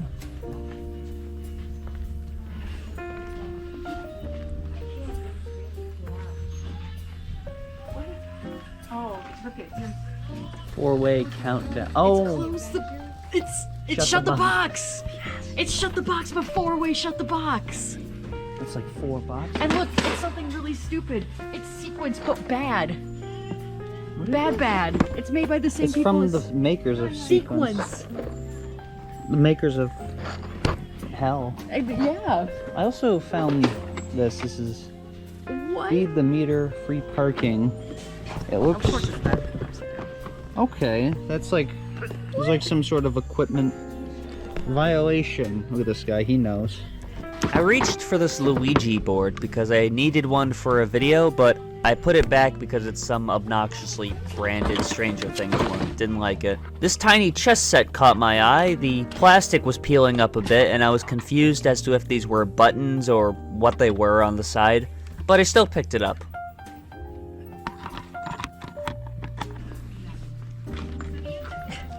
What game? Heart Attack. Oh, is that like Uno? It's like Uno, but it's like... Like the Ono? Yeah, it is. Here, pick that up. Look at how much it is. It doesn't have anything on it. Oh, it's okay. Here's a cashier's favorite thing. If it doesn't have a price, you should go, oh, it must be free then. They like when you do that. You know what? You just get a huge chuckle every time. You know what I do when I'm at work is, I say, no, that means I get to choose the price. So it depends on how nice they are to me. I just say they should die. Well, here's the thing. Everybody where I work just doesn't. And then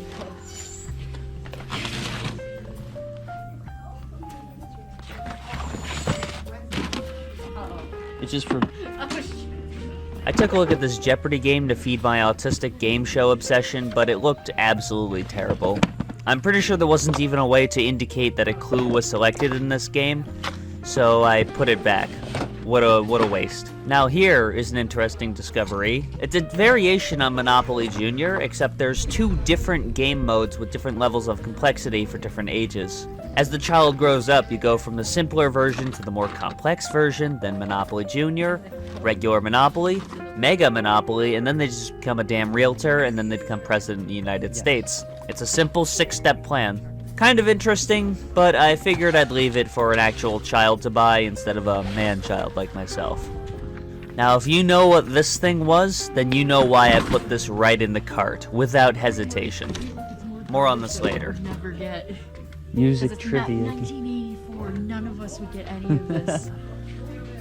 I took a look at these interesting board games to discover that these interesting board games weren't interesting or board games. They were toy microscopes. Now, surprisingly, I've never heard of this game Careers, and I thought it looked pretty neat, but I did not pick it up. However, it seems me and it were cosmically fated, as I received an even older copy of it from my father for Christmas. It is puzzling why they would make a puzzle about women.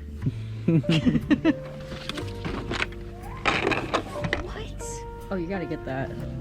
Challenge yachts. You gotta get that. How old is that? Oh my god.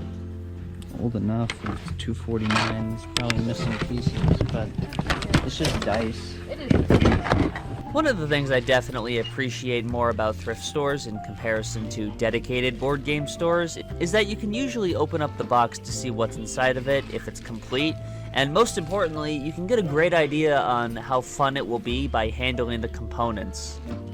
It's from E.S. Lowe, so that's before they became Milton Bradley. They had a big wall of assorted junk in bags, trying to make them just a little easier to sell. This is actually where I got most of my McDonald's board games before I even decided to make this channel or make that video. These bags, if you're wondering, are seated conveniently opposite to the adult diaper section of the thrift store, parallel to the remaining toys, as is standard. I grew up with a single dad for most of my life in a tiny RV, and while he undeniably did the best he could due to limited space and limited funds, toys were a bit few and far between for us, so I always browse the toy section to see if I can satisfy some of my childhood wants with my adult money. They did have this snazzy metallic knockoff Nerf gun that reminded me of the guns from Killer Bean, but truthfully I didn't care for it too much, so I put it back. Now this is choice gaming. Kinda regret putting this one back, honestly. I don't want Jumanji. Why? Because it's not Jumanji. I played it. It's not gonna teleport me into a... Oh, shut up. Wait. Gimme. I didn't see that. Gimme. That's my childhood game. Okay. What the hell is this? Quebec. What the It's tic-tac-toe, but it's Quebec. weird. Cubic. Cubic is Do you probably want how it? it's pronounced. Do you want? It's How from much? 1972. Yeah, that's like 3D tic-tac-toe. Yeah. Yes, get that. That's like a game we would play in school. 3D tic-tac-toe. I was gonna grab this. Oh, I'm also getting these What'd you find? upwards tiles. Yeah. They have one of these here. I don't know. Yeah, but it's like, I don't want to buy it just to take the tiles out. Extreme reality? Extreme reality. It's in pretty bad condition. shape. I'll see if I can talk to them about this. Oh, what? That is. If they can like put it down like $2.49 or something. Ooh, I do need this. Why? I need it for a prop for a video. There's another Ouija board. Yeah, but it's like the Stranger Things No, there's one more. gayness. What are we looking at? Not that there's anything wrong with that, of course. I saw one. Right. Oh no, that was the one I saw. Never mind. Yeah, come on. I could get another one of these. I see if it. See if corroded. does this have corroded yeah, batteries? check it. Is that mold? Where? Just on the plastic. Well, what is that? I don't know, but it smells weird. I can smell that the batteries are corroded. And you can see it's bulging out the... That's awesome. Why is it all of these? There we go. That looks really cool, though. It smells weird, but... Well, look at it. There's mold on it, so... Probably buy it online for like $10. Yeah. Is this like their response to Connect 4? Even though Is Milton that Bradley made another- Connect 4? Is that another... Yeah, let's go with that. And with that, I think that's it for here. They had a complete catalog of every DVD set of Friends already out of order, and about 900 copies of the movie Elf for your holiday needs.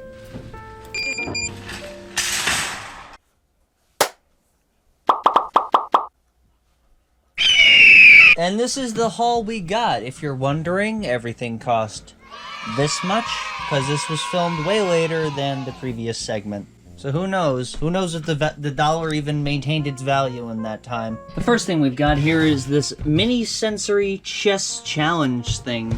Now, it seems kind of strange why I'd pick this up. It's just a chess set, but if you look carefully, there's LEDs all across each side of it. That's because this is a chess computer. Something that I like about this is that it uses physical pieces instead of those little, like, handheld things where you gotta use arrow keys and button combinations, and this is just the purest analog of chess you can get. I don't know why the bishops have red caps on them, and I can't even tell you any of this because usually I don't even do research for videos to begin with. I just know shit off the dome. I know it's by Fidelity Electronics. I know that it came out in this year, and I know that I have poor motor skills and can't put the damn pieces in the board. Here's a pro tip, guys. If you are 16 years old and want to do an edgy short film where you're out in the cold and it's snowing, even though it might be part of the artistic expression to not wear gloves or a jacket or any sort of protection of any kind, a caveman might have worn, which is what made them survive and Neanderthals die, just wear some shit to protect your hands. Otherwise you might permanently lose feeling in your fingertips and make you look like a total imbecile later on. All you need to do, the move, is to press down the piece and then push it to where you want it to go. And then it will think about its move. Kind of like Monty, where it needs time to think, but not nearly as much. So this guy wants to move d7 to d5.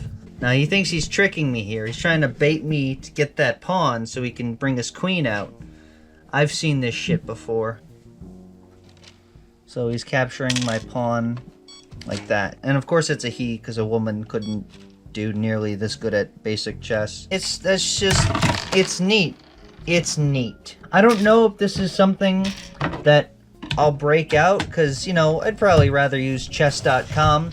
But maybe if I want to have an isolated chess experience, it would be nice to have something that just plays chess. At the cost of only fucking 6 AA batteries, Jesus.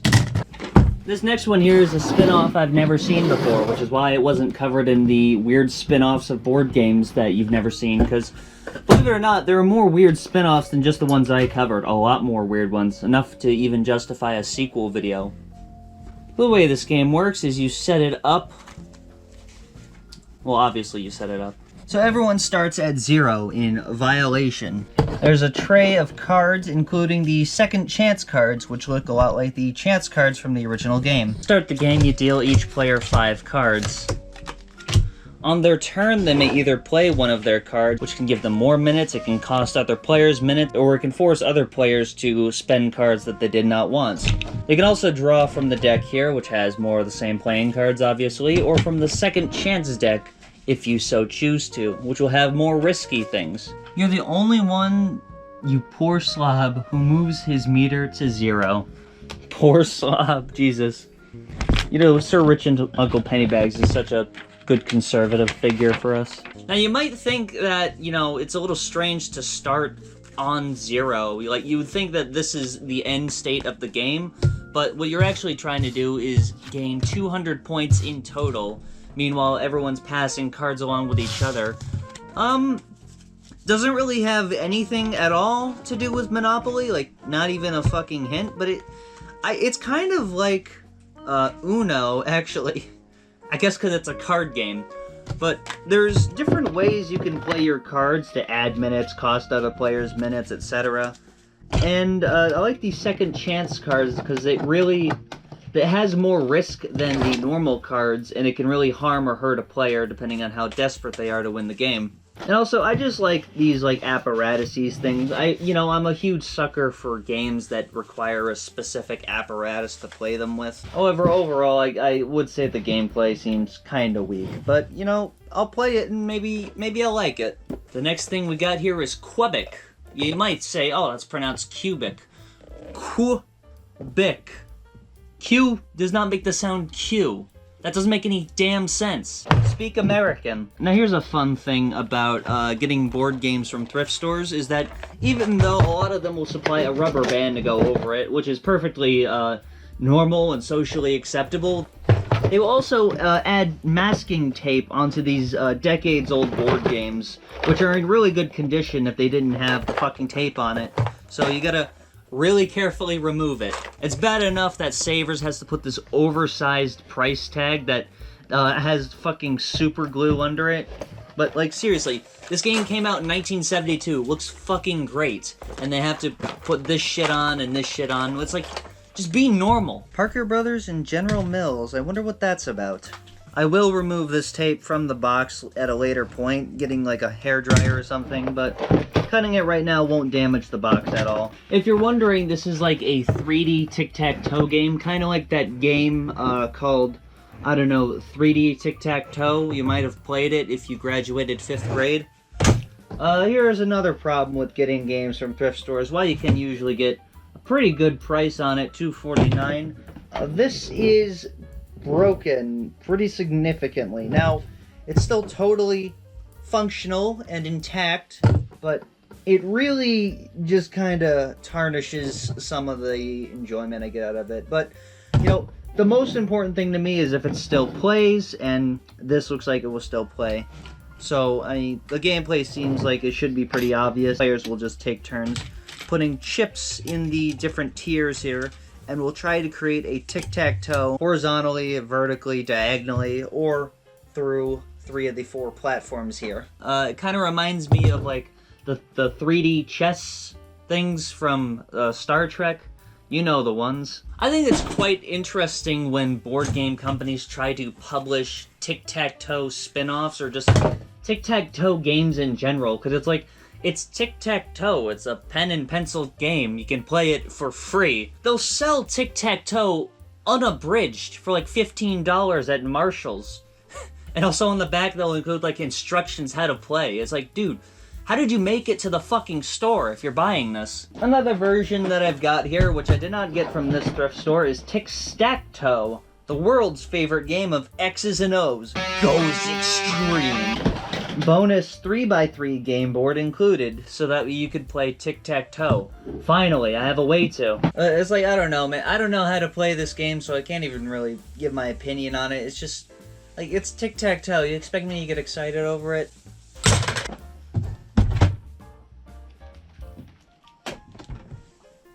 Ow. It's been so long since I even bought this game that the rubber band I used completely deteriorated, so it's outlasted the lifespan of rubber. This is kind of cool, though. I think I would play this again. I think I would play this sincerely. I'm quite disappointed that it's broken, but it's still functional, and that's all that matters. Our next game is a spin-off of our favorite game, Kazink. This is a spin-off of Sequence to make it even more simple, because, you know, we all remember Sequence and how complicated and circuitous that game was, so this is Kazink. Stack them up, 3 in a row. Play a card from your hand, place a chip on the board, stack up 3 of your chips, and it's a crown. 2 rows of 3 crowns, you win. There's some terrible bars right there. So as you can see here, instead of the original Sequence, it just has the suits of cards instead of playing cards. Check this out. The people that turned this into a thrift store didn't even have the common courtesy or common sense to make all the cards go the same way. That's the mentality of a sequence player right there, I'm telling you. Does this really need this many rules? Like, is this game really that hard?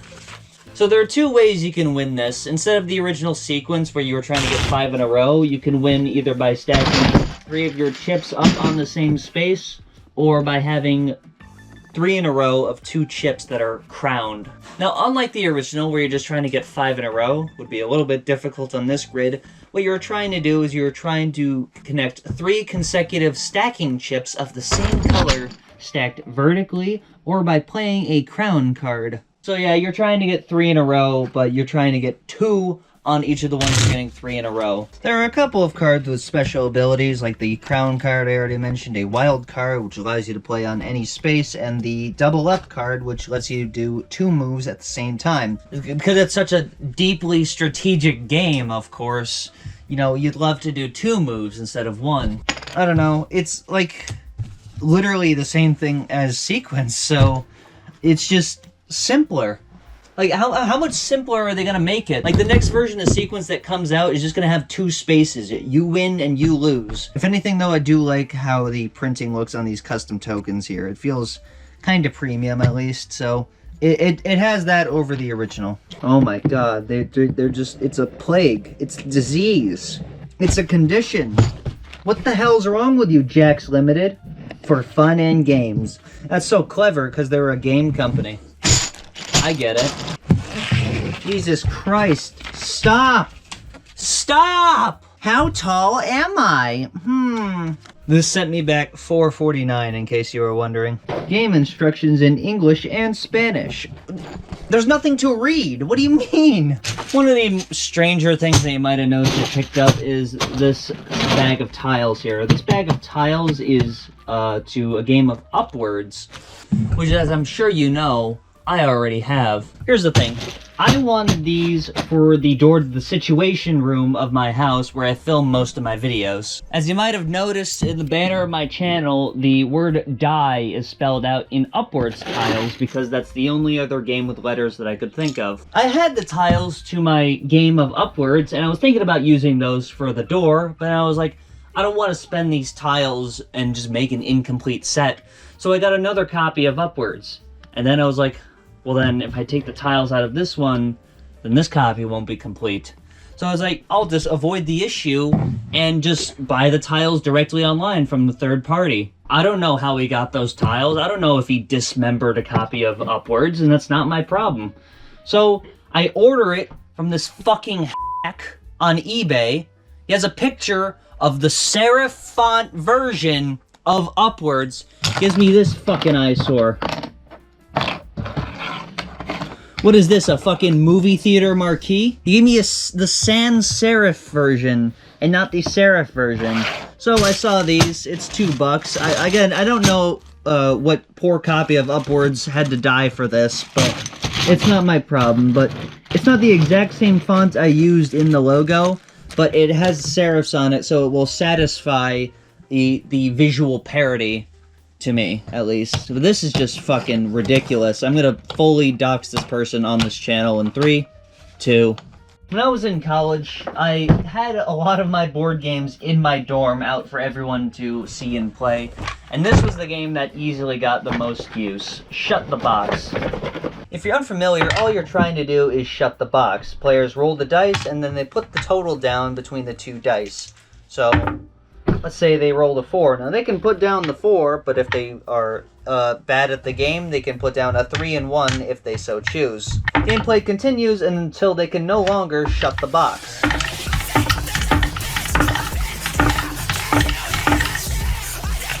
And that's it. It's really hard, actually, in fact, statistically extremely improbable to shut the box, so you're just playing to see who can get farther. I know that there's very little strategy, if at all, in this game. I know I derided Sequence because it doesn't have any form of strategy, despite it calling itself a strategic game. But number one, this game isn't calling itself a strategic game. Never mind. But number one, this game is just, it's really fun if you hype it up and act like everything you're doing is directly your decision. Like, let's say, oh, you need a 4 and a 12, and you roll an 8. Oh, why'd you roll an 8? You needed a 4. What are you doing? You can do gags like that. It never gets old at all. But that's not what I got from the thrift store, because we got a 4-way countdown shut the box game. This one costs $1.99, and you see why. There are no dice with it. So let's just get my bag of dice and see the closest match I've got. White dice with red pips. And look at that.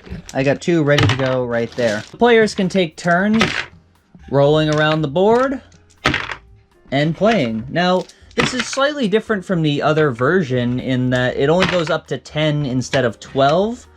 So it's not as hard to shut the box if you're playing with conventional rules. However, there's also a math challenge variant where you can add, subtract, divide, and multiply. So let's say you want to do that.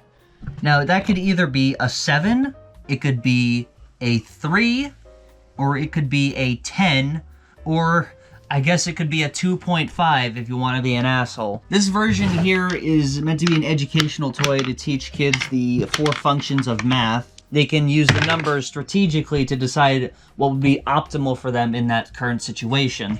Other interesting rules that they just included, just for no fucking reason, I guess. But be careful, roll a double 6 and all of your keys go back down. Roll an 11 and all your opponent's keys go back down. So if you roll anything higher than a 10, then you're either pretty much guaranteed to lose or are entirely guaranteed to lose. But like, I don't know, that's just a recommendation from them. They just gave me the equipment to use, and I'll be using it with normal rules. Thank you very much. Ideal, if that even is your real name. Speaking of dice, we've got Challenge Yahtzee. This is another weird spin-off of a conventional board game. Dice game, I guess? Now this is different from the original Yahtzee, whereas everyone takes turns rolling and seeing what they can do. Because in this version, there are dice that each player get that go into each of their playing boards, and they're playing from the same communal set of dice. Now, unfortunately, this did not come with the big dice, which is why it was only $2.49, but we can take a look here. Red dice with white pips. Cool. Well, apparently I don't have those, so we're just gonna use regular old dice. Sorry to all the Challenge Yahtzee purists out there. Now, unfortunately, because I got this from the thrift store, it also didn't come with, like, any paper at all. All the paper has been thoroughly used and abused by Jerry's car at webtv.net. Thanks, Jerry, for the fucking self-promotion, asshole. Unsolicited, too. But it's just normal Yahtzee, so you could just use regular sheets of Yahtzee if you'd like to. Roll the dice. That wasn't supposed to happen. Now, this game is posited in a way to try and outthink your opponents with the same hands of Yahtzee. Oh, I made it to the top. How come you didn't? So you will configure your own dice into the pattern on the board, and you will decide what dice you want to keep. So if you're intelligent, you'll go for the 2, 3, 4, 5. Meanwhile, your opponent might already have that, so they're going to decide to go for the 3s. The dice are then rolled again. Now, there's nothing that player 2 can use, and there's nothing that I can use, so we'll just roll one more time. And we got 1, 2, 2, 2, and 3. Now, because I got the 1, I can put my 1 down and get my large straight, which nets me 40 points. Meanwhile, because my opponent went for the 3s, they are stuck with the full house, which only nets them 25. And because I'm super strategic and clairvoyant, I was able to see that I was outplaying my opponent there. It definitely wasn't random. I mean, I'm not going to complain about Yahtzee being random, because it's Yahtzee, that's the point of it. But, like, it's really dumb to be like, you play your way, I'll play mine. And a lot of the marketing for more modern versions of Challenge Yahtzee try to incorporate it as like, you have to outthink your opponents. If you're smarter, you can win. But it's in the dice. Whoever was going to win has already been decided by quantum physics. Quantum physics? What the fuck am I fucking talking about? Am I actually retarded? Jesus Christ. Wow, you really impressed everyone with that highly intelligent joke where you didn't even get in like the same branch of fucking physics. Fuck. And of course it did suffer from the risk of not having all the pieces because I bought it from a thrift store, but at least it has all the cute little tiny dice. I don't know if it was super easy to see, but these are about like 25% smaller. Adorable. Topple.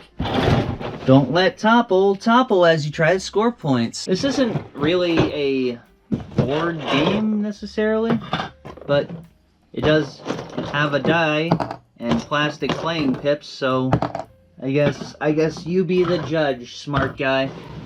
You put the topple on the topple stick, and players will assume the roles of each of the 4 races in Topple Land. Twitted my fucking tipples! So because they rolled a 6, the first player will have to put tipple topples on the tippy top of the topple board, the because this is a 95% pure strategy game. Now, there is some chance with just the die here, which for some reason is made of a weird kind of rubbery material, not a normal die. But you can outplay your opponents just by having self-control and being careful. Just don't topple the tip-top big lap. I don't know, it's a fun game. It's just a fun game. But you can already tell how it's played from like the picture on the box. So like I don't even what's there for me to even explain? There, that's it. That's a topple. You get it? It's like Jenga with an element of randomness to it. Snapshot. A very revealing game. What if that doesn't mean it in the way that they're implying it to? Like, you know, oh, it's kind of risque, but it's actually like blackmailing you. Like it has pictures of you cheating on your wife or something. Now, unfortunately for me, this game did not come with instructions. However, I've seen concentration before, so I think I can infer how this works. So in the game here, there are a lot of pictures of common household objects. In this game, there's a lot of pictures of common items and household objects. What you're meant to do is slide the picture under all these doors here. Now, I'm not quite sure at this point what happens next, if there's something you need to do to earn a chip. What I assume happens is you randomly draw a chip, for example, number 11, and then you open door number 11. With every chip that's drawn, you get a piece of the puzzle revealed to you. Now, this is all just based on logic and inferences, but I imagine with every door that opens, you are then allowed to guess what the picture is behind these doors. And if you guess it, I assume you get a point, and you're trying to get a certain amount of points to win the game. I like this physical mechanism here to obscure the board. A worse board game publisher would have put like cards or something gay to put on top of it. It's like, that's not fun. But that's not fun at all. This is easy to set and reset, and it's very satisfying too, I should say. And honestly, it's very clever how they were able to reveal on the inside here with these inside 8 panels while only using 2 hinges that are also the same hinges for resetting the entire mechanism. Pretty genius, actually. Strata 5. We've got a lot of board games with numbers in them this time. Do we? Am I imagining that? I guess 4-Way Countdown had a number in it. I'm losing my fucking mind seeing what happens, but what you're trying to do is you're trying to build your blocks as high as possible. There's like some number shit. But like, look, I don't know, man. I got a fucking tapestry to read through. I'm just not gonna do it. Not doing it. No, over. Looks cool, though. Well, I wonder if this reminds me of another game that came out in the 1990s that had cards and attack in the title. I must be imagining things. Came out in 1991 by Parker Brothers. Meanwhile, at the time, there was this game being published called Uno Attack by Mattel, who did and still does to this day publish Uno. I'm sure it's just got to be a coincidence with, you know, wild cards and green 5s and stuff. They just, I mean, they didn't invent numbers and colors, Uno. They didn't invent a device that launches cards at you randomly. Kinda did, but... Alright, place your bets now. Are the batteries gonna be normal batteries that normal people would have in a normal household? If you guys C batteries, I feel sorry for you. No, I don't have C batteries because I'm a person that lives in the 21st century. This is cute. I heart Terra. This is pretty cute, though. I have a little scoreboard here from August 30th of 1994 of Dave the Great and Terra Stinktoes facing off against one another. Now, while some of the cards do seem quite familiar, because I can't get the damn thing to work, because it's a product of the 1990s. Alright, well I finally got some C batteries, so let's see if we can give this a shot.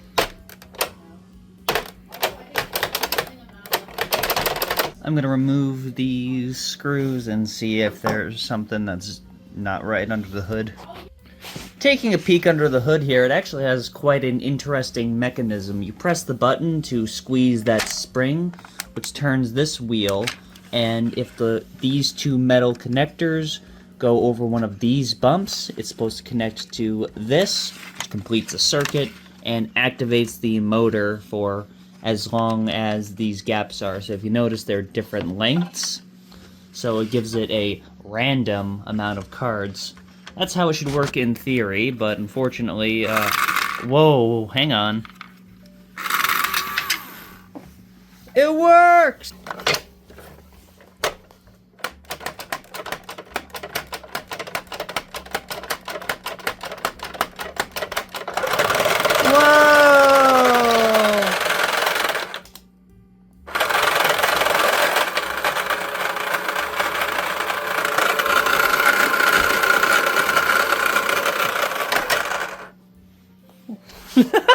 I do quite like the design here. The deck of cards goes in like this, and I love these colors and the shape here. It seems like it was trying to be Uno Attack in like 1% change. Not even like the 10% change rule in business. This is a 1% change at best. Wow, it'd be real embarrassing if this was like a Heathcliff situation where this actually came before the thing I'm accusing of copying it. It's a good thing that totally didn't happen, though. It's a good thing that Uno Attack definitely did not come out after Card Attack. It's a good thing. If I get a chance to play it, hopefully it is an improvement to Uno, because Uno, like, is an insufferable game to play.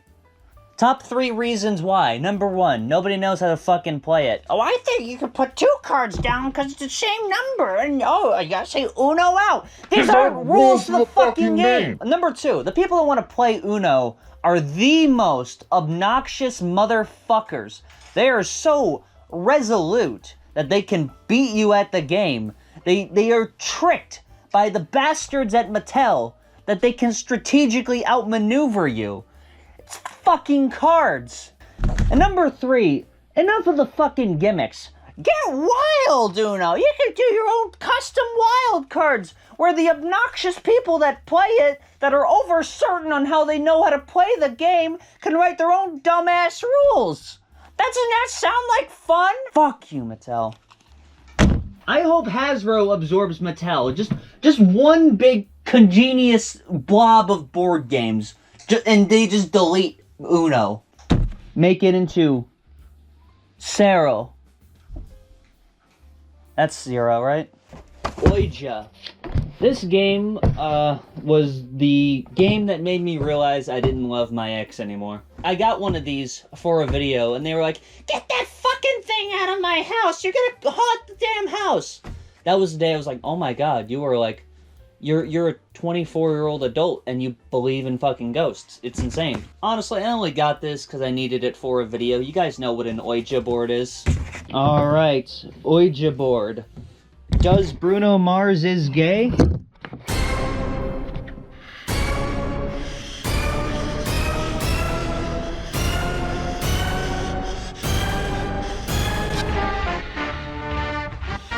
Does Pauly Maloney is gay? Wow, it's saying no, guys. Honestly, I mean, this isn't a board game. This isn't a game. It's just published by Parker Brothers. It's sold in a board game box, and I was under the impression that Ouija boards were boards, but it's just the same material you'd use for like any other board game, maybe a little bit higher quality. I like the conceit behind this, though, where they're selling a way to talk to the dead, and they're trying to put a patent on it. Well, it is strange, though, that it was one of the more expensive games, because it was $5.49 and listed under seasonal. We bought this in November. I don't know what the fuck you mean. And this is the final one. This is a childhood classic. that I always wanted. Mind Flex. Or $5.99.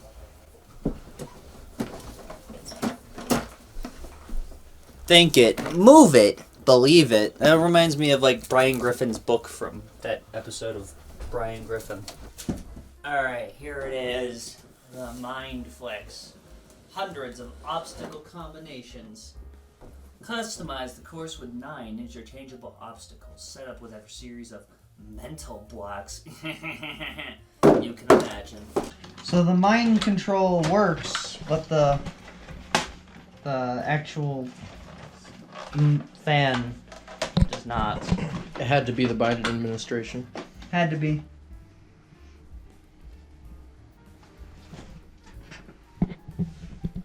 Shipping $141? What the fuck are they on? Alright, this is tested for all brains though. No, fuck you, Allstate. Alright, I guess we gotta wait for it to come in. Because even though it didn't work, that's part of the risk you take with thrift stores. So we're gonna wait for this to come in by December 12th. That's really soon from now. And see how it works. I'm really excited for this. Well, it seems the seller did not understand what these are trying to say because he's got the matter components in the mind box and the little mind control device in the matter box. Come on. And on the last piece, of course, the actual game board itself. And inside here, we've got some complimentary energizers from the seller. And the inside here, we've got some Rayovacs. So there's no brand loyalty here. This guy plays all sides. Fucking centrist. Although, it seems these expired in December 2016. So maybe I will replace the batteries of this. And, you know, I'm gonna let sleeping dogs lie with that one. I'm not gonna let the gift horse in the mouth. There's this solid metal nodule thing that goes directly in the middle of your forehead. And with how tight you need to have this to even stay on your head, it's really not pleasant. Combined with these little clips you gotta put on your earlobes, like some child that's not old enough to get their ears pierced, and it really is an insanely uncomfortable experience. However, it might be all worth it for mind control. One of my balls is messed up. 0 out of 10. I'm actually legitimately very excited for this. Begin.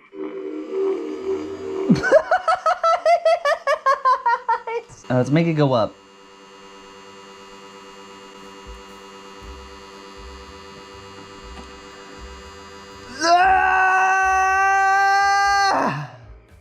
Calibrating headset. It died. It didn't like that. Calibrating headset. Calibrating to what? Is it gonna reset my brain? By staring at the ball, I can kind of make it go up. It's going crazy. And I can make it go back down by kind of relaxing.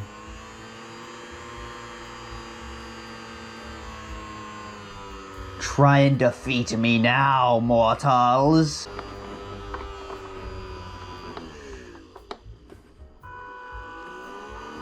Sorry, my brain just turned off there for a second. So, let's set up some obstacles. Hang on. Not yet, Bubba. Alright. This is the greatest contraption of all time. I'm not really good at this, so I'm hoping I can at least get it to here, to the seesaw thing. Let's go.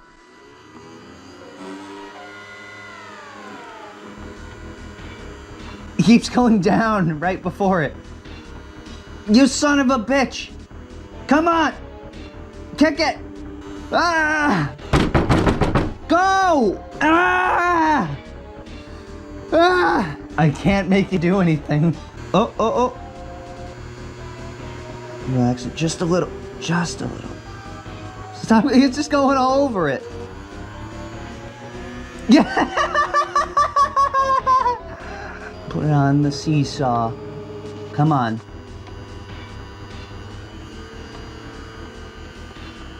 Damn it.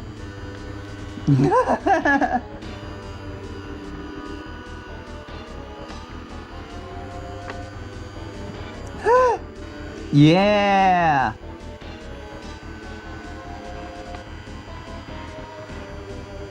This little clover leaf thing. What is that?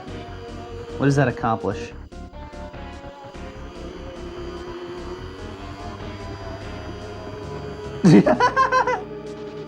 That seems a little unfair.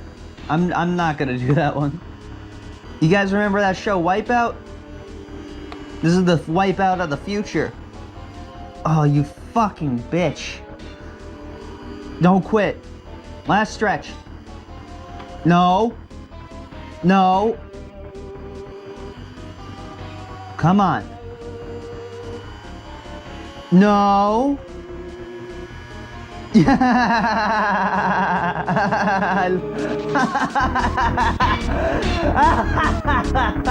This is some of the most fun I've had with a fucking game in a long time. This is really quite a cool thing. I'm really glad that I picked this up from the thrift store and then subsequently online from eBay. You know, obviously, you have some risk of, you know, it not working out of the box when you buy something from the thrift store, especially if it's electronic, but it can still introduce you to some neat things. I don't think I'd have ever bought this if I didn't buy it broken from the thrift store, so I'm glad that I went and I got this. Now let's take this fucking thing off. Ah!